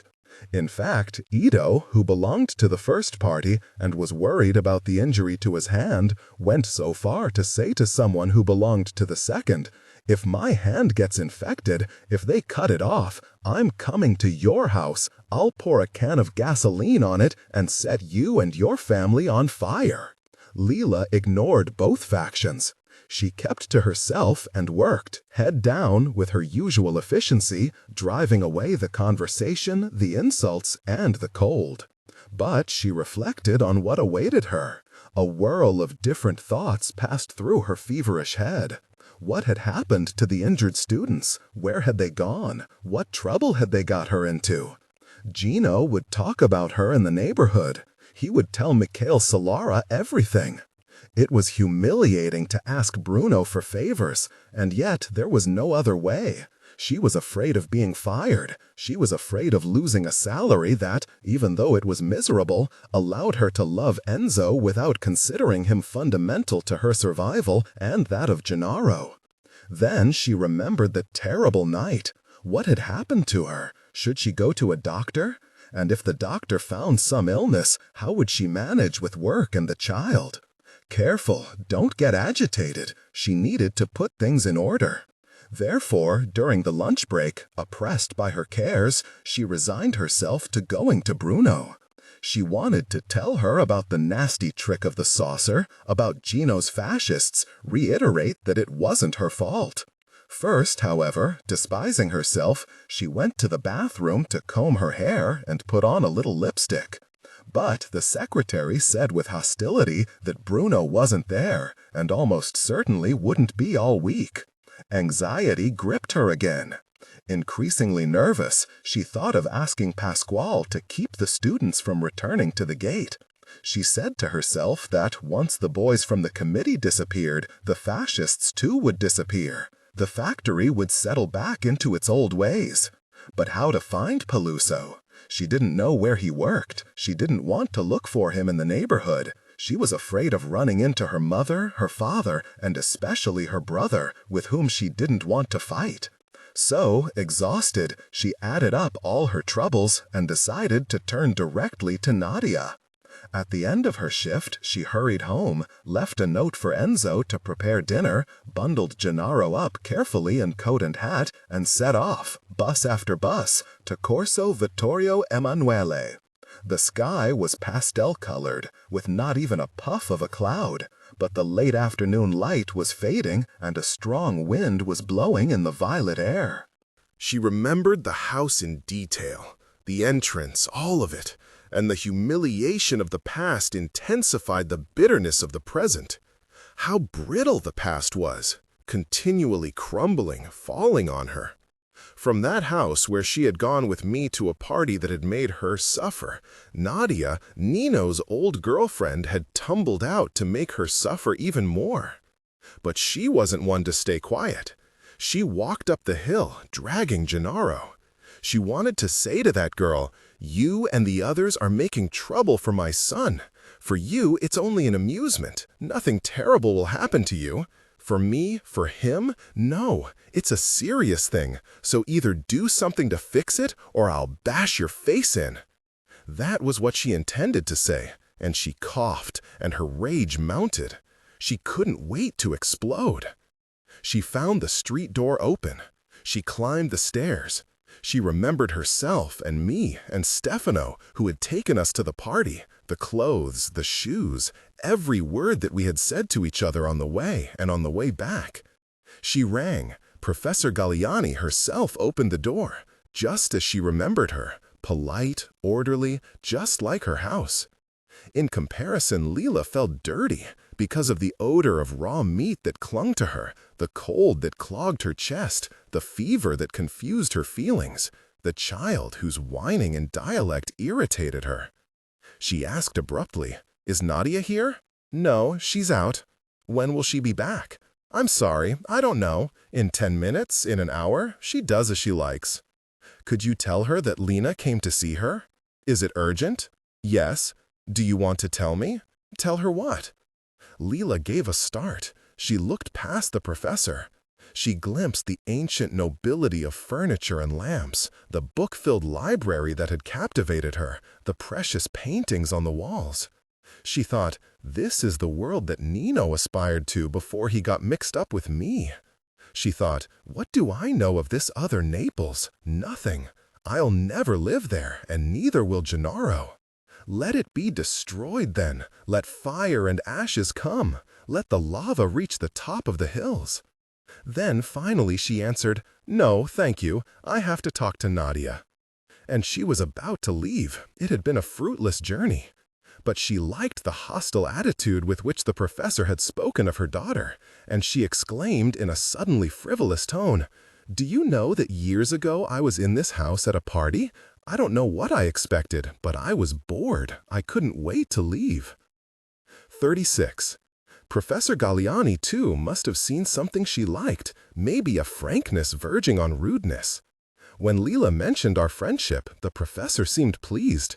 She exclaimed, "Ah, yes, Greco. We never see her anymore. Success has gone to her head." Then she led mother and son to the living room, where she had left her grandson playing, a blond child whom she almost ordered, "Marco, say hello to our new friend." Leela, in turn, pushed her son forward. She said, "Go on, Gennaro, play with Marco." And she sat in an old, comfortable green armchair, still talking about the party years ago. The professor was sorry she had no recollection of it, but Leela remembered everything. She said that it had been one of the worst nights of her life. She spoke of how out of place she had felt. She described in sarcastic tones the conversations she had listened to without understanding anything.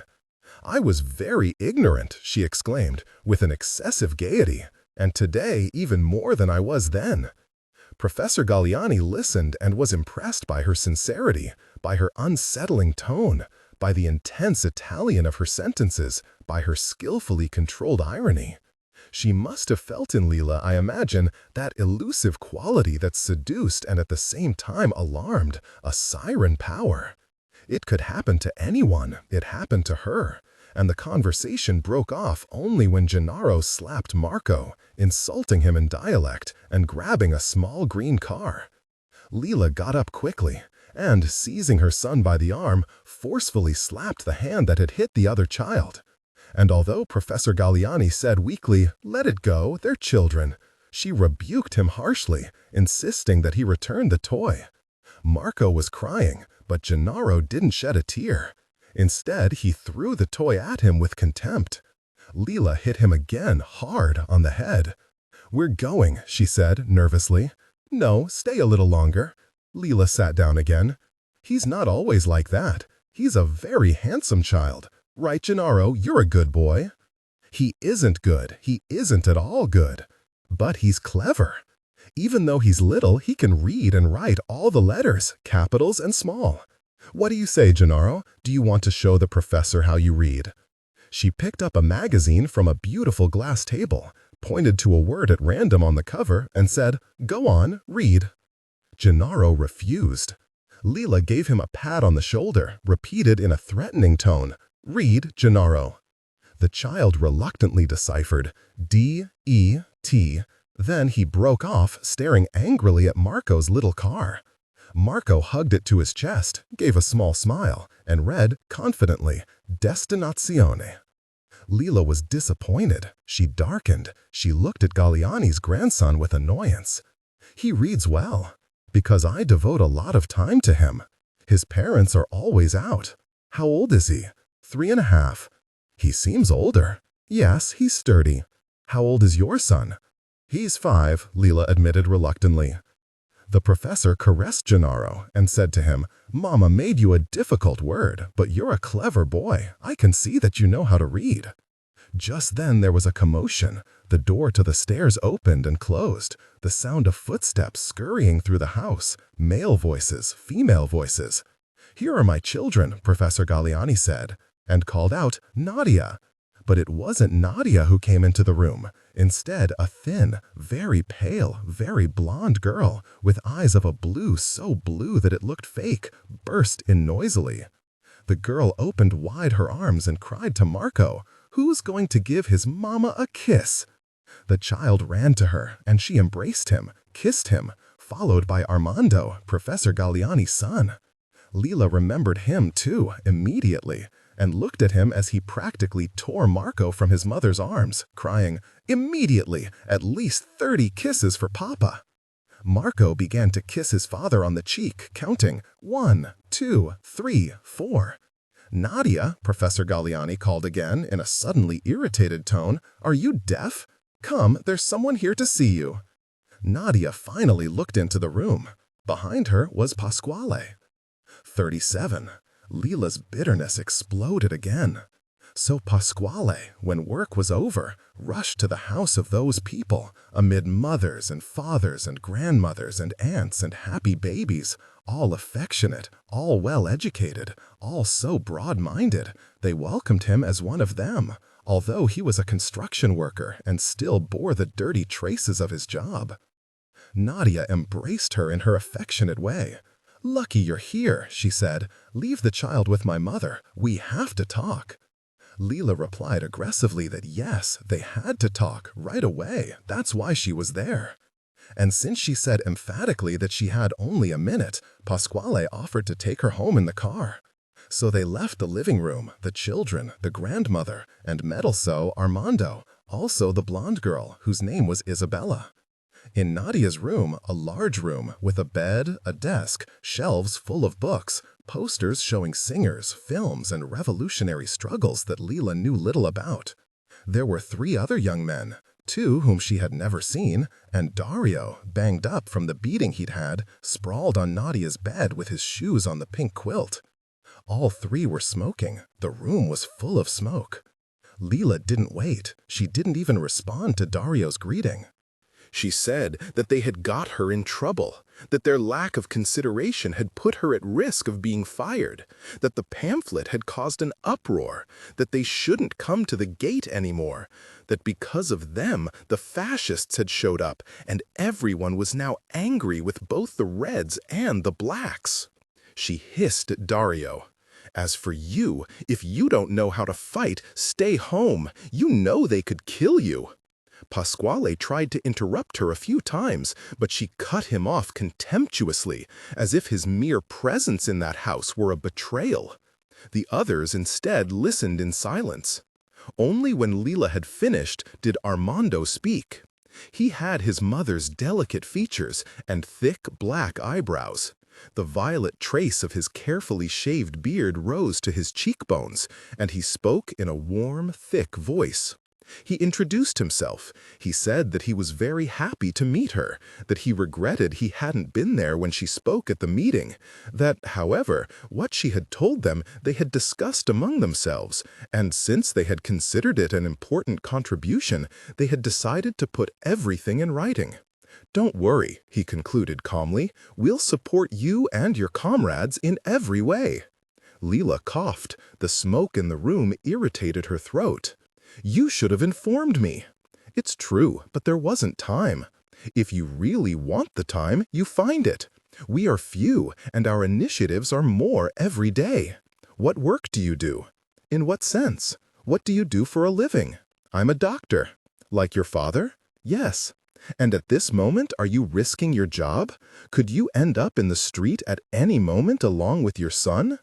Armando shook his head unhappily and said, "Competing for who is risking the most is wrong, Lena." And Pasquale, "He's been arrested twice, and I have 8 charges against me. Nobody here risks more or less than anyone else." "Oh, no?" "No," said Nadia. "We're all in the front lines and ready to assume our responsibilities." Then Leela, forgetting that she was in someone else's house, cried, "So, if I should lose my job, I'll come and live here. You'll feed me? You'll assume responsibility for my life?" Nadia answered placidly, "If you like, yes." 4 words only. Leela understood that it wasn't a joke, that Nadia was serious, that even if Bruno Socavo fired his entire workforce, she, with that sickly sweet voice of hers, would give the same senseless answer. She claimed that she was in the service of the workers, and yet, from her room in a house full of books and with a view of the sea, she wanted to command you. She wanted to tell you what you should do with your work. She decided for you. She had the solution ready, even if you ended up in the street. It was on the tip of Leela's tongue. "If I want, I can smash everything much better than you. I don't need you to tell me in that sanctimonious tone how I should think, what I should do." But she restrained herself and said abruptly to Pasquale, "I'm in a hurry. Are you going to take me or are you staying here?" Silence. Pasquale glanced at Nadia, muttered, "I'll take you." And Leela started to leave the room without saying goodbye. The girl rushed to lead the way, saying to her how unacceptable it was to work in the conditions that Leela herself had described so well, how urgent it was to kindle the spark of the struggle, and other phrases like that. "Don't pull back," she urged finally before they went into the living room, but she got no response. Professor Galliani, sitting in the armchair, was reading, a frown on her face. When she looked up, she spoke to Leela, ignoring her daughter, ignoring Pasquale, who had just arrived, embarrassed. "You're leaving?" "Yes, it's late." "Let's go, Gennaro. Leave Marco his car and put your coat on." Professor Galliani smiled at her grandson, who was pouting.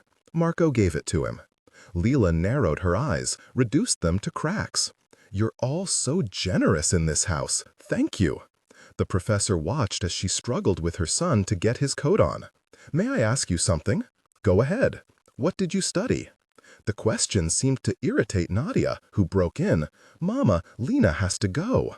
For the first time, Leela noticed some nervousness in the child's voice, and it pleased her. "Will you let me have 2 words?" Professor Galliani snapped, in a tone no less nervous. Then she repeated to Leela, but kindly, "What did you study?" "Nothing." "To hear you speak and shout, it doesn't seem so." "It's true. I stopped after 5th grade." "Why?" "I didn't have the ability." "How did you know?" "Greco had it. I didn't." Professor Galliani shook her head in a sign of disagreement and said, "If you had studied, you would have been as successful as Greco." "How can you say that?" "It's my job." "You professors insist so much on education because that's how you earn a living. But studying is of no use. It doesn't even improve you. In fact, it makes you even more wicked." "Has Elena become more wicked?" "No, not her." "Why not?" Leela stuck the wool cap on her son's head. "We made a pact when we were children. I'm the wicked one." 38. In the car, she got mad at Pasquale. "Have you become the servant of those people?" And he let her vent. Only when it seemed to him that she had come to the end of her recriminations did he start off with his political formulas. The condition of workers in the South, the condition of slavery in which they lived, the permanent blackmail, the weakness, if not absence, of unions, the need to force situations and reach the point of struggle. "Lena," he said, in dialect, his tone heartfelt, "you're afraid of losing the few cents they give you, and you're right, Gennaro has to grow up. But I know that you are a true comrade. I know that you understand. Here, we workers have never even been within the regular wage scales. We're outside all the rules. We are less than 0. So, it's blasphemy to say, 'Leave me alone. I have my own problems, and I want to mind my own business.' Each of us, in the place assigned to us, has to do what he can." Leela was exhausted. Fortunately, Gennaro was sleeping on the back seat, with the little car clutched in his right hand. Pasquale's speech came to her in waves. Every so often, the beautiful apartment on Corso Vittorio Emanuele came into her mind, along with the professor and Armando and Isabella and Nino, who had gone off to find a wife somewhere of Nadia's type, and Marco, who was 3 and could read much better than her son. What a useless struggle to make Gennaro become smart. The child was already losing, he was being pulled back, and she couldn't hold on to him. When they reached the house and she saw that she had to invite Pasquale in, she said, "I don't know what Enzo's made. He's a terrible cook. Maybe you don't feel like it," and hoped he would leave.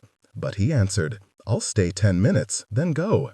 So she touched his arm with her fingertips and murmured, "Don't tell him anything." "Anything about what?" "About the fascists. If he knows, he'll go and beat up Gino tonight." "Do you love him?" "I don't want to hurt him." "Ah, that's the way it is. Remember that Enzo knows better than you and me what needs to be done." "Yes, but don't say anything to him just the same." Pasquale agreed with a scowl. He picked up Gennaro, who wouldn't wake up, and carried him up the stairs, followed by Lila, who was mumbling unhappily, "What a day! I'm dead tired. You and your friends have got me in huge trouble." They told Enzo that they had gone to Nadia's house for a meeting, and Pasquale gave him no chance to ask questions. He talked without stopping until midnight. He said that Naples, like the whole world, was churning with new life. He praised Armando, who, good doctor that he was, instead of thinking of his career, treated the poor for nothing. He took care of the children in the quartiere, and with Nadia and Isabella was involved in countless projects, a nursery school, a clinic. He said that no one was alone any longer. Comrades helped comrades. The city was going through a wonderful time. "You too," he said, "shouldn't stay shut up here in the house. You should go out. We should be together more." And finally, he announced that he was finished with the Communist Party. Too many ugly things, too many compromises, national and international. He couldn't stand that dreariness anymore. Enzo was deeply disturbed by his decision. They argued about it for a long time. The party is the party. No, yes, no. Enough with the politics of stabilization. We need to attack the institutional structures of the system. Lila quickly became bored, and she went to put Gennaro to bed. He was sleepy, whining as he ate his supper, and didn't return. But she stayed awake even when Pasquale left, and the evidence of Enzo's presence in the house had been extinguished. She took her temperature. It was 100. She recalled the moment when Gennaro had struggled to read. What sort of word had she put in front of him? Destination. Certainly it was a word that Gennaro had never heard. It's not enough to know the alphabet, she thought. There are so many difficulties. If Nino had had him with Nadia, that child would have had a completely different destiny. She felt she was the wrong mother. And yet I wanted him, she thought. It was with Stefano that I didn't want children. With Nino, yes. She had truly loved Nino. She had desired him deeply. She had desired to please him, and for his pleasure had done willingly everything that with her husband she had had to do by force, overcoming disgust, in order not to be killed. But she had never felt what it was said she was supposed to feel when she was penetrated. That she was sure of. And not only with Stefano, but also with Nino. Males were so attached to their penis. They were so proud of it, and they were convinced that you should be even more attached to it than they were. Even Gennaro was always playing with his. Sometimes it was embarrassing how much he jiggled it in his hands, how much he pulled it. Lila was afraid he would hurt himself.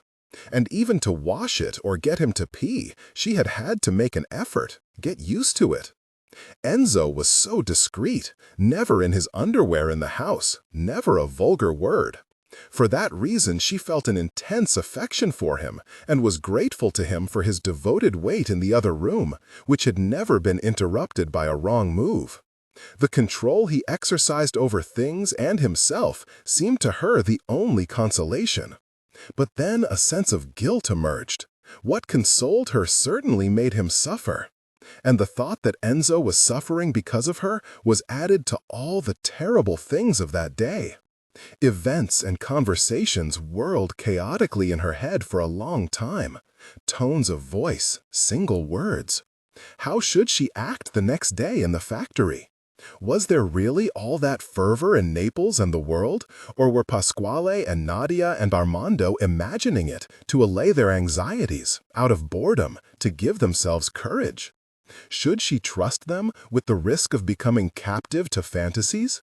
Or was it better to look for Bruno again to get her out of trouble? But would it really be any use trying to placate him with the risk that he might jump on her again? Would it help to give in to the abuses of Filippo and the supervisors? She didn't make much progress. In the end, in a waking sleep, she landed on an old principle that we too had assimilated since we were little. It seemed to her that to save herself, to save Gennaro, she had to intimidate those who wished to intimidate her. She had to inspire fear in those who wished to make her fear. She fell asleep with the intention of doing harm to Nadia by showing her that she was just a girl from a good family, all sweetery chatter. To Sacavo by ruining the pleasure he got in sniffing salamis and women in the drying room. 39. She woke at 5 in the morning in a sweat. She no longer had a fever. At the factory gate, she found not the students, but the fascists. Same automobiles, same faces as the day before. They were shouting slogans, handing out leaflets. Lila felt that more violence was planned, and she walked with her head down, hands in pockets, hoping to get into the factory before the fighting started. But Gino appeared in front of her. "You still know how to read?" he asked, in dialect, holding out a leaflet. Keeping her hands in her pockets, she replied, "I do, yes, but when did you learn?" Then she tried to go by, in vain. Gino obstructed her. He jammed the leaflet into her pocket with a gesture so violent that he scratched her hand with his nail. Lila crumpled it up calmly. "It's not even good for wiping your ass," she said, and threw it away. "Pick it up," the pharmacist's son ordered her, grabbing her by the arm. "Pick it up now, and you listen to me. Yesterday afternoon, I asked that cuckold your husband for permission to beat you up, and he said yes." Lila looked him straight in the eye. "You went to ask my husband to beat me up? Let go of my arm right now, you shit." At that moment, Edo arrived, and instead of pretending not to notice, as was to be expected, he stopped. "Is he bothering you, Saru?" It was an instant.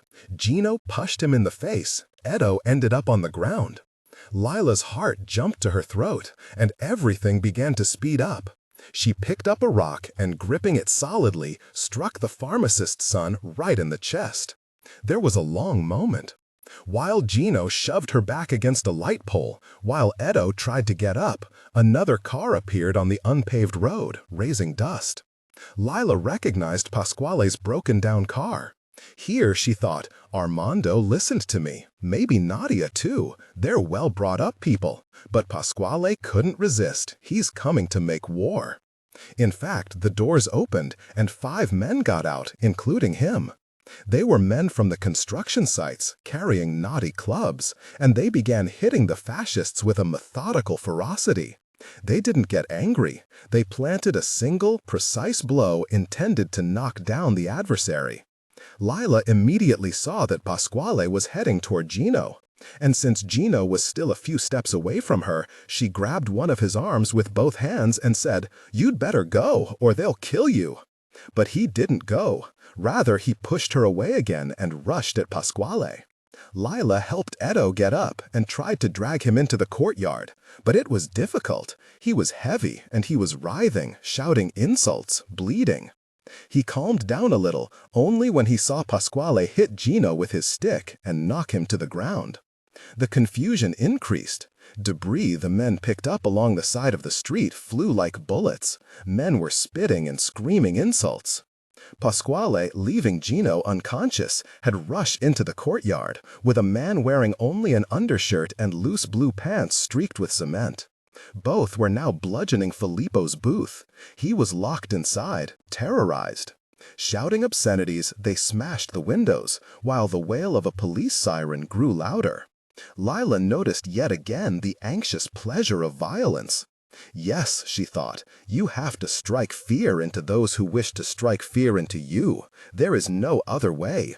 Blow for blow. What you take from me, I take back. What you do to me, I do to you. But while Pasquale and his people were getting back in the car, while the fascists did the same, carrying off Gino bodily, while the police siren got closer, she felt terrified that her heart was becoming like the too tightly wound spring of a toy. And she knew that she had to find a place to sit down as soon as possible. Once she was inside, she collapsed in the hallway, her back against the wall, and tried to calm down. Teresa, the large woman in her 40s who worked in the gutting room, was looking after Edo, wiping the blood off his face, and she teased Lila. First you pull off his ear, then you help him? You should have left him outside. He helped me, and I helped him. Teresa turned to Edo, incredulous. You helped her? He stammered. I didn't like to see a stranger beating her up. I want to do it myself. The woman said, Did you see how Filippo shat himself? Serves him right, Edo muttered. Too bad all they broke was the booth. Teresa turned to Lila and asked her, with a hint of malice, Did you call the communists? Tell the truth. Is she joking, Lila wondered, or is she a spy who'll go running to the owner? No, she answered, but I know who called the fascists. Who? Sacavo. 40. Pasquale appeared that evening, after dinner, with a grim expression, and invited Enzo to a meeting at the San Giovanni Teduccio section. Lila, alone with him for a few minutes, said, That was a shitty thing to do this morning. I do what's necessary. Did your friends agree with you? Who are my friends? Nadia and her brother. Of course they agreed, but they stayed home. Pasquale muttered, and who says they stayed home? He wasn't in a good mood. In fact, he seemed emptied of energy, as if the practice of violence had swallowed up his craving for action. Further, he hadn't asked her to go to the meeting. He had invited only Enzo, something that never happened, even when it was late and cold and unlikely that she would take Gennaro out. Maybe they had other male wars to fight. Maybe he was angry with her because, with her resistance to the struggle, she had caused him to look bad in front of Nadia and Armando. Certainly he was bothered by the critical tone she had used in alluding to the morning's expedition. He's convinced, Lila thought, that I don't understand why he hit Gino like that, why he wanted to beat up the guard. Good or bad, all men believe that after every one of their undertakings, you have to put them on an altar as if they were St. George slaying the dragon. He considers me ungrateful. He did it to avenge me. He would like me to at least say thank you. When the two left, she got in bed and read the pamphlets on work and unions that Pasquale had given her long ago. They helped to keep her anchored to the dull things of every day. She was afraid of the silence of the house, of sleep, of her unruly heartbeats, of the shapes that threatened to break apart at any moment. In spite of her weariness, she read for a long time, and, in her usual way, became excited and learned a lot of things quickly. To feel safe, she made an effort to wait for Enzo to return. But he didn't, and finally the sound of Gennaro's regular breathing became hypnotic, and she fell asleep. The next morning, Edo and the woman from the gutting room, Teresa, began to hang around her with timid, friendly words and gestures. And Lila not only didn't rebuff them, but treated the other workers courteously as well. She showed herself available to those who were complaining, understanding to those who were angry, sympathetic toward those who cursed the abuses. She steered the trouble of one toward the trouble of another, joining all together with eloquent words. Above all, in the following days, she let Edo and Teresa and their tiny group talk, transforming the lunch break into a time for secret meeting. Since she could, when she wanted, give the impression that it wasn't she who was proposing and disposing, but the others, she found more and more people happy to hear themselves say that their general complaints were just and urgent necessities. She added the claims of the gutting room to those of the refrigerated rooms and those of the vats, and discovered to her surprise that the troubles of one department depended on the troubles of another, and that all together were links in the same chain of exploitation. She made a detailed list of the illnesses caused by the working conditions, damage to the hands, the bones, the lungs. She gathered enough information to demonstrate that the entire factory was in terrible shape, that the hygienic conditions were deplorable, that the raw material they handled was sometimes spoiled or of uncertain origin. When she was able to talk to Pasquale in private, she explained to him what, in a very short time, she had started up. And he, in his peevish way, was astonished, then said, beaming, "I would have sworn that you would do it." And he set up an appointment with a man named Capone, who was secretary of the union local. Leela copied down on paper in her fine handwriting everything she had done and brought the copy to Capone. The secretary examined the pages, and he too was enthusiastic. He said to her things like, "Where did you come from, comrade? You've done really great work. Bravo! And besides, we've never managed to get into the Sacavo plant. They're all fascists in there. But now that you've arrived, things have changed." "How should we start?" she asked. "Form a committee." "We already are a committee." "Good. The first thing is to organize all this." "In what sense organize?" Pasquale looked at Pasquale. Pasquale said nothing. "You're asking for too many things at once, including things that have never been asked for anywhere. You have to establish priorities." "In that place, everything is a priority." "I know, but it's a question of tactics. If you want everything at once, you risk defeat." Leela narrowed her eyes to cracks. There was some bickering. It emerged that, among other things, the committee couldn't go and negotiate directly with the owner. The union had to mediate. "And am I not the union?" she flared up. "Of course, but there are times and ways." They quarreled again. Capone said, "You look around a little. Open the discussion, I don't know, about the shifts, about holidays, about overtime, and we'll take it from there. Anyway," he concluded, "you don't know how happy I am to have a comrade like you. It's a rare thing. Let's coordinate, and we'll make great strides in the food industry. There aren't many women who get involved."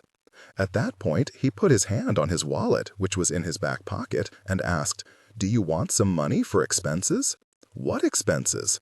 "Mimeographing, paper, the time you lose, things like that." "No." Capone put the wallet back in his pocket. "But don't get discouraged and disappear, Lena. Let's keep in touch.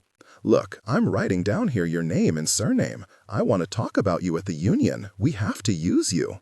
Leela left dissatisfied. She said to Pasquale, "Who did you bring me to?"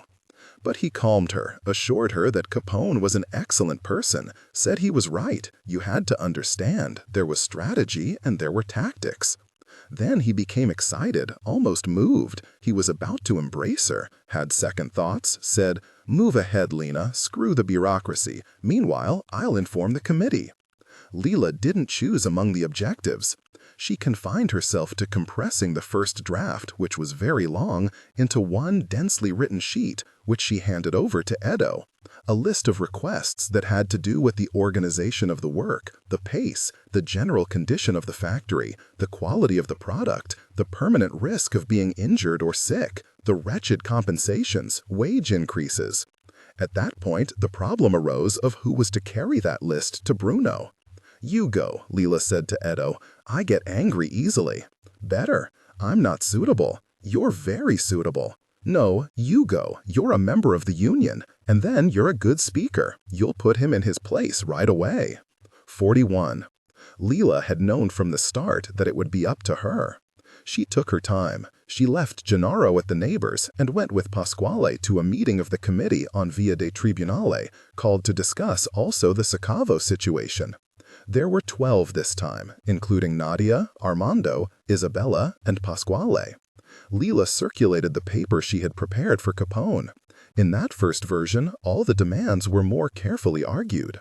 Nadia read it attentively. In the end, she said, "Pasquale was right. You're one of those people who don't hold anything back. You've done great work in a very short time." And in a tone of sincere admiration, she praised not only the political and union substance of the document, but the writing. "You're so clever," she said. "I've never seen this kind of material written about in this way." Still, after that beginning, she advised her not to move to an immediate confrontation with Sacavo, and Armando was of the same opinion.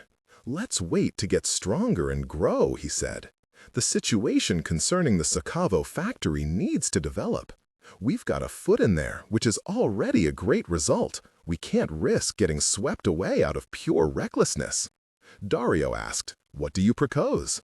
Nadia answered, addressing Leela, "Let's have a wider meeting. Let's meet as soon as possible with your comrades. Let's consolidate your structure, and maybe, with your material, prepare another pamphlet." Leela, in the face of that sudden cautiousness, felt a great, aggressive satisfaction. She said mockingly, "So, in your view, I've done this work and I'm putting my job at risk to allow all of you to have a bigger meeting and another pamphlet?" But she was unable to enjoy that feeling of revenge. Suddenly, Nadia, who was right opposite her, began to vibrate like a window loose in its frame and dissolved. For no evident reason, Leela's throat tightened, and the slightest gestures of those present, even a blink, accelerated. She closed her eyes, leaned against the back of the broken chair she was sitting on, felt she was suffocating. "Is something wrong?" asked Armando. Pasquale became upset. "She gets overtired," he said. "Lena, what's wrong? Do you want a glass of water?" Dario hurried to get some water, while Armando checked her pulse, and Pasquale, nervous, pressed her. "What do you feel? Stretch your legs, breathe." Leela whispered that she was fine, and abruptly pulled her wrist away from Armando, saying she wanted to be left in peace for a minute. But when Dario returned with the water, she drank a small mouthful, murmured it was nothing, just a little flu. "Do you have a fever?" Armando asked calmly. "Today, no." "Cough? Difficulty breathing?" "A little. I can feel my heart beating in my throat." "Is it a little better now?" "Yes. Come into the other room." Leela didn't want to, and yet she felt a vast sense of anguish. She obeyed. She struggled to get up. She followed Armando, who had picked up a black leather bag with gold clasps. They went into a large, cold room that Leela hadn't seen before, with 3 cots covered by dirty-looking old mattresses, a wardrobe with a corroded mirror, a chest of drawers. She sat down on one of the beds, exhausted. She hadn't had a medical examination since she was pregnant. When Armando asked about her symptoms, she mentioned only the weight in her chest, but added, "It's nothing." He examined her in silence, and she immediately hated that silence. It seemed a treacherous silence. That detached, clean man, although he was asking questions, did not seem to trust the answers. He examined her as if only her body, aided by instruments and expertise, were a reliable mechanism. He listened to her chest, he touched her, he peered at her, and meanwhile he forced her to wait for a conclusive opinion on what was happening in her chest, in her stomach, in her throat, places apparently well known. Finally, Armando asked her, "Do you sleep well?" "Very well." "How much?" "It depends." "On what?" "On my thoughts." "Do you eat enough?" "When I feel like it." "Do you ever have difficulty breathing?" "No." "Pain in your chest?" "A weight, but light." "Cold sweats?" "No." "Have you ever fainted or felt like fainting?" "No." "Are you regular?" "In what?" "Menstruation." "No." "When did you last have a period?" "I don't know." "You don't keep track?" "Should I keep track?" "It's better." "Do you use contraceptives?" "What do you mean?" "Condoms, coil, the pill." "What pill?" "A new medicine. You take it and you can't get pregnant." "Is that true?" "Absolutely true." "Your husband has never used a condom?" "I don't have a husband anymore." "He left you?" "I left him." "When you were together, did he use one?" "I don't even know how a condom is made." "Do you have a regular sex life?" "What's the use of talking about these things?" "If you don't want to, we won't." "I don't want to." Armando put his instruments back in the case, sat down on a half-broken chair, sighed. "You should slow down, Lena. You've pushed your body too far." "What does that mean?" You're undernourished, anxious, you've seriously neglected yourself.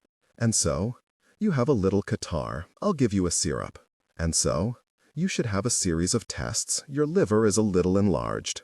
I don't have time for tests, give me some medicine. Armando shook his head discontentedly. Listen, he said, I understand that with you it's better not to beat around the bush. You have a murmur. What's that? A problem with the heart, and it could be something that's not benign. Leela made a grimace of anxiety. What do you mean? I might die? He smiled and said, no, only you should get checked by a cardiologist. Come see me in the hospital tomorrow, and I'll send you to someone good. Leela furrowed her brow, got up, said coldly, I have a lot to do tomorrow. I'm going to Sacazzo. 42. Pasquale's worried tone exasperated her. As he was driving home, he asked her, what did Armando say? How are you? Fine, I should eat more. You see, you don't take care of yourself. Leela burst out. Pasquale, you're not my father, you're not my brother, you're no one. Leave me alone, get it? I can't be worried about you? No, and be careful what you do and say, especially with Enzo. If you tell him I was ill, and it's not true, I was only dizzy, you risk ruining our friendship. Take 2 sick days and don't go to Sacavo.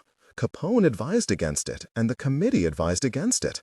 It's a matter of political expediency. I don't give a damn about political expediency. You're the one who got me in trouble, and now I'll do as I like. She didn't invite him to come in, and he went away angry. Once at home, Leela cuddled Gennaro, made dinner, waited for Enzo. Now it seemed to her that she was constantly short of breath. Since Enzo was late, she fed Gennaro. She was afraid it was one of those evenings when he was seeing women and would return in the middle of the night.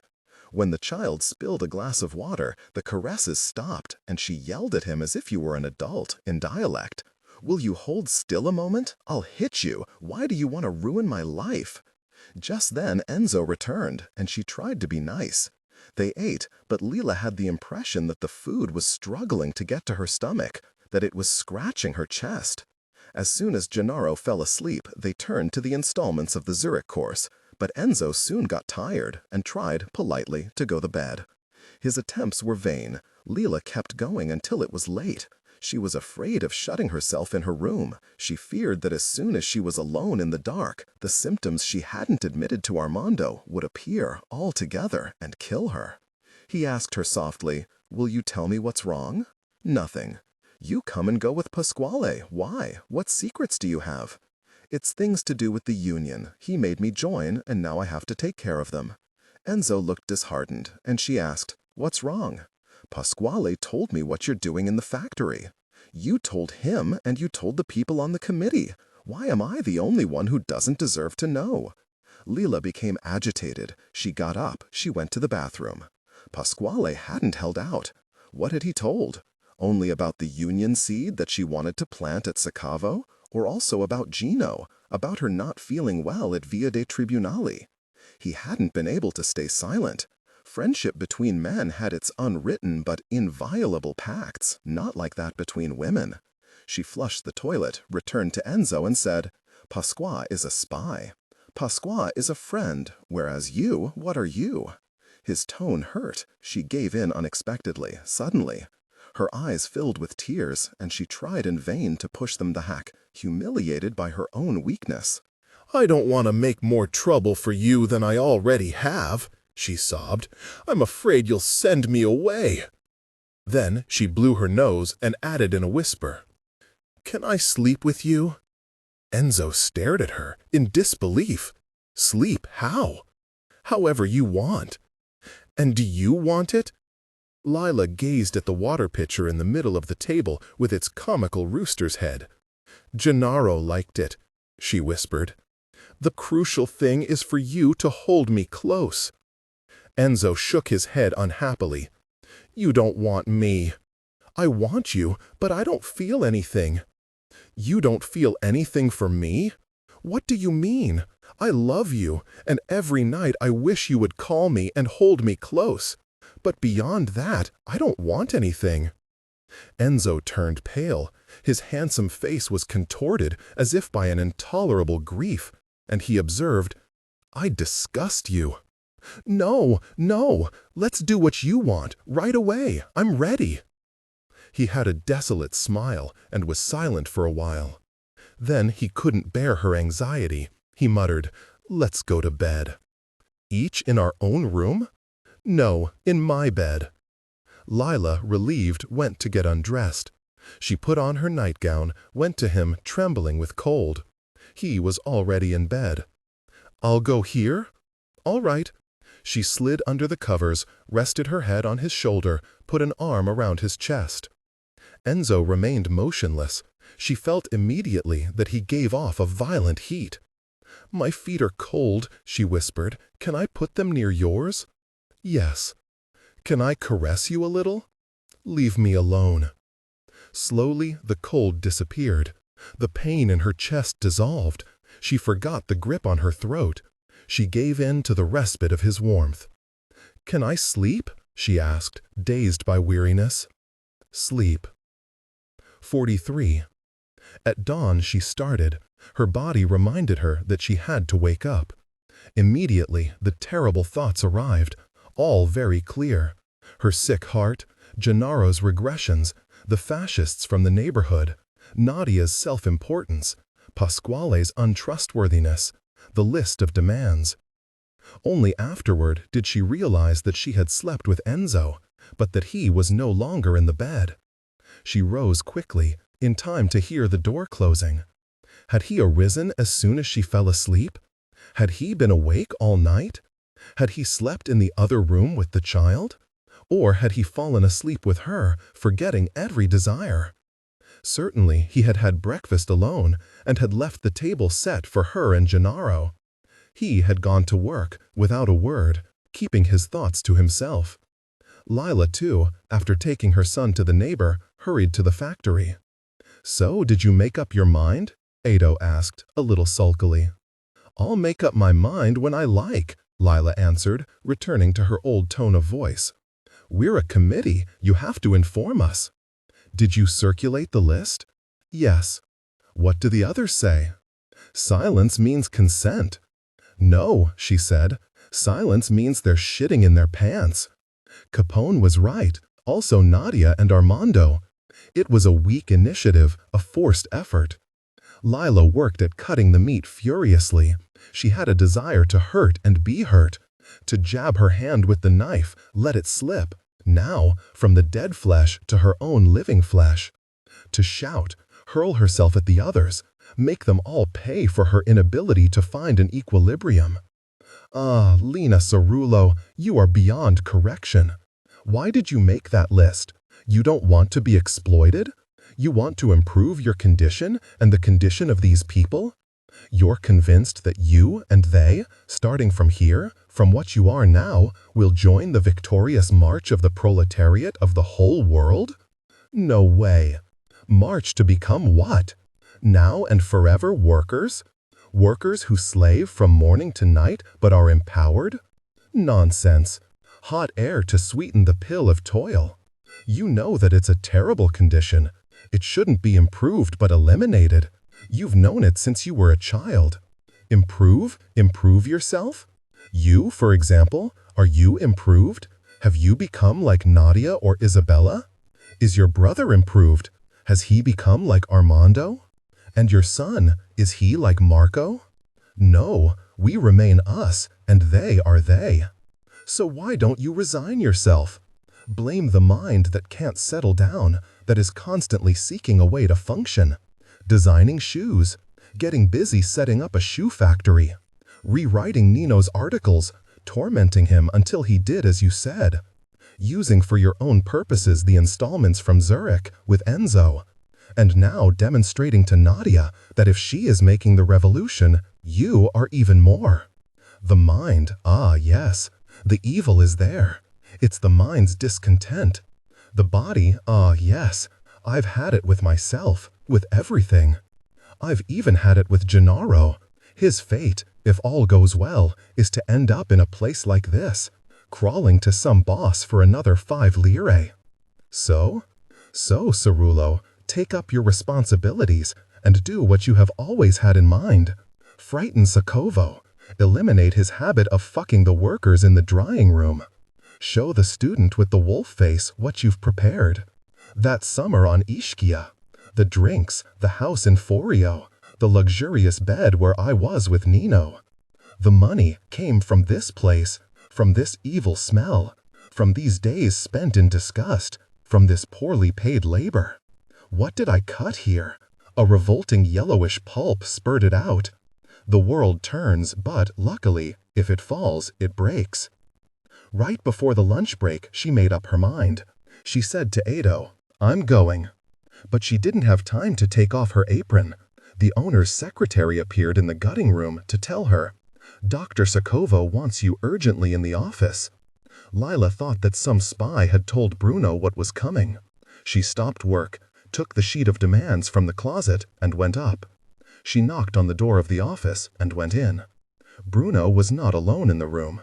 Sitting in a chair, cigarette in his mouth, was Mikhail Solara, 44. She had always known that Mikhail would sooner or later reappear in her life, but finding him in Bruno's office frightened her like the spirits in the dark corners of the house of her childhood. What is he doing here? I have to get out of here.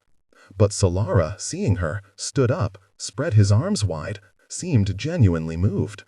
He said in Italian, "Lena, what a pleasure! How happy I am!" He wanted to embrace her, and would have if she hadn't stopped him with an unconscious gesture of revulsion. Mikhail stood for some instants with his arms outstretched. Therefore, in confusion, with one hand he caressed his cheekbone, his neck. With the other he pointed to Lila, this time speaking in an artificial tone. "But really, I can't believe it. Right in the middle of the salamis, you were hiding Signora Karachi?" Lila turned to Bruno abruptly. "I'll come back later." "Sit down," he said darkly. "I'd prefer to stand." "Sit, you'll get tired." She shook her head, remained standing, and Mikhail gave Bruno a smile of understanding. "She's made like that. Resign yourself. She never obeys."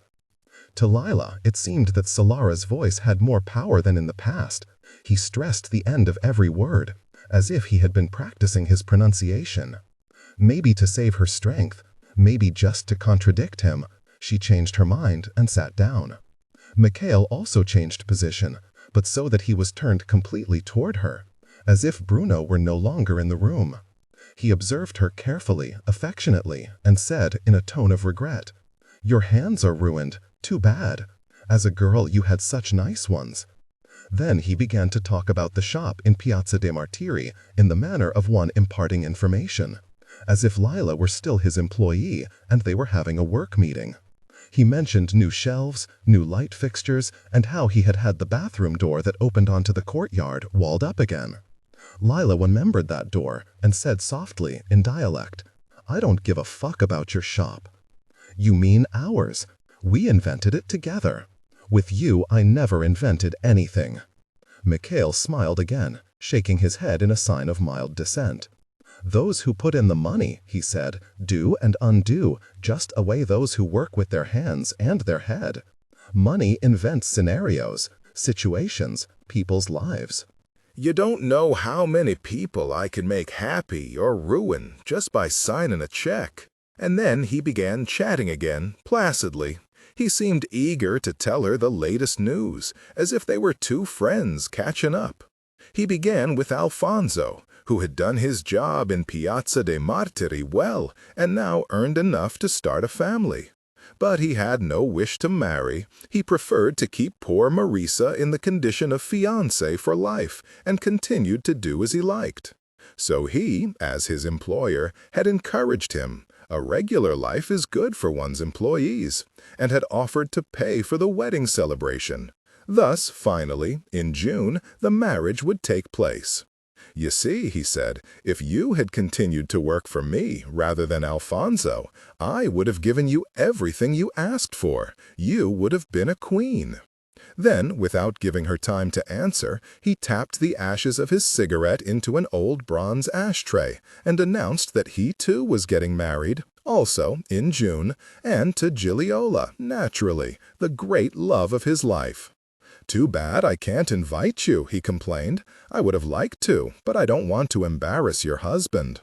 And he began to talk about Stefano, Ada, and their child, first saying nice things about all three, then pointing out that the two grocery stores weren't doing as well as they used to.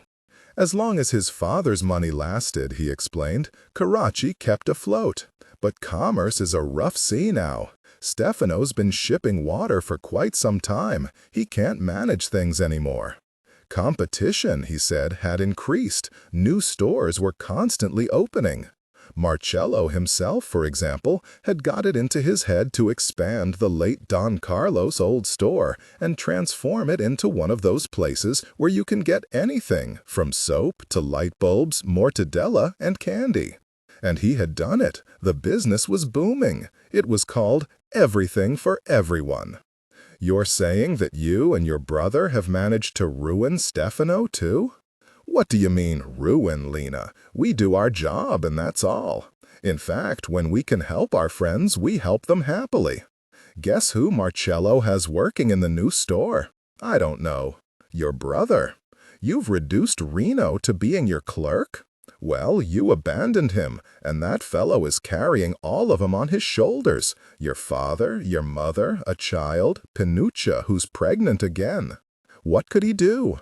He turned to Marcello for help, and Marcello helped him. Doesn't that please you? Leela responded coldly. No, it doesn't please me. Nothing you do pleases me. Mikhail appeared dissatisfied, and he remembered Bruno. You see, as I was telling you, her problem is that she has a bad character. Bruno gave an embarrassed smile that was meant to be conspiratorial. It's true. Did she hurt you too? A little. You know that she was still a child when she held a shoemaker's knife to my brother's throat and he was twice her size? And not as a joke, it was clear that she was ready to use it. Seriously? Yes. That girl has courage. She's determined. Leela clenched her fists tightly. She detested the weakness she felt in her body. The room was undulating. The bodies of the dead objects and the living people were expanding. She looked at Mikhail, who was extinguishing the cigarette in the ashtray. He was putting too much energy into it, as if he too, in spite of his placid tone, were giving vent to an uneasiness. Leela stared at his fingers, which went on squashing the butt. The nails were white. Once, she thought, he asked me to become his lover. But that's not what he really wants. There's something else, something that doesn't have to do with sex, and that not even he can explain. He's obsessed. It's like a superstition. Maybe he thinks that I have a power, and that power is indispensable to him. He wants it, but he can't get it, and it makes him suffer. It's a thing he can't take from me by force. Yes, maybe that's it. Otherwise, he would have crushed me by now. But why me? What has he recognized in me that's useful to him? I mustn't stay here, under his eyes. I mustn't listen to him. What he sees and what he wants scares me. Leela said to Sakavo, I've got something to leave for you, and then I'll go. She got up, ready to give him the list of demands, a gesture that seemed to her increasingly pointless and yet necessary. She wished to place the piece of paper on the table next to the ashtray and leave that room. But Mikhail's voice stopped her. Now it was definitely affectionate, almost caressing, as if he had intuited that she was trying to get away from him and wanted to do everything possible to charm her and keep her. He continued speaking to Sakavo. You see, she really has a bad character. I'm speaking, but she doesn't give a damn. She pulls out a piece of paper, says she wants to leave. But you forgive her, because she has many good qualities that make up her bad character. You think you hired a worker? It's not true. This woman is much, much more. If you let her, she'll change shit into gold for you. She's capable of reorganizing this whole enterprise, taking it to levels you can't even imagine. Why? Because she has the type of mind that normally no woman has, but also that not even we men have. I've had an eye on her since she was a child, and it's true. She designed shoes that I still sell today in Naples and outside, and I make a lot of money. And she renovated a shop in Piazza de' Martiri with such imagination that it became a salon for the rich people from Via Chiaia, from Posillipo, from the Vomero. And there are many, very many other things she could do. But she has a crazy streak. She thinks she can always do what she wants. Come, go, fix, break. You think I fired her? No. One day, as if it were nothing, she didn't come to work. Just like that. And if you catch her again, she'll slip away again. She's an eel. This is her problem. Even though she's extremely intelligent, she can't understand what she can do and what she can't. That's because she hasn't yet found a real man. A real man puts the woman in her place. She's not capable of cooking, she learns. The house is dirty, she cleans it. A real man can make a woman do everything. For example, I met a woman a while ago who didn't know how to whistle. Well, we were together for 2 hours, only hours of fire, and afterward I said to her, "Now whistle." She, you won't believe it, whistled. If you know how to train a woman, good. If you don't know how to train her, forget about her. You'll get hurt. He uttered these last words in a very serious tone, as if they summed up an irrefutable commandment. But even as he was speaking, he must have realized that he hadn't been able, and was still unable, to respect his own law. So suddenly his expression changed, his voice changed. He felt an urgent need to humiliate her. He turned toward Leela with a jolt of impatience and said emphatically, in a crescendo of obscenities in dialect, "But with her it's difficult. It's not so easy to kiss her off. And yet you see what she looks like. She has small eyes, small tits, a small ass. She's just a broomstick. With someone like that, what can you do? You can't even get it up. But an instant is enough. A single instant. You look at her and you want to fuck her." It was at that point that Leela felt a violent bump inside her head, as if her heart, instead of hammering in her throat, had exploded in her skull. She yelled an insult at him, no less obscene than the words he had uttered. She grabbed from the desk the bronze ashtray, spilling out butts and ashes, and tried to hit him. But the gesture, in spite of her fury, was slow, powerless. And even Bruno's voice, "Lena, please, what are you doing?" passed through her slowly. So maybe for that reason, Solara stopped her easily, and easily took away the ashtray, saying to her angrily, "You think you work for Dr. Sacavo? You think I'm no one here? You are mistaken. Dr. Sacavo has been in my mother's red book for quite some time, and that book is a lot more important than Mao's little book." So you don't work for him, you work for me. You work for me and only me. And so far, I've let you. I wanted to see what the fuck you were driving at. You and that shit you sleep with. But from now on, remember that I have my eyes on you. And if I need you, you better come running. Got that? Only then Bruno jumped to his feet nervously and exclaimed, "Leave her, Miche. You're going too far." Solara let go of Leela's wrist. Then he muttered, addressing Sacavo, again in Italian, "You're right, sorry. But Signora Carracci has this ability. One way or another, she always compels you to go too far." Lena repressed her fury. She rubbed her wrist carefully. With the tip of her finger, she wiped off some ash that had fallen on it. Then she unfolded the piece of paper with the demands. She placed it in front of Bruno, and as she was going to the door, she turned to Solara, saying, "I've known how to whistle since I was 5 years old." 45. When she came back down, her face very pale, Ado asked her how it went, but Leela didn't answer. She pushed him away with one hand and shut herself in the bathroom. She was afraid that Bruno would call her back. She was afraid of being forced to have a confrontation in Michele's presence. She was afraid of the unaccustomed fragility of her body. She couldn't get used to it. From the little window she spied on the courtyard and drew a sigh of relief when she saw Michele, tall in a black leather jacket and dark pants, going bald at the temples, his handsome face carefully shaved, walk nervously to his car and leave. Then she returned to the gutting room, and Ado asked her again, "So?" "I did it. But from now on, the rest of you have to take care of it." "In what sense?" She couldn't answer. Bruno's secretary had appeared, breathless. The owner wanted her right away. She went like that saint who, although she still has her head on her shoulders, is carrying it in her hands, as if it had already been cut off.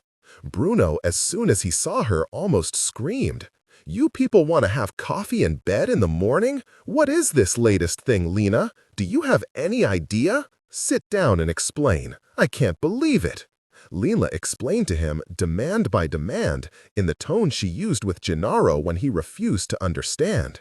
She said emphatically that he had better take that piece of paper seriously and deal with the various points in a constructive spirit, because if he behaved unreasonably, the office of the labor inspector would soon come down on him. Finally, she asked him what sort of trouble he'd gotten into to end up in the hands of dangerous people like the Solaras. At that point, Bruno lost completely.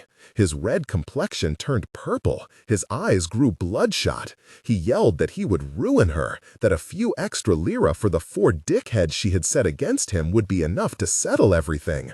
He shouted that for years his father had been bribing the inspector's office, and she was dreaming if she thought he was afraid of an inspection. He cried that the Solaras would eliminate her desire to be a union member, and finally, in a choked voice, he said, "Out! Get out immediately! Out!" Leela went to the door. On the threshold, she said, "This is the last time you'll see me. I'm done working here, starting now." At those words, Socavo abruptly returned to himself. He had an expression of alarm. He must have promised Michelle that he wouldn't fire her. He said, "Now you're insulted. Now you're being difficult? What do you say? Come here, let's discuss it. I'll decide if I should fire you or not." "Bitch," I said, "come here." For a fraction of a second, Ischia came to mind. The morning we waited for Nino and his rich friend, the boy who had a house in Forio, who was always so polite and patient, to arrive. She went out and closed the door behind her. Immediately afterwards, she began to tremble violently. She was covered with sweat. She didn't go to the gutting room. She didn't say goodbye to Ado and Teresa. She passed by Filippo, who looked at her in bewilderment and called to her, "Cheru, where are you going? Come back inside." But she ran along the unpaved road, took the first bus for the marina, reached the sea. She walked for a long time. There was a cold wind, and she went up to the Vomero in the funicular, walked through Piazza Vanvitelli, along Via Scarlatti, Via Cimarosa, took the funicular again to go down. It was late when she realized that she had forgotten about Gennaro. She got home at 9 and asked Enzo and Pasquale, who were anxiously questioning her to find out what had happened to her, to come and look for me in the neighborhood. And now here we are, in the middle of the night, in this bare room in San Giovanni. Gennaro is sleeping. Leela talks on in a low voice. Enzo and Pasquale are waiting in the kitchen. I feel like the knight in an ancient romance, as, wrapped in his shining armor, after performing 1,000 astonishing feats throughout the world, he meets a ragged, starving herdsman who, never leaving his pasture, subdues and controls horrible beasts with his bare hands and with prodigious courage. 46. I was a tranquil listener, and I let her talk. Some moments of the story, especially when the expression of Leela's face and the pace of her sentences underwent a sudden, painful nervous contraction, disturbed me deeply. I felt a powerful sense of guilt. I thought, this is the life that could have been mine, and if it isn't, it's partly thanks to her. Sometimes I almost hugged her. More often, I wanted to ask questions, comment, but in general, I held back. I interrupted 2 or 3 times at most. For example, I certainly interrupted when she talked about Professor Galliani and her children. I would have liked her to explain better what the professor had said, what precise words she had used, if my name had ever come up with Nadia and Armando. But I realized in time the pettiness of the questions and restrained myself. Even though a part of me considered the curiosity legitimate, they were acquaintances of mine after all, who were important to me. Before I go to Florence for good, I should pay a visit to Professor Galliani. Maybe you'd come with me. Do you want to? And I added, my relationship with her cooled a little. After Ischia, she blamed me for Nino's leaving Nadia. Since Leela looked at me as if she didn't see me, I said again, The Gallianis are good people, a little stuck up, but this business of the murmur should be checked. This time she reacted. The murmur is there. All right, I said, but even Armando said you'd need a cardiologist. She replied, he heard it anyway. But I felt involved above all when it came to sexual matters. When she told me about the drying room, I almost said, an old intellectual jumped on me in Turin, and in Milan, a Venezuelan painter I'd known for only a few hours came to my room to get in bed as if it were a favor I owed him. Yet I held back even with that. What sense was there in speaking of my affairs at that moment? And then, really, what could I have told her that had any resemblance to what she was telling me? That last question presented itself clearly when, from a simple recitation of the facts, years before, when she told me about her wedding night, we had talked only of the most brutal facts, Leila proceeded to talk generally about her sexuality. It was a subject completely new for us. The coarse language of the environment we came from was useful for attack or self-defense, but, precisely because it was the language of violence, it hindered rather than encouraged intimate confidences. So I was embarrassed. I stared at the floor when she said, in the crude vocabulary of the neighborhood, that fucking had never given her the pleasure she had expected as a girl. That in fact, she had almost never felt anything, that after Stefano, after Nino, to do it really annoyed her, so that she had been unable to accept inside herself even a man as gentle as Enzo. Not only that, using an even more brutal vocabulary, she added that sometimes out of necessity, sometimes out of curiosity, sometimes out of passion, she had done everything that a man could want from a woman, and that even when she had wanted to conceive a child with Nino and had become pregnant, the pleasure you were supposed to feel, particularly at that moment of great love, had been missing. Before such frankness, I understood that I could not be silent, that I had to let her feel how close I was, that I had to react to her confidences with equal confidences. But at the idea of having to speak about myself, the dialect disgusted me. And although I passed for an author of racy pages, the Italian I had acquired seemed to me too precious for the sticky material of sexual experiences. My uneasiness grew. I forgot how difficult her confession had been, that every word, however vulgar, was set in the weariness in her face, in the trembling of her hands, and I was brief. For me, it's not like that, I said. I wasn't lying, and yet it wasn't the truth. The truth was more complicated, and to give it a form, I would have needed practiced words. I would have had to explain that, in the time of Antonio, rubbing against him, letting him touch me, had always been very pleasurable, and that I still desired that pleasure.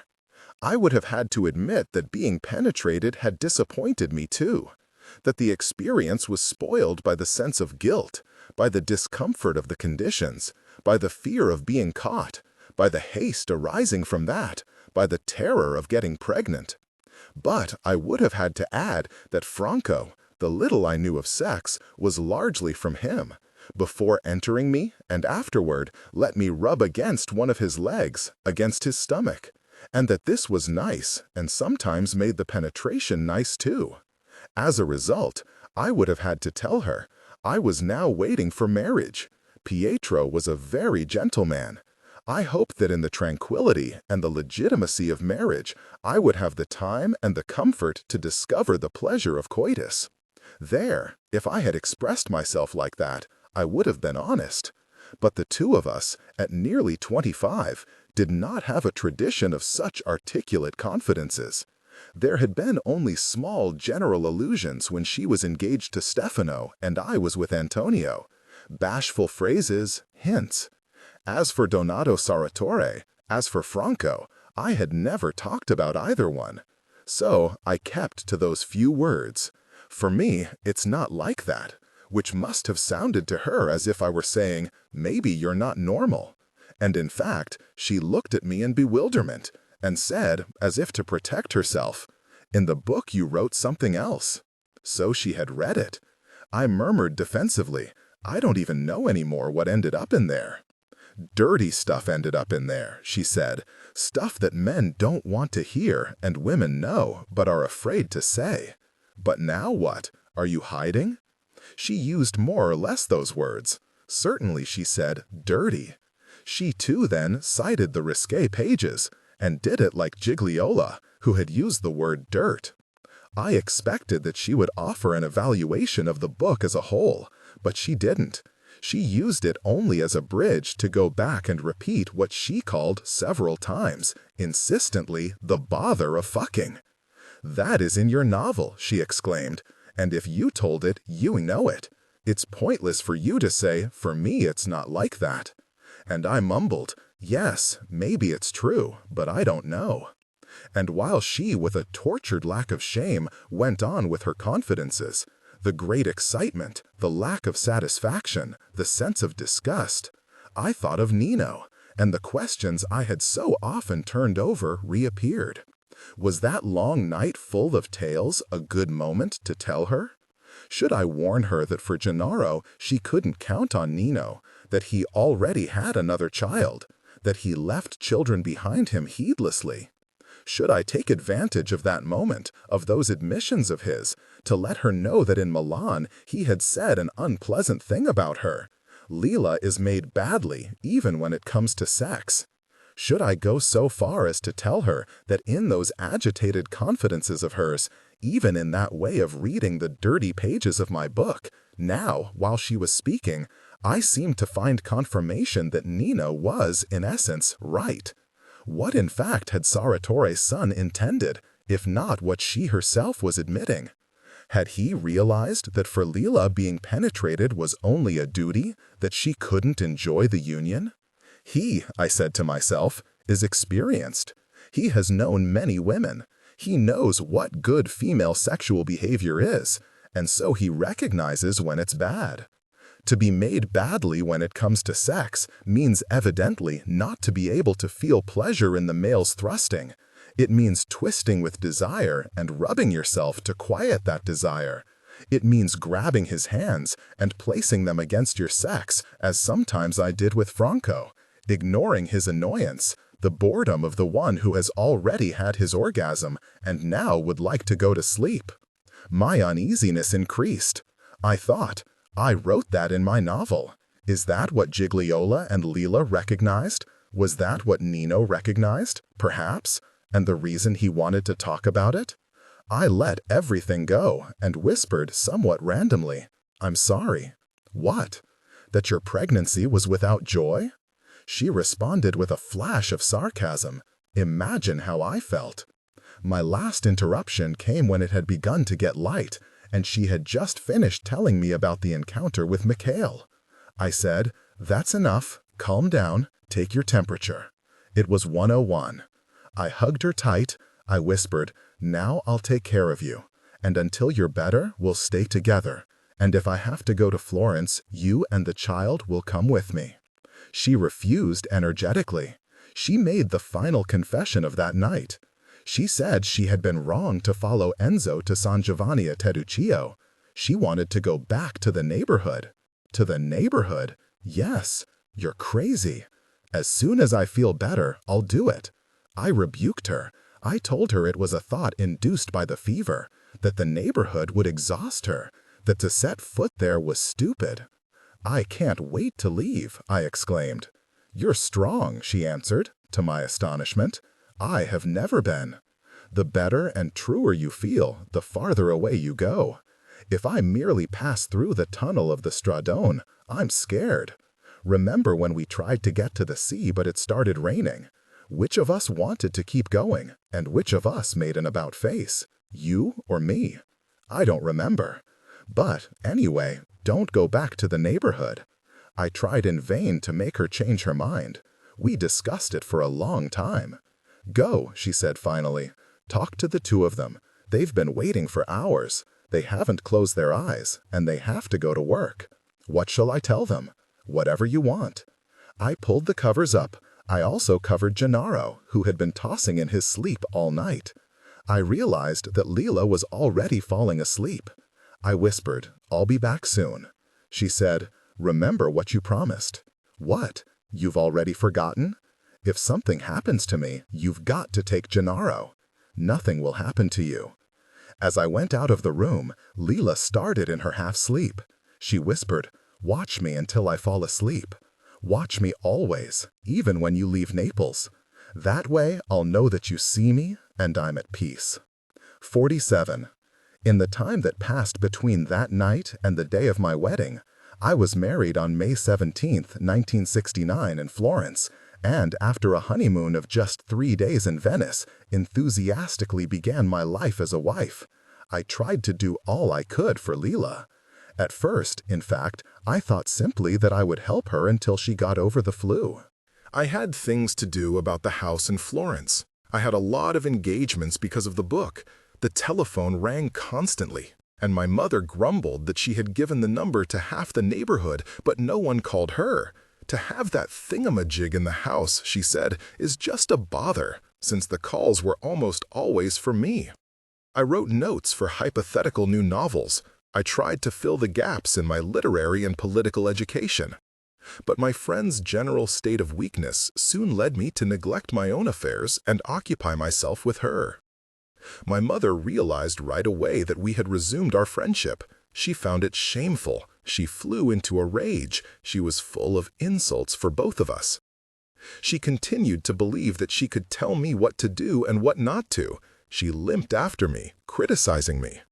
Sometimes she seemed determined to insert herself into my body, simply to keep me from being my own master. "What do you have in common with her anymore?" she insisted. "Think of what you are and of what she is. Isn't that disgusting book you wrote enough? You want to go on being friends with a whore?" But I behaved as if I were deaf. I saw Lila every day, and from the moment I left her sleeping in her room and went to face the 2 men who had waited all night in the kitchen, I devoted myself to reorganizing her life. I told Enzo and Pasquale that Lila was ill. She couldn't work at the Soccavo factory anymore. She had quit. With Enzo, I didn't have to waste words. He had understood for a while that she couldn't go on at the factory, that she had gotten into a difficult situation, that something inside her was giving in. Pasquale, instead, driving back to the neighborhood on the early morning streets still free of traffic, objected. "Let's not overdo it," he said. "It's true that Lila has a hard life, but that's what happens to all the exploited of the world." Then, following a tendency he had had since he was a boy, he went on to speak about the peasants of the South, the workers of the North, the populations of Latin America, of northeastern Brazil, of Africa, about the Negroes, the Vietnamese, American imperialism. I soon stopped him, saying, "Pasquale, if Lena goes on as she has, she'll die." He wouldn't concede. He continued to object, and not because he didn't care about Lila, but because the struggle at Soccavo seemed to him important. He considered our friend's role crucial, and deep down he was convinced that all those stories about a little flu came not so much from her as from me, a bourgeois intellectual more worried about a slight fever than about the nasty political consequences of a worker's defeat. Since he couldn't make up his mind to say these things to me explicitly, but spoke in sentence fragments, I summed it up for him with soothing clarity to show him I had understood. That made him even more anxious, and as he left me at the gate, he said, "I have to go to work now, Lenu, but we'll talk about it again." As soon as I returned to the house in San Giovanni at Teduccio, I took Enzo aside and said, "Keep Pasquale away from Lena if you love her. She mustn't hear any talk of the factory." In that period, I always carried in my purse a book and a notebook. I read on the bus or when Lila was sleeping. Sometimes I discovered her with her eyes open, staring at me. Maybe she was peeking to see what I was reading, but she never asked me the title of the book. And when I tried to read her some passages from scenes at the Upton Inn, I remembers, she closed her eyes as if I were boring her. The fever passed in a few days, but the cough didn't, so I forced her to stay in bed. I cleaned the house, I cooked, I took care of Gennaro. Maybe because he was already big, somewhat aggressive, willful, he didn't have the defenseless charm of Mirko, Nino's other child. But sometimes in the midst of violent games, he would turn unexpectedly sad and fall asleep on the floor. That softened me, and I grew fond of him. And when that became clear to him, he attached himself to me, keeping me from doing chores or reading. Meanwhile, I tried to get a better understanding of Lila's situation. Did she have money? No. I lent her some, and she accepted it after swearing endlessly that she would pay me back. How much did Bruno owe her? 2 months' salary. And severance pay? She didn't know. What was Enzo's job? How much did he earn? No idea. And that correspondence course in Zurich, what concrete possibilities did it offer? Who knows? She coughed constantly. She had pains in her chest, sweats, a vice in her throat. Her heart would suddenly go crazy. I wrote down punctiliously all the symptoms and tried to convince her that another medical examination was necessary, more thorough than the one Armando had done. She didn't say yes, but she didn't oppose it.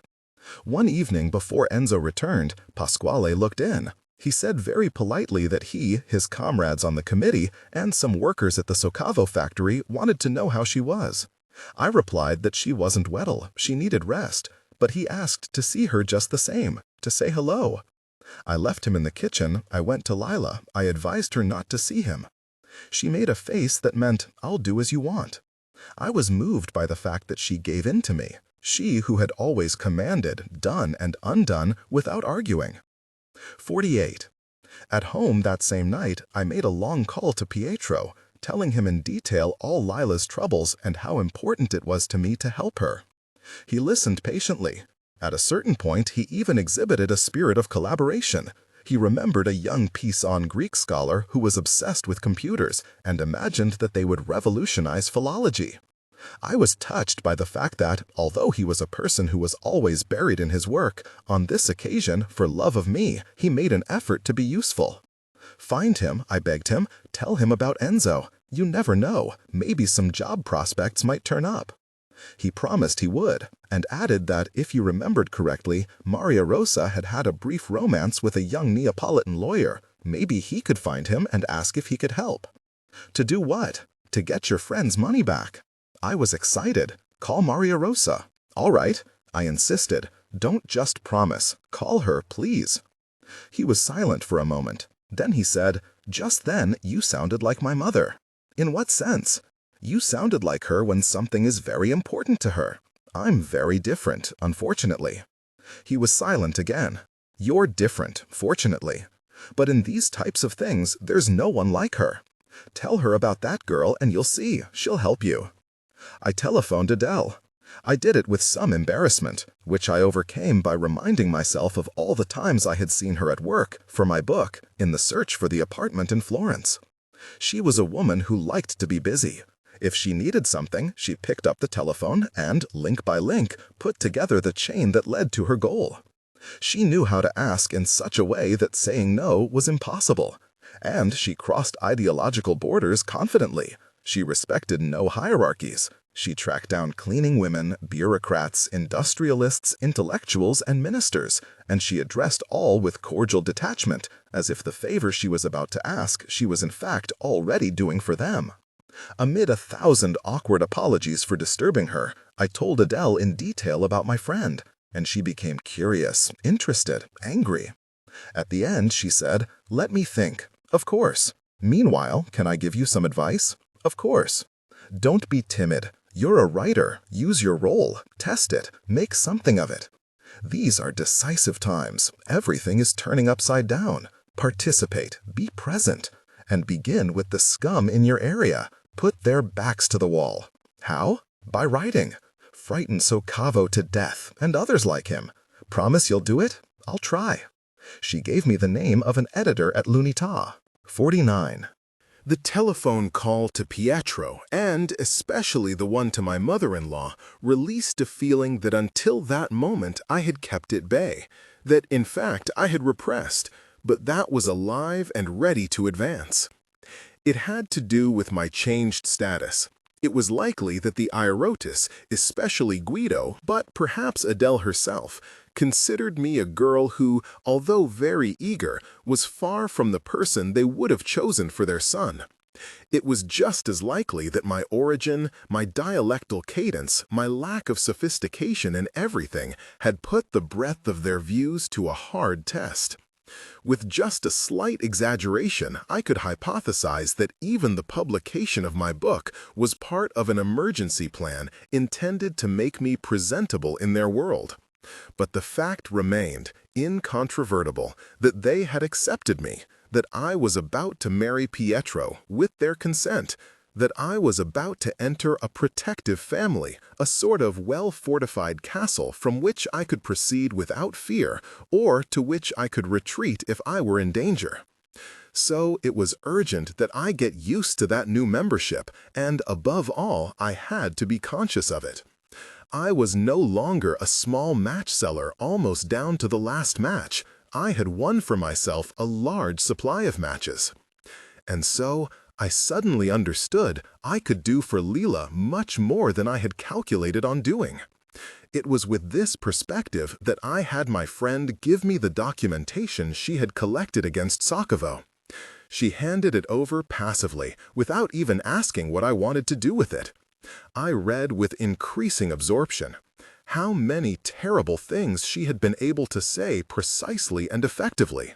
How many intolerable experiences could be perceived behind the description of the factory.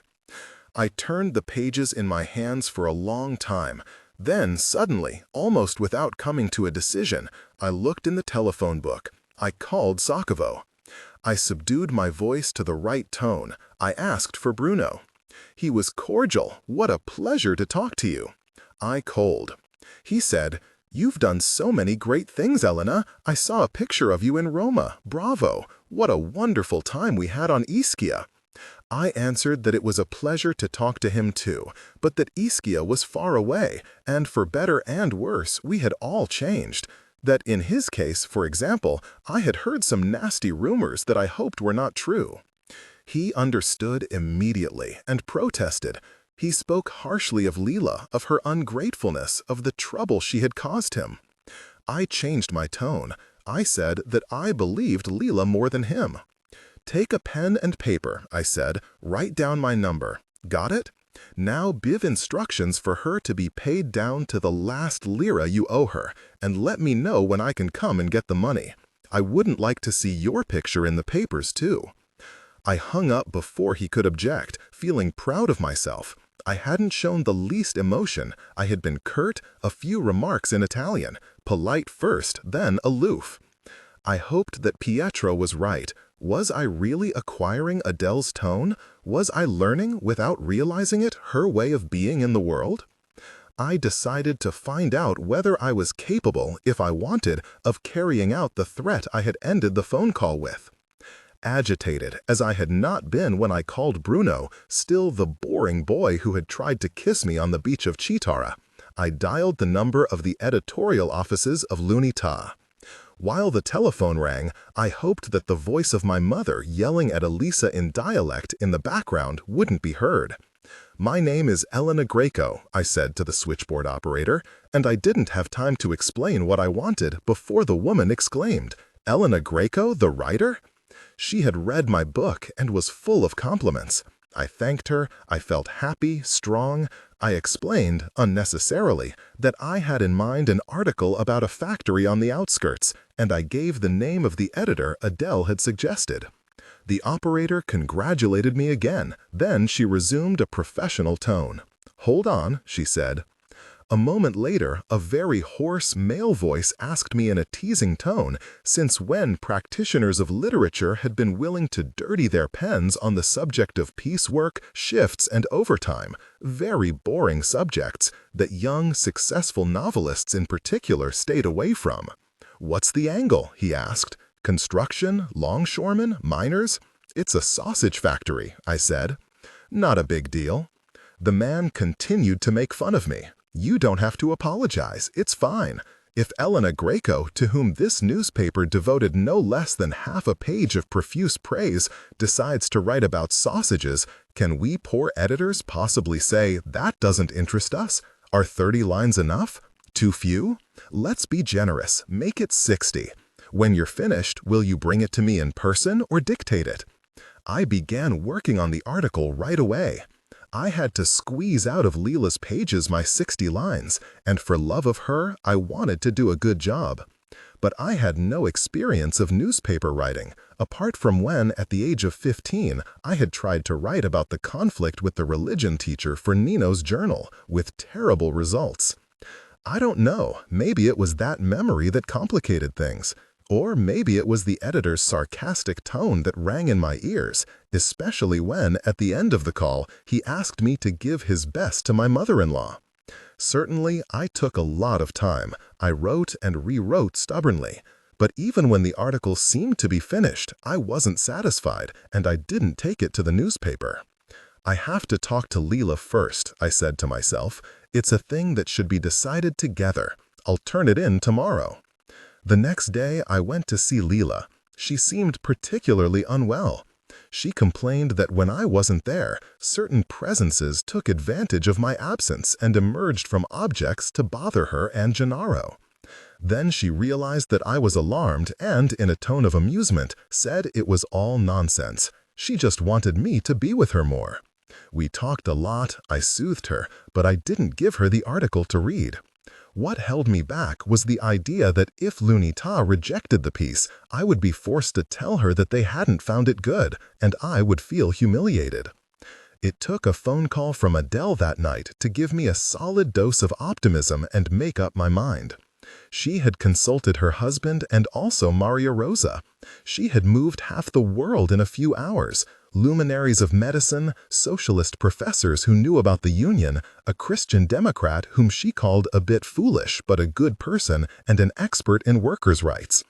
The result was that I had an appointment the next day with the best cardiologist in Naples, a friend of friends I wouldn't have to pay, and that the labor inspector would immediately pay a visit to the Saccovo factory. And, to get Leela's money, I could go to that friend of Maria Rosa whom Pietro had mentioned, a young socialist lawyer who had an office in Piazza Nicola Amore and had already been informed. Happy? Yes. Did you write your article? Yes. You see? I was sure you wouldn't do it. In fact, it's ready. I'll take it to L'Unità tomorrow. Good. I run the risk of underestimating you. It's a risk? Underestimating always is. How's it going with that poor little creature, my son? 50. From then on, everything became fluid, almost as if I possessed the art of making events flow like water from a spring. Even Pietro had worked for Leela. His colleague, the Greek scholar, turned out to be extremely talkative but useful just the same. He knew someone in Bologna who really was a computer expert, the reliable source of his philological fantasies, and he had given him the number of an acquaintance in Naples, judged to be equally reliable. He gave me the name, address, and telephone number of the Neapolitan, and I thanked him warmly. Commenting with affectionate irony on his forced entrepreneurship, I even sent him a kiss over the phone. I went to see Leela immediately. She had a cavernous cough, her face was strained and pale, her gaze excessively watchful. But I was bringing good news and was happy. I shook her, hugged her, held both her hands tight, and meanwhile told her about the phone call I had made to Bruno, read her the article I had written, enumerated the results of the painstaking efforts of Pietro, of my mother-in-law, of my sister-in-law. She listened as if I were speaking from far away, from another world into which I had ventured, and could hear clearly only half the things I was saying. Besides, Gennaro was constantly tugging on her to play with him, and, as I spoke, she was attending to him, but without warmth. I felt content just the same. In the past, Leela had opened the miraculous drawer of the grocery store and had bought me everything, especially books. Now I opened my drawers and paid her back, hoping that she would feel safe, as I now did. So I asked her finally, "Tomorrow morning you'll go to the cardiologist?" She reacted to my question in an incongruous way, saying with a small laugh, "Nadia won't like this way of doing things, and her brother won't either." "What way? I don't understand." "Nothing, Leela," I said. "Please, what does Nadia have to do with it? Don't give her more importance than she already gives herself. And forget Armando, he's always been superficial." I surprised myself with those judgments. After all, I knew very little about Professor Galliani's children. And for a few seconds, I had the impression that Leela didn't recognize me, but saw before her a spirit who was exploiting her weakness.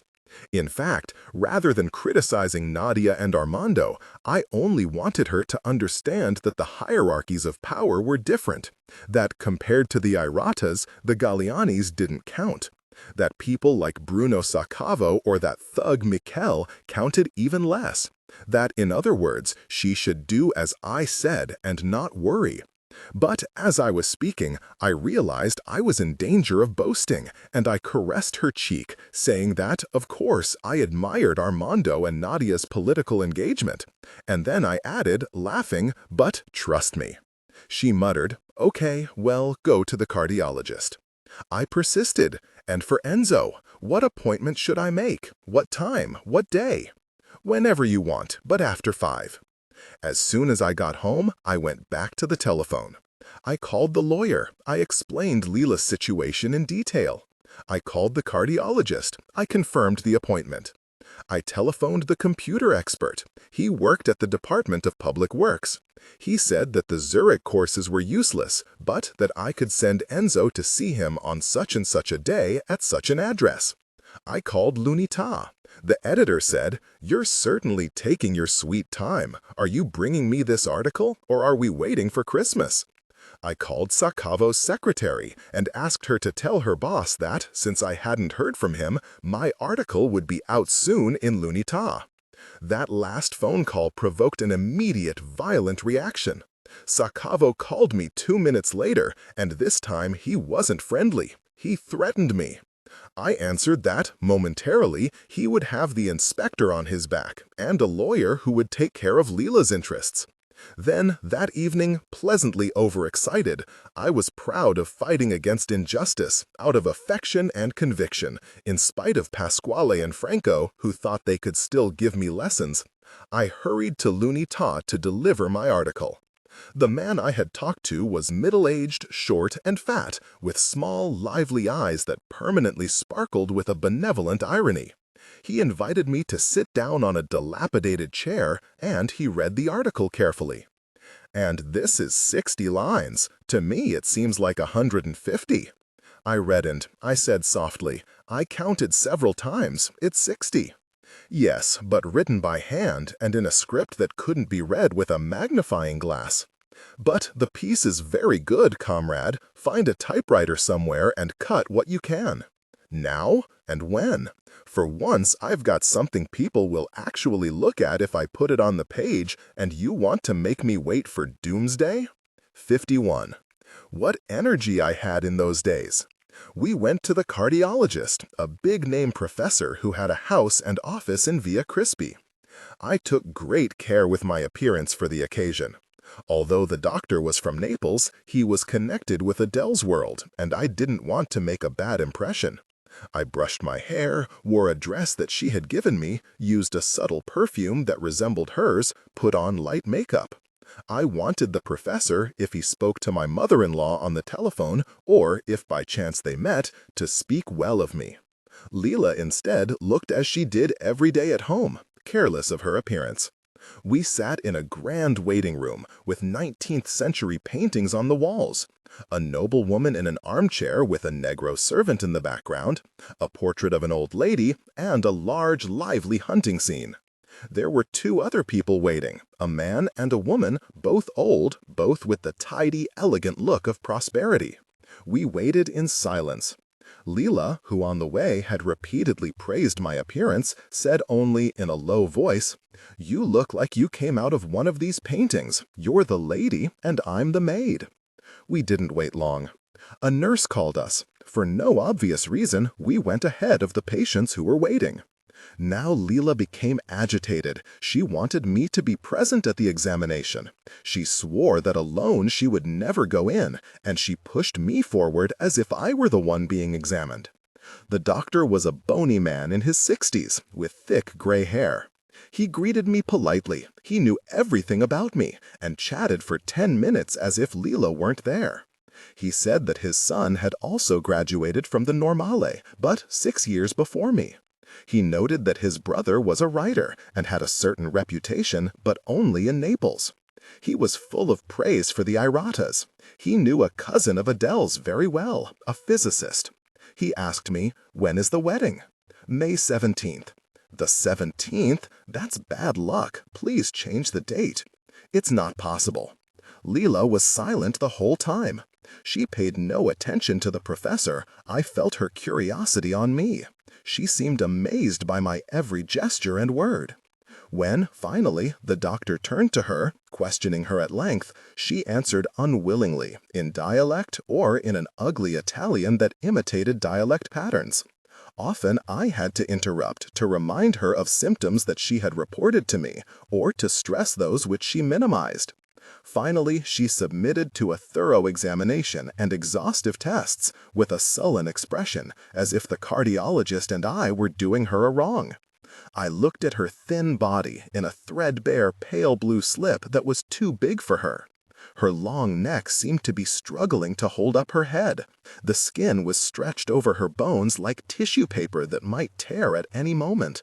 I realized that the thumb of her left hand every often had a small reflexive twitch. It was a good half-hour before the professor told her to get dressed. She kept her eyes on him as she did so. Now she seemed frightened.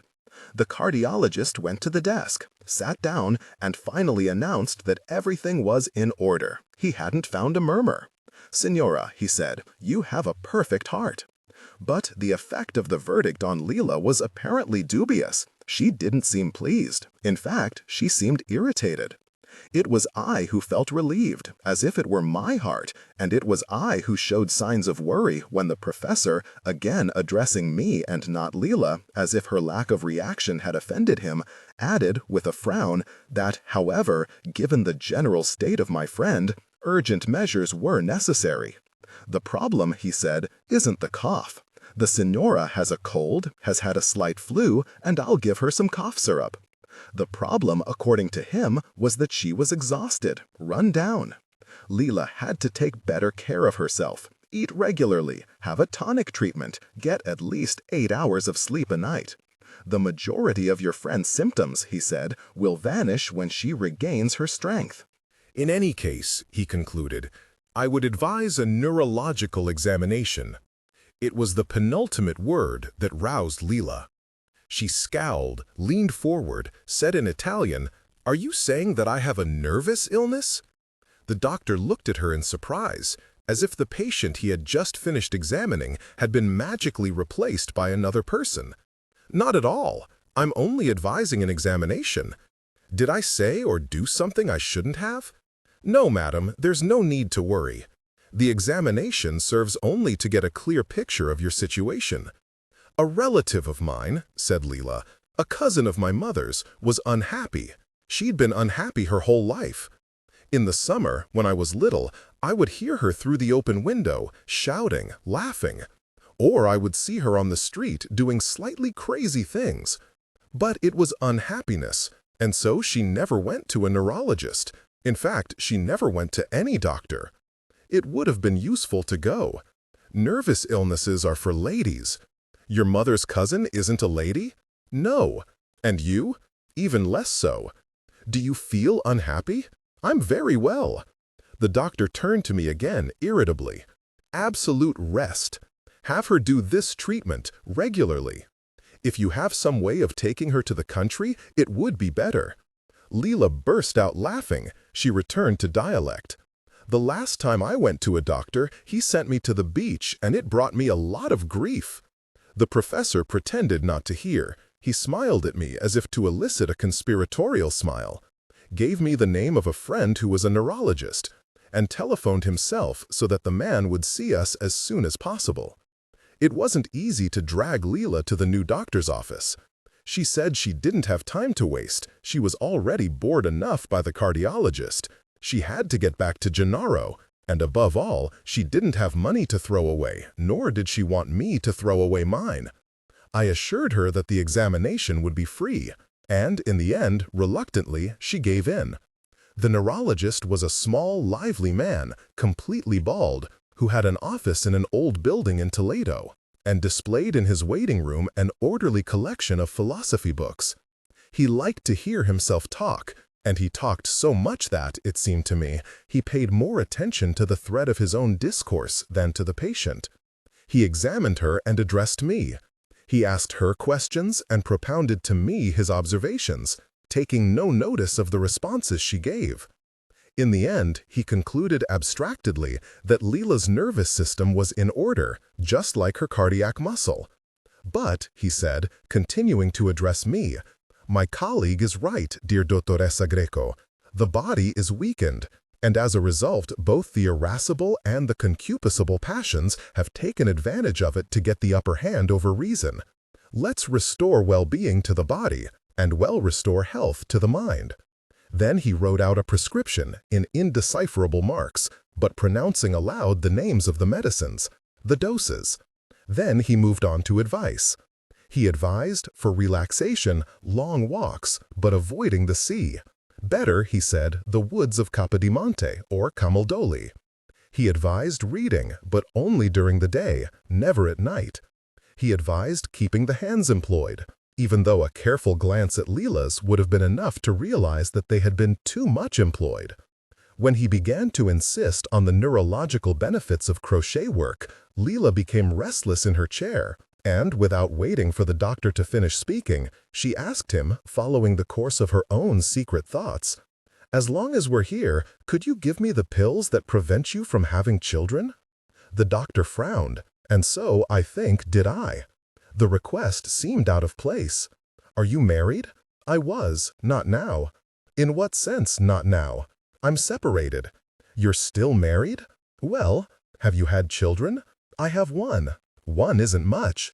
It's enough for me." "In your condition, pregnancy would help. There is no better medicine for a woman." "I know women who were destroyed by pregnancy." "Better to have the pills." "For that problem of yours, you'll have to consult a gynecologist." "You only know about nerves, you don't know about pills?" The doctor was irritated. He chatted a little more and then, in the doorway, gave me the address and telephone number of a doctor who worked in a clinic in Ponte di Tapia. "Go to her," he said, as if it were I who had asked for the contraceptives, and he said goodbye. On the way out, the secretary asked us to pay. The neurologist, I gathered, was outside the chain of favors that Adele had set in motion. I paid. Once we were in the street, Leela almost shouted irritably, "I will not take a single one of the medicines that shit gave me, since my head is falling off just the same. I already know it." I answered, "I disagree, but do as you like." Then she was confused. She said quietly, "I'm not angry with you, I'm angry with the doctors." And we walked in the direction of Ponte di Tapia, but without saying so, as if we were strolling aimlessly, just to stretch our legs. First, she was silent. Then she imitated in annoyance the neurologist's tone and his babble. It seemed to me that her impatience signaled a return of vitality. I asked her, "Is it going a little better with Enzo?" "It's the same as always." "Then what do you want with the pills? Do you know about them?" "Yes." "Do you take them?" "No, but I will as soon as I'm married." "You don't want children?" "I do, but I have to write another book first." "Does your husband know you don't want them right away?" "I'll tell him." "Shall we go see this woman and have her give both of us pills?" "Leela, it's not candy you can take whenever you like. If you're not doing anything with Enzo, forget it." She looked at me with narrowed eyes, cracks in which her pupils were scarcely visible. "I'm not doing anything now, but later who knows?" "Seriously? I shouldn't, in your opinion?" "Yes, of course." At Ponte di Tapia, we looked for a phone booth and called the doctor, who said she could see us right away.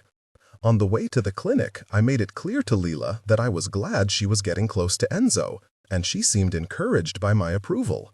We went back to being the girls of long ago. We began joking, partly serious, partly pretending, saying to each other, "You do the talking, you're bolder." "No, you're dressed like a lady."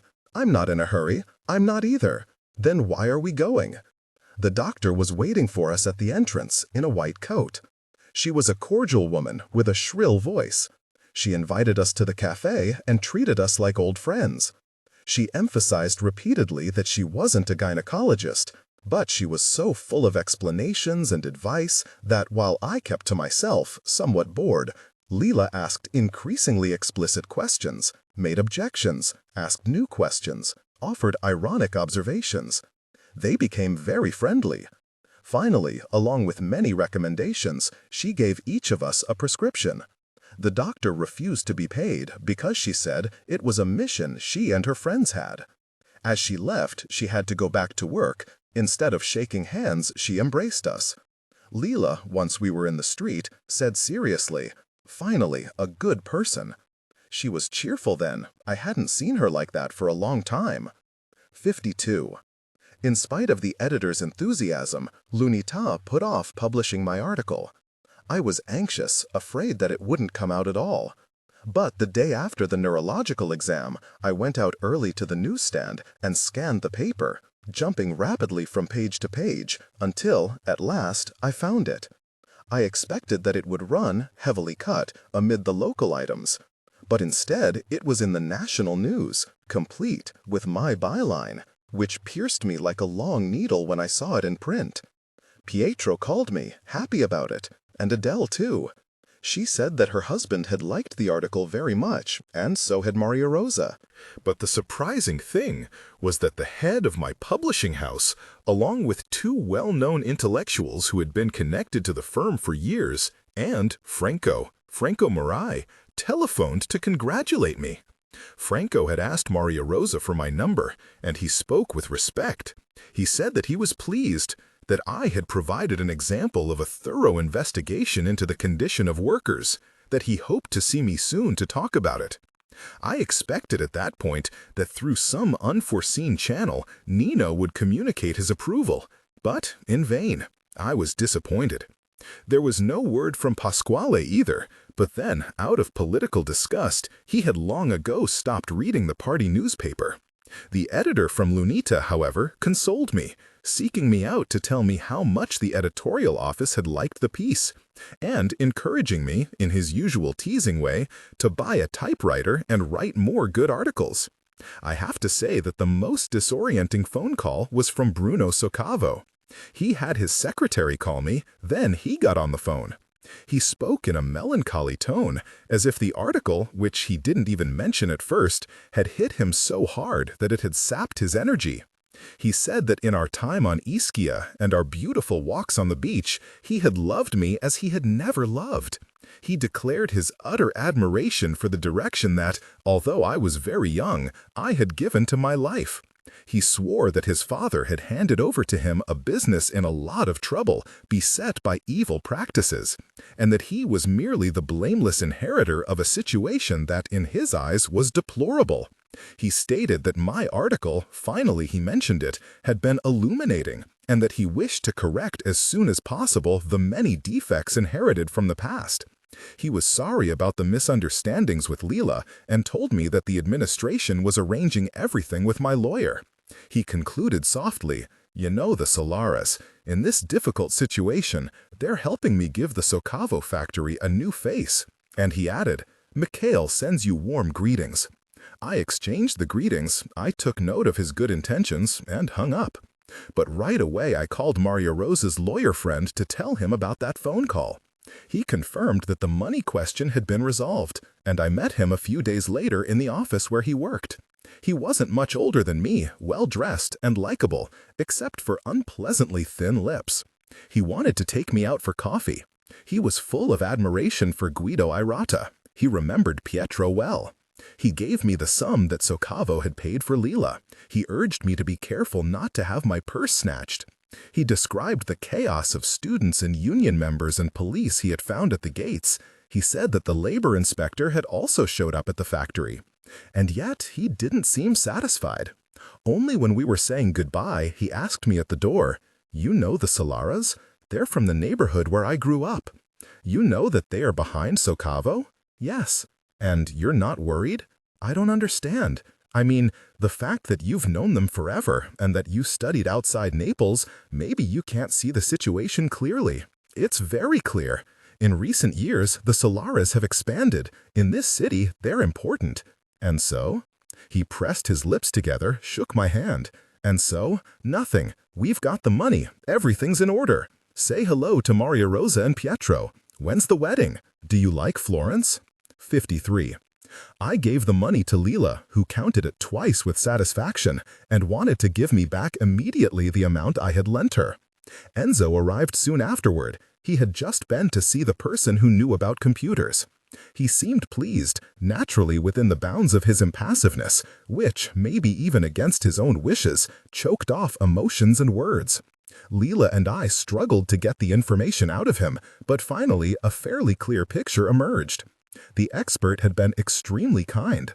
At first, he had repeated that the Zurich course was a waste of money, but then he had realized that Enzo, in spite of the uselessness of the course, was smart. He had told him that IBM was about to start producing a new computer in Italy, in the Vimercate factory, and that the Naples branch had an urgent need for operators, key punch operators, programmer analysts. He had assured him that as soon as the company started training courses, he would let Enzo know. He had written down all his information. Did he seem serious? Leela asked.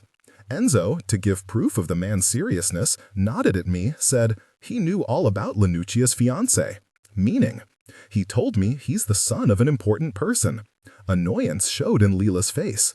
She knew obviously that the appointment had been arranged by Pietro and that the name Irata counted in the positive outcome of the meeting, but she seemed put out by the fact that Enzo should notice it. I thought she was bothered by the idea that he too owed me something, as if that debt, which between her and me could have no consequence, not even the subordination of gratitude, might instead be harmful to Enzo. I said quickly that the prestige of my father-in-law didn't count that much, that the computer expert had explained even to me that he would help only if Enzo was good. And Leela, making a slightly excessive gesture of approval, said emphatically, "He's really good." "I've never seen a computer," Enzo said. "So, that guy must have understood anyway that you know what you're doing." He thought about it and turned to Leela with an admiration that for an instant made me jealous. "He was impressed by the exercises you made me do." "Really?" "Yes, especially diagramming things like ironing and hammering a nail." Then they began joking with one another, resorting to a jargon that I didn't understand and that excluded me. And suddenly they seemed to me a couple in love, very happy, with a secret so secret that it was unknown even to them. I saw again the courtyard when we were children. I saw her and Enzo competing to be first in arithmetic, as the principal and Maestra Olivier looked on. I saw Leela, who never cried, in despair because she had thrown a rock and injured him.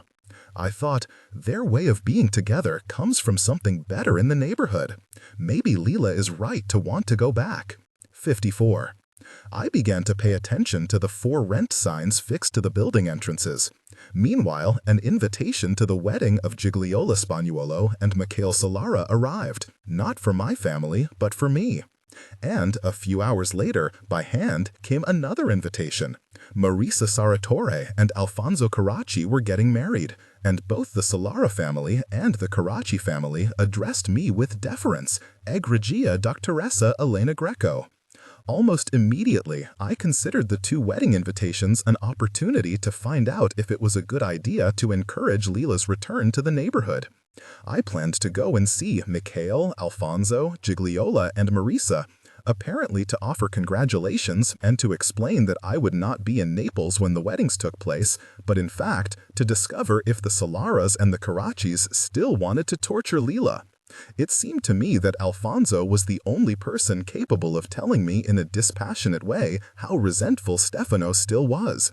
And with Mikhail, even though I hated him, perhaps above all because I hated him, I thought I could speak with composure about Leela's health problems, letting him know that, even though he thought he was a big shot and teased me as if I were still a little girl, I now had sufficient power to complicate his life and his affairs if he continued to persecute my friend. I put both cards in my purse. I didn't want my mother to see them and be offended at the respect shown to me and not to my father and her. I set aside a day to devote to these visits. The weather wasn't promising, so I carried an umbrella, but I was in a good mood. I wanted to walk, reflect, give a sort of farewell to the neighborhood and the city. Out of the habit of a diligent student, I started with the more difficult meeting, the one with Solara. I went to the bar, but neither he, nor Gigiola, nor even Marcello was there. Someone said that they might be at the new place on the Stradone. I stopped in and looked around with the attitude of someone with nothing better to do. Any memory of Don Carlos' shop had been utterly erased, the dark, deep cave where, as a child, I had gone to buy liquid soap and other household things. From the windows of the building's third floor, an enormous vertical sign hung down over the wide entrance. Everything for everyone. The store was brightly lit, even though it was day, and offered merchandise of every type, the triumph of abundance. I saw Leela's brother, Reno, who had grown very fat. He treated me coldly, saying that he was the boss there. He didn't know anything about the Solaras. "If you're looking for Mikel, go to his house," he said bitterly, and turned his back as if he had something urgent to do. I started walking again and reached the new neighborhood, where I knew that the entire Solara family had, years earlier, bought an enormous apartment. The mother, Manuela, the loan shark, opened the door. I hadn't seen her since the time of Leela's wedding. I felt that she had been observing me through the spy hole. She looked for a long time. Then she drew back the bolt and appeared in the frame of the door, her figure partly contained by the darkness of the apartment, partly eroded by the light coming from the large window on the stairs. She was as if dried up. The skin was stretched over her large bones. One of her pupils was very bright, and the other as if dead. In her ears, around her neck, against the dark breast that hung loosely, gold sparkled, as if she were getting ready for a party. She treated me politely, inviting me to come in, have coffee. Mikel wasn't there. Did I know that he had another house on Pasalipo where he was to go and live after his marriage? He was furnishing it with Gigiola. "They're going to leave the neighborhood?" I asked. "Yes, certainly. For Pasalipo? 6 rooms, Lenu, 3 facing the sea." I would have preferred the Vomero, but Mikel does as he likes. Anyway, there's a breeze in the morning and a light that you can't imagine. I was surprised. I would never have believed that the Solaras would move away from the area of their trafficking, from the den where they hid their booty. But here was Mikel, the shrewdest, the greediest of the family, going to live somewhere else, up on the Pasalipo, facing the sea and Vesuvio. The brothers' craving for greatness really had increased. The lawyer was right. But at the moment, the fact cheered me. I was glad that Mikel was leaving the neighborhood. I found that this favored Leela's possible return. 55. I asked Signora Manuela for the address, said goodbye, and crossed the city, first by subway to Mergelina, then on foot and by bus up Pasalipo. I was curious. I now felt that I belonged to a legitimate power, universally admired, haloed by a high level of culture, and I wanted to see what garish guise was being given to the power I had had before my eyes since childhood, the vulgar pleasure of bullying, the unpunished practice of crime, the smiling tricks of obedience to the law, the display of profligacy, as embodied by the Solara brothers. But Mikel escaped me again. On the top floor of a recent structure, I found only Gigiola, who greeted me with obvious amazement and an equally obvious bitterness. I realized that as long as I had used her mother's telephone at all hours, I had been cordial. But ever since I'd had the phone installed at home, the entire Spaniolo family had gone out of my life, and I'd scarcely noticed. And now, without warning, at noon, on a dark day that threatened rain, I showed up here, in Pasalipo, bursting into the house of a bride where everything was still topsy-turvy. I was ashamed, and greeted her with artificial warmth so that she would forgive me. For a while Gigiola remained sullen, and perhaps also alarmed. Then her need to boast prevailed. She wanted me to envy her. She wanted to feel in a tangible way that I considered her the most fortunate of us all. And so, observing my reactions, enjoying my enthusiasm, she showed me the rooms, one by one, the expensive furniture, the gaudy lamps, 2 big bathrooms, the huge hot water heater, the refrigerator, the washing machine, 3 telephones, unfortunately not yet hooked up, the I don't know how many-inch television, And finally, the terrace, which wasn't a terrace, but a hanging garden filled with flowers, whose multicolored variety the ugly day kept me from appreciating. Look, have you ever seen the sea like that? And Naples? And Vesuvius? And the sky? In the neighborhood, was there ever all that sky? Never.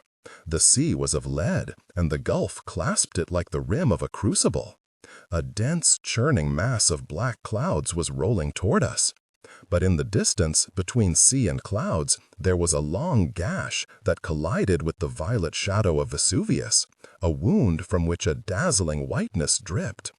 We stood looking at it for a long time, our clothes pasted to us by the wind. I was as if hypnotized by the beauty of Naples. Not even from the terrace of the Gallianis, years before, had I seen it like this. The defacement of the city provided high-cost observatories of concrete from which to view an extraordinary landscape. Mikel had acquired a memorable one. Don't you like it? Marvelous. There's no comparison with Lena's house in the neighborhood, is there? No, no comparison. I said Lena, but now Ada's there. Yes. Here it's much more upper class. Yes. But you made a face. No, I'm happy for you. To each his own. You're educated. You write books. And I have this. Yes. You're not sure. I'm very sure. If you look at the nameplates in this building, you'll see only professionals, lawyers, big professors. The view and the luxuries are expensive. If you and your husband save, in my opinion, you could buy a house like this. I don't think so. He doesn't want to come and live in Naples. I doubt it. You never know. You're lucky.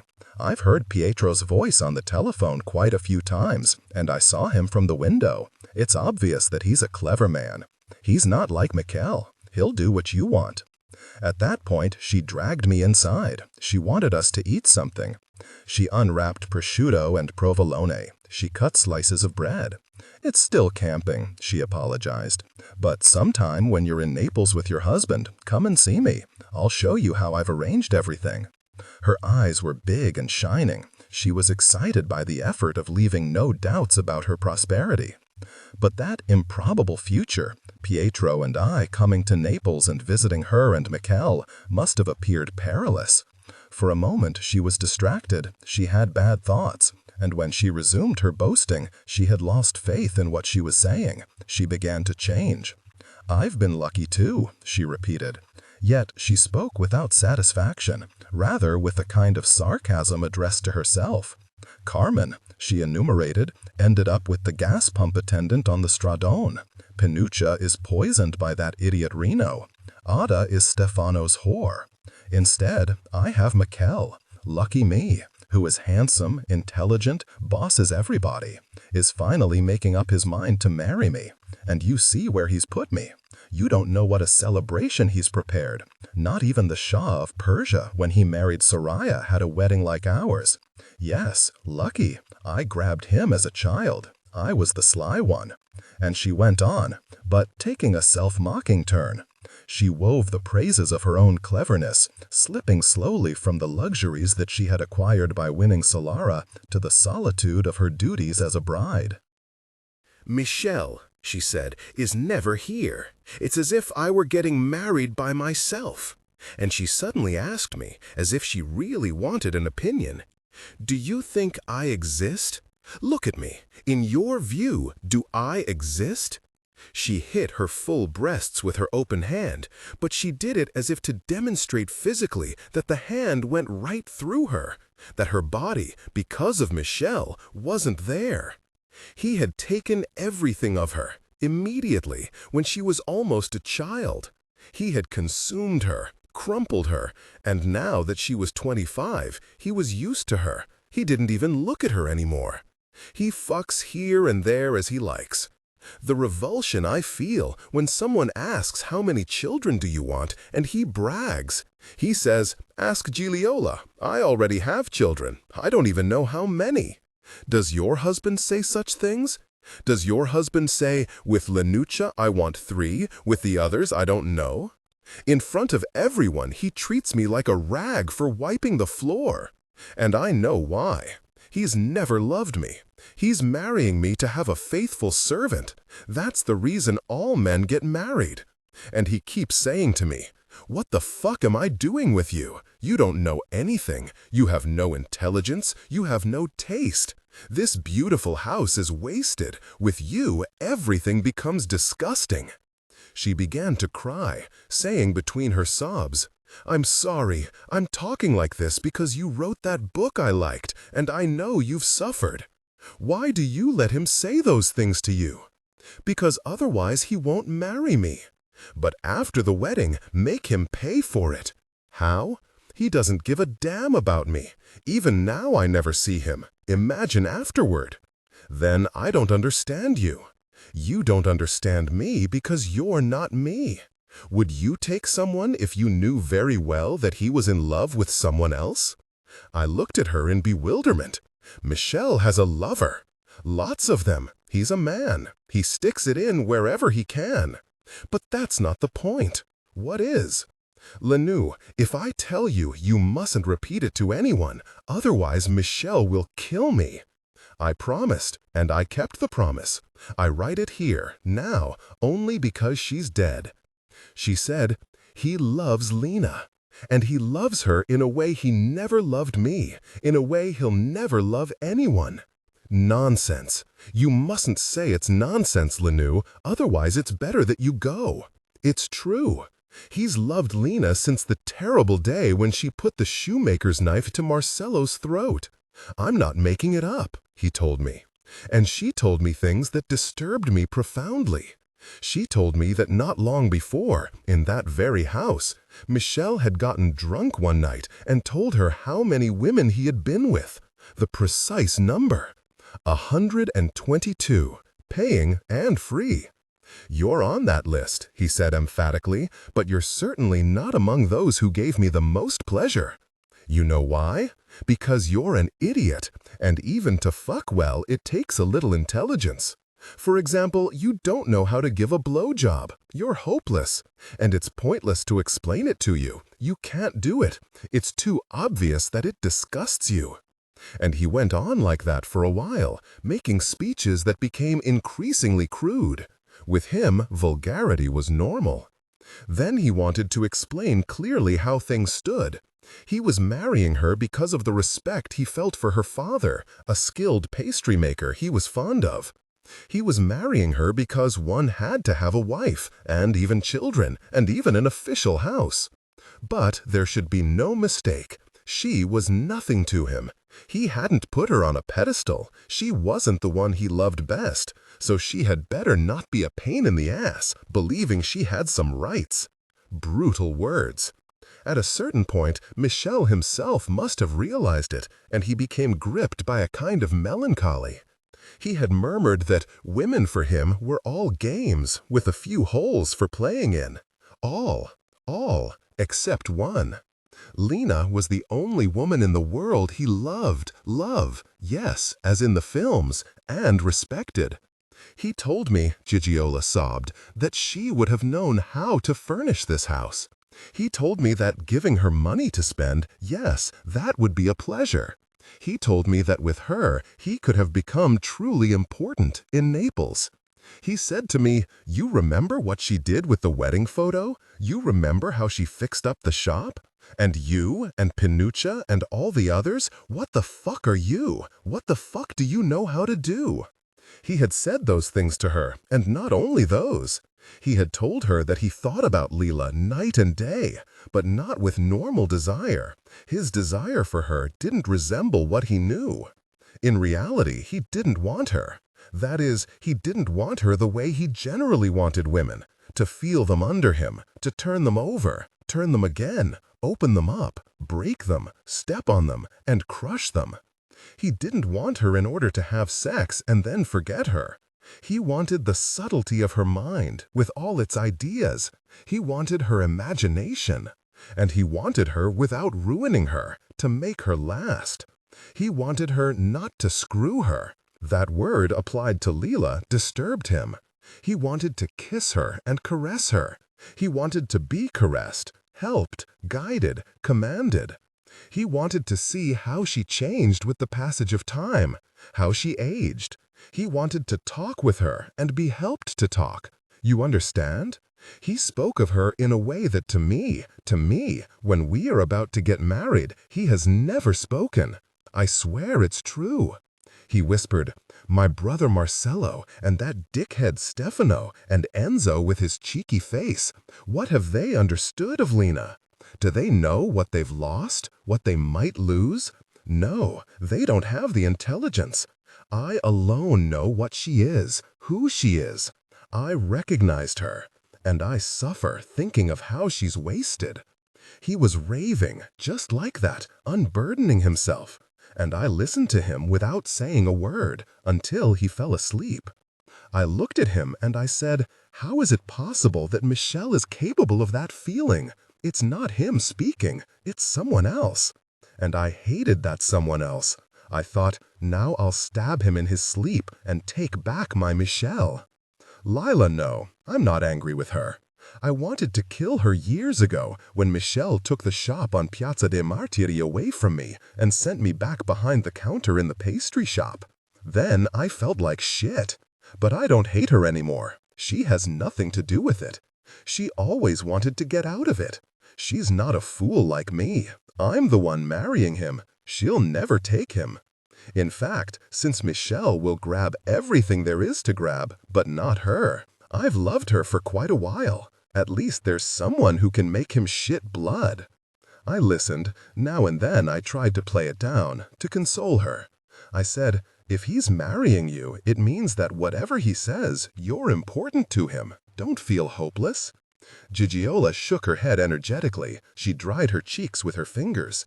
"You don't know him," she said. "No one knows him like me." I asked, "Could he lose his head, do you think, and hurt Lena?" She uttered a kind exclamation, between a laugh and a cry. "Him? Lena? Haven't you seen how he's behaved all these years? He could hurt me, you, anyone, even his father, his mother, his brother. He could hurt all the people Lena is attached to, her son, Enzo. And he could do it without a qualm, coldly. But to her, her person, he will never do anything." 56. I decided to complete my exploratory tour. I walked to Mergellina, and when I reached Piazza dei Martiri, the black sky was so low that it seemed to be resting on the buildings. I hurried into the elegant Solara shoe store, certain that the storm would burst at any moment. Alfonso was even more handsome than I remembered, with his big eyes and long lashes, his sharply drawn lips, his slender yet strong body, his Italian made slightly artificial by the study of Latin and Greek. He was genuinely happy to see me. The arduous years of middle school and high school had created an affectionate bond, and even though we hadn't seen each other for a long time, we picked up right away. We started joking. We talked easily, the words tumbling out, about our academic past, the teachers, the book I had published, his marriage, mine. It was I, naturally, who brought up Leela, and he became flustered. He didn't want to speak ill of her, or of his brother, or Ada. He said only, "It was predictable that it would end like this." "Why? You remember when I told you that Lena scared me?" "Yes. It wasn't fear, I understood much later. What was it? Estrangement and belonging. An effect of distance and closeness at the same time." "Meaning what?" "It's hard to say. You and I became friends immediately. You I love. With her, that always seemed impossible. There was something tremendous about her that made me want to go down on my knees and confess my most secret thoughts."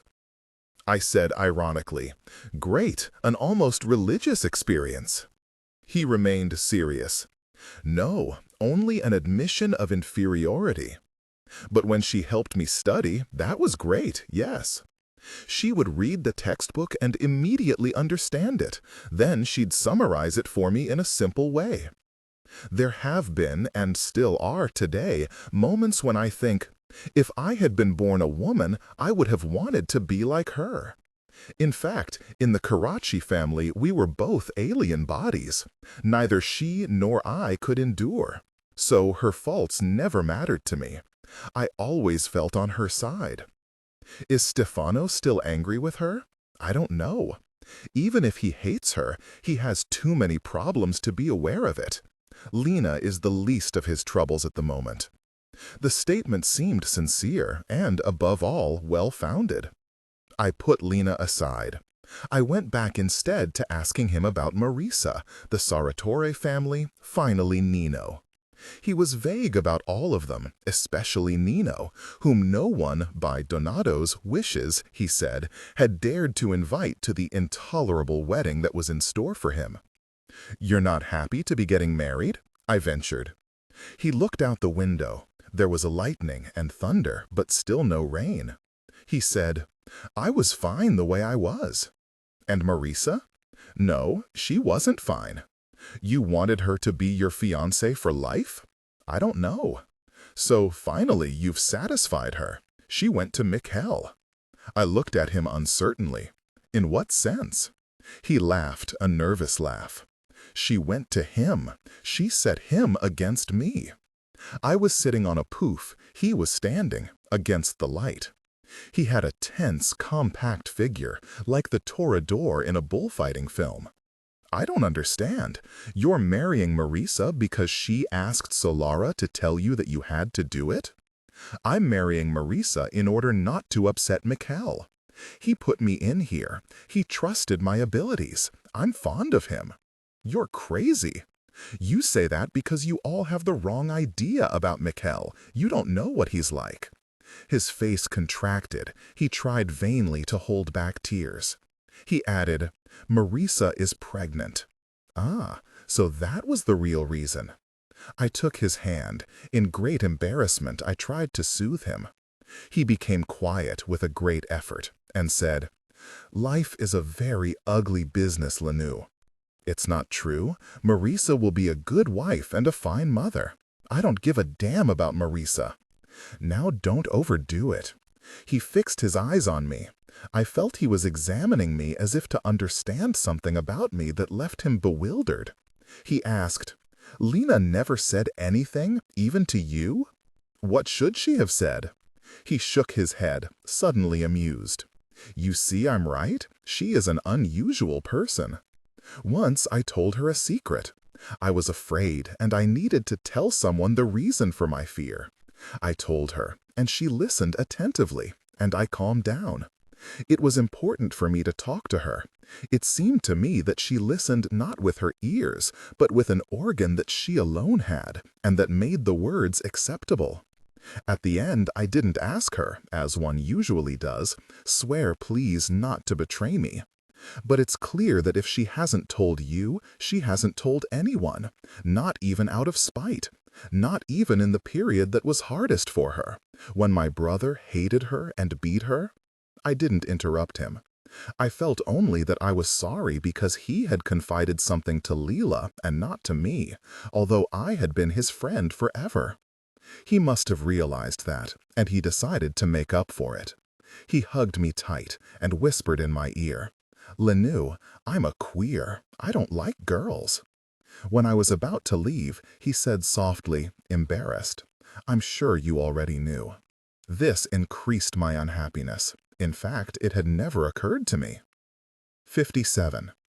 The long day passed in that way, without rain but dark. And then began a reversal that rapidly changed a phase of apparent growth in the relationship between Leela and me into a desire to cut it off and return to taking care of my own life. Or maybe it had begun before that, in tiny details that I scarcely noticed as they struck me, and now instead were starting to add up. The trip had been useful, and yet I came home unhappy. What sort of friendship was mine and Leela's if she had been silent about Alfonso for years, though she knew I had a close relationship with him? Was it possible that she hadn't realized Mikkel's absolute dependence on her? Or, for her own reasons, had she decided not to say anything? On the other hand, how many things had I kept hidden from her? For the rest of the day, I inhabited a chaos of places, times, various people. The haunted Signora Manuela, the vacuous Reno, Gigliola in elementary school, Gigliola in middle school, Gigliola seduced by the potent good looks of the Solara boys, Gigliola dazzled by the Fiat 1100, and Mikel, who attracted women like Nino, but, unlike him, was capable of an absolute passion. And Leela who had aroused that passion. A rapture that was fed not only by a craving for possession, by thuggish bragging, by revenge, by low-level desire, as she might say, but was an obsessive form of appreciation of a woman. Not devotion, not subservience, but rather a sought-after form of male love. A complex feeling that was capable, with determination, with a kind of ferocity, of making a woman the chosen among women. I felt close to Gigliola. I understood her humiliation. That night I went to see Leela and Enzo. I didn't say anything about that exploration I had made for love of her and also to protect the man she lived with. I took advantage instead of a moment when Leela was in the kitchen feeding the child to tell Enzo that she wanted to go back to the neighborhood. I decided not to hide my opinion. I said it didn't seem like a good idea to me, but that anything that could help stabilize her, she was healthy, she had only to regain some equilibrium, or that she considered such, should be encouraged.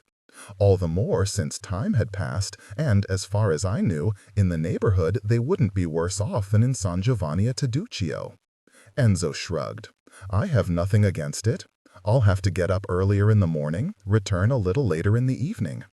I saw that Don Carlo's old apartment is for rent. The children have gone to Caserta, and the widow wants to join them. What's the rent? I told him, in the neighborhood the rents were lower than in San Giovanni a Teduccio. All right, Enzo agreed. You realize you'll have some problems anyway. There are problems here too. The irritations will increase, and also the claims. We'll see. You'll stay with her? As long as she wants, yes. We joined Leela in the kitchen. She had just had a fight with Gennaro. Now that the child spent more time with his mother and less with the neighbor, he was disoriented. He had less freedom, he was forced to give up a set of habits, and he rebelled by insisting, at the age of 5, on being fed with a spoon. Leela had started yelling, he had thrown the plate, which shattered on the floor. When we went into the kitchen, she had just slapped him. She said to me aggressively, "Was it you who pretended the spoon was an airplane?" Just once. You shouldn't. I said, it won't happen again. No, never again. Because you're going to be a writer, and I have to waste my time like this. Slowly she grew calmer. I wiped up the floor. Enzo told her that looking for a place in the neighborhood was fine with him, and I told her about Don Carlos' apartment, smothering my resentment. She listened unwillingly as she comforted the child. Then she reacted as if it were Enzo who wanted to move, as if I were the one encouraging that choice. She said, "All right, I'll do as you like." The next day we all went to see the apartment. It was in poor condition, but Leela was enthusiastic. She liked that it was on the edge of the neighborhood, almost near the tunnel, and that from the windows you could see the gas pump of Carmen's fiancé. Enzo observed that at night they would be disturbed by the trucks that passed on the Stradone and by the trains at the shunting yard. But since she found pleasure even in the sounds that had been part of our childhood, they came to an agreement with the widow for a suitable rent. From then on, every evening, Enzo, instead of returning to San Giovanni a Teduccio, went to the neighborhood to carry out a series of improvements that would transform the apartment into a worthy home. It was now almost May. The date of my wedding was approaching, and I was going back and forth to Florence. But Leela, as if she considered that deadline irrelevant, drew me into shopping for the finishing touches for the apartment. We bought a double bed, a cot for Gennaro. We went together to apply for a telephone line. People saw us on the street. Some greeted only me, some both. Others pretended not to have seen either of us. Leela seemed in any case relaxed. Once we ran into Ada. She was alone. She nodded cordially and kept going, as if she were in a hurry. Once we met Maria, Stefano's mother. Leela and I greeted her. She turned her head. Once Stefano himself passed in the car and stopped of his own initiative.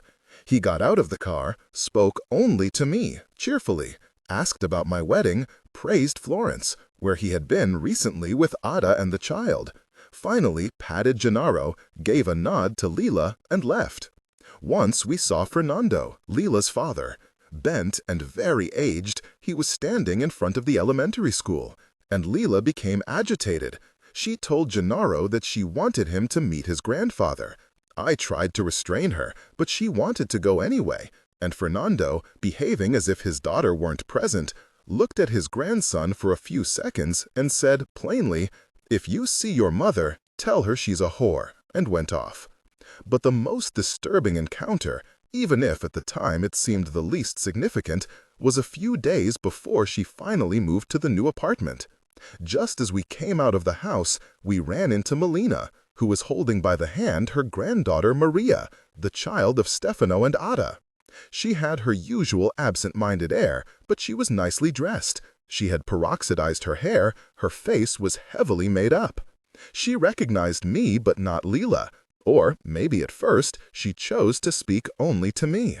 She talked to me as if I were still the girlfriend of her son, Antonio. She said that he would be back soon from Germany, and that in his letters he always asked about me. I complimented her warmly on her dress and her hair. She seemed pleased. But she was even more pleased when I praised her granddaughter, who timidly clung to her grandmother's skirt. At that point, she must have felt obliged to say something nice about Gennaro, and she turned to Leela. "Is he your son?" Only then did she seem to remember her. Until that moment, she had stared at her without saying a word, and it must have occurred to her that here was the woman whose husband her own daughter Ada had taken. Her eyes were sunk deep in the large sockets. She said seriously, "Lena, you've gotten ugly and thin. Of course, Stefano left you. Men like flesh. Otherwise, they don't know where to put their hands, and they leave." Then, with a rapid jerk of her head, she turned to Gennaro, and pointing to the little girl, almost screamed, "You know that's your sister? Give each other a kiss. Come on. My goodness, how cute you are." Gennaro immediately kissed the girl, who let herself be kissed without protesting, and Melina, seeing the two faces next to each other, exclaimed, "They both take after their father. They're identical." After that statement, as if she had urgent things to do, she tugged her granddaughter and left without another word. Leela had stood mute the whole time, but I understood that something extremely violent had happened to her, like the time when as a child she had seen Melina walking on the stradone eating soap flakes. As soon as the woman and the child were some distance away, she started. She ruffled her hair with one hand. She blinked. She said, "I'll become like that." Then she tried to smooth her hair, saying, "Did you hear what she said? It's not true that you're ugly and skinny. Who gives a damn if I'm ugly and skinny? I'm talking about the resemblance." "What resemblance?" "Between the two children. Melina's right. They're both identical to Stefano." "Come on, the girl is, but Gennaro is different." She burst out laughing. After a long time, her old mean laugh was back. She repeated, "They're two peas in a pod." 58. I absolutely had to go. What I could do for her, I had done. Now I was in danger of getting caught up in useless reflections on who the real father of Gennaro was, on how far-seeing Melina was, on the secret motions of Leela's mind, on what she knew or didn't know, or supposed and didn't say, or was convenient for her, and so on, in a spiral that was damaging to me. We discussed that encounter, taking advantage of the fact that Enzo was at work.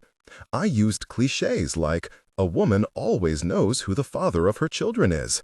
I said, "You always felt that child was Nino's. In fact, you wanted him for that reason. And now you're sure it's Stefano's just because crazy Melina said so?" But she sneered. She said, "What an idiot! How could I not have known?" And something incomprehensible to me, she seemed pleased. So, in the end, I was silent. If that new conviction helped her to feel better, good. And if it was another sign of her instability, what could I do? Enough. My book had been bought in France, Spain, and Germany, It would be translated. I had published 2 more articles on women working in factories in Campania, and L'Unità was content. From the publisher came solicitations for a new novel. In other words, I had to take care of countless things of my own. For Lila, I had done all I could, and I couldn't continue to get lost in the tangles of her life. In Milan, encouraged by Adele, I bought a cream-colored suit for the wedding. It looked good on me. The jacket was fitted, the skirt short. When I tried it on, I thought of Lila, of her gaudy wedding dress, of the photograph that the dressmaker had displayed in the shop window on the Retifilo, and the contrast made me feel definitively different. Her wedding, mine, worlds now far apart. I had told her earlier that I wasn't getting married in a church, that I wouldn't wear a traditional wedding dress, that Pietro had barely agreed to the presence of close relatives. Why, she had asked, but without particular interest. Why what? Why aren't you getting married in church? We aren't believers. And the finger of God, the Holy Spirit, she had quoted, reminding me of the article we had written together as girls. I'm grown up. But at least have a party, invite your friends. Pietro doesn't want to. You wouldn't invite even me? Would you come? She laughed, shaking her head. No, that was it. But in early May, when I had decided on a final venture before leaving the city for good, things took an unpleasant turn concerning my wedding. But not only that. I decided to go and see Professor Galliani. I looked for her number. I called. I said I was about to get married. I was going to live in Florence. I wanted to come and say goodbye to her. She, without surprise, without joy, but politely, invited me for 5 o'clock the next day. Before hanging up, she said, "Bring your friend, Lena, if you want." Lila, in that case, didn't have to be asked twice, and she left Gennaro with Enzo. I put on makeup, I fixed my hair, I dressed according to the taste I had developed from Adele, and helped Lila to at least look respectable, since it was difficult to persuade her to dress up. She wanted to bring pastries. I said it wasn't suitable. Instead, I bought a copy of my book, although I assumed that Professor Galliani had read it. I did it so that I would have a way of inscribing it to her. We arrived punctually, rang the bell, silence. We rang again. Nadia opened the door, breathless, half-dressed, without her usual courtesy, as if we had introduced disorder not only into her appearance, but also into her manners. I explained that I had an appointment with her mother. "She's not here," she said, "but make yourselves comfortable in the living room." She disappeared. We remained mute, but exchanged little smiles of unease in the silent house. Perhaps 5 minutes passed. Finally, steps could be heard in the hall. Pasquale appeared, slightly disheveled. Lila didn't show the least surprise, but I exclaimed in real astonishment, "What are you doing here?" He answered seriously, unfriendly, "What are you two doing here?" And the phrase reversed the situation. I had to explain to him, as if that were his house, that I had an appointment with my professor. "Ah," he said, and asked Lila teasingly, "Are you recovered?" "Pretty much. I'm glad." I got angry. I answered for her. I said that Lila was only now beginning to get better, and that anyway, the Sakava factory had been taught a lesson. The inspectors had paid a visit. The business had had to pay Lila everything she was owed. "Yes," he said, just as Nadia reappeared, now immaculate, as if she were going out. "You understand, Nadia? Doctoressa Greco says she taught Sakavo a lesson." I exclaimed, "Not me. Not her. God Almighty taught Sakavo a lesson." Nadia gave a slight smile, crossed the room, and although there was a sofa free, she sat on Pasquale's lap. I felt ill at ease. I only tried to help Lena. Pasquale put his arm around Nadia's waist, leaned toward me, said, "Excellent. You mean that in all the factories, at all the construction sites, in every corner of Italy and the world, as soon as the owner kicks up a fuss and the workers are in danger, well, we'll call Elena Greco. She telephones her friends, the labor authority, her connections in high places, and resolves the situation." He had never spoken to me like that, not even when I was a girl, and he seemed to me already adult and acted like a political expert. I was offended and was about to answer, but Nadia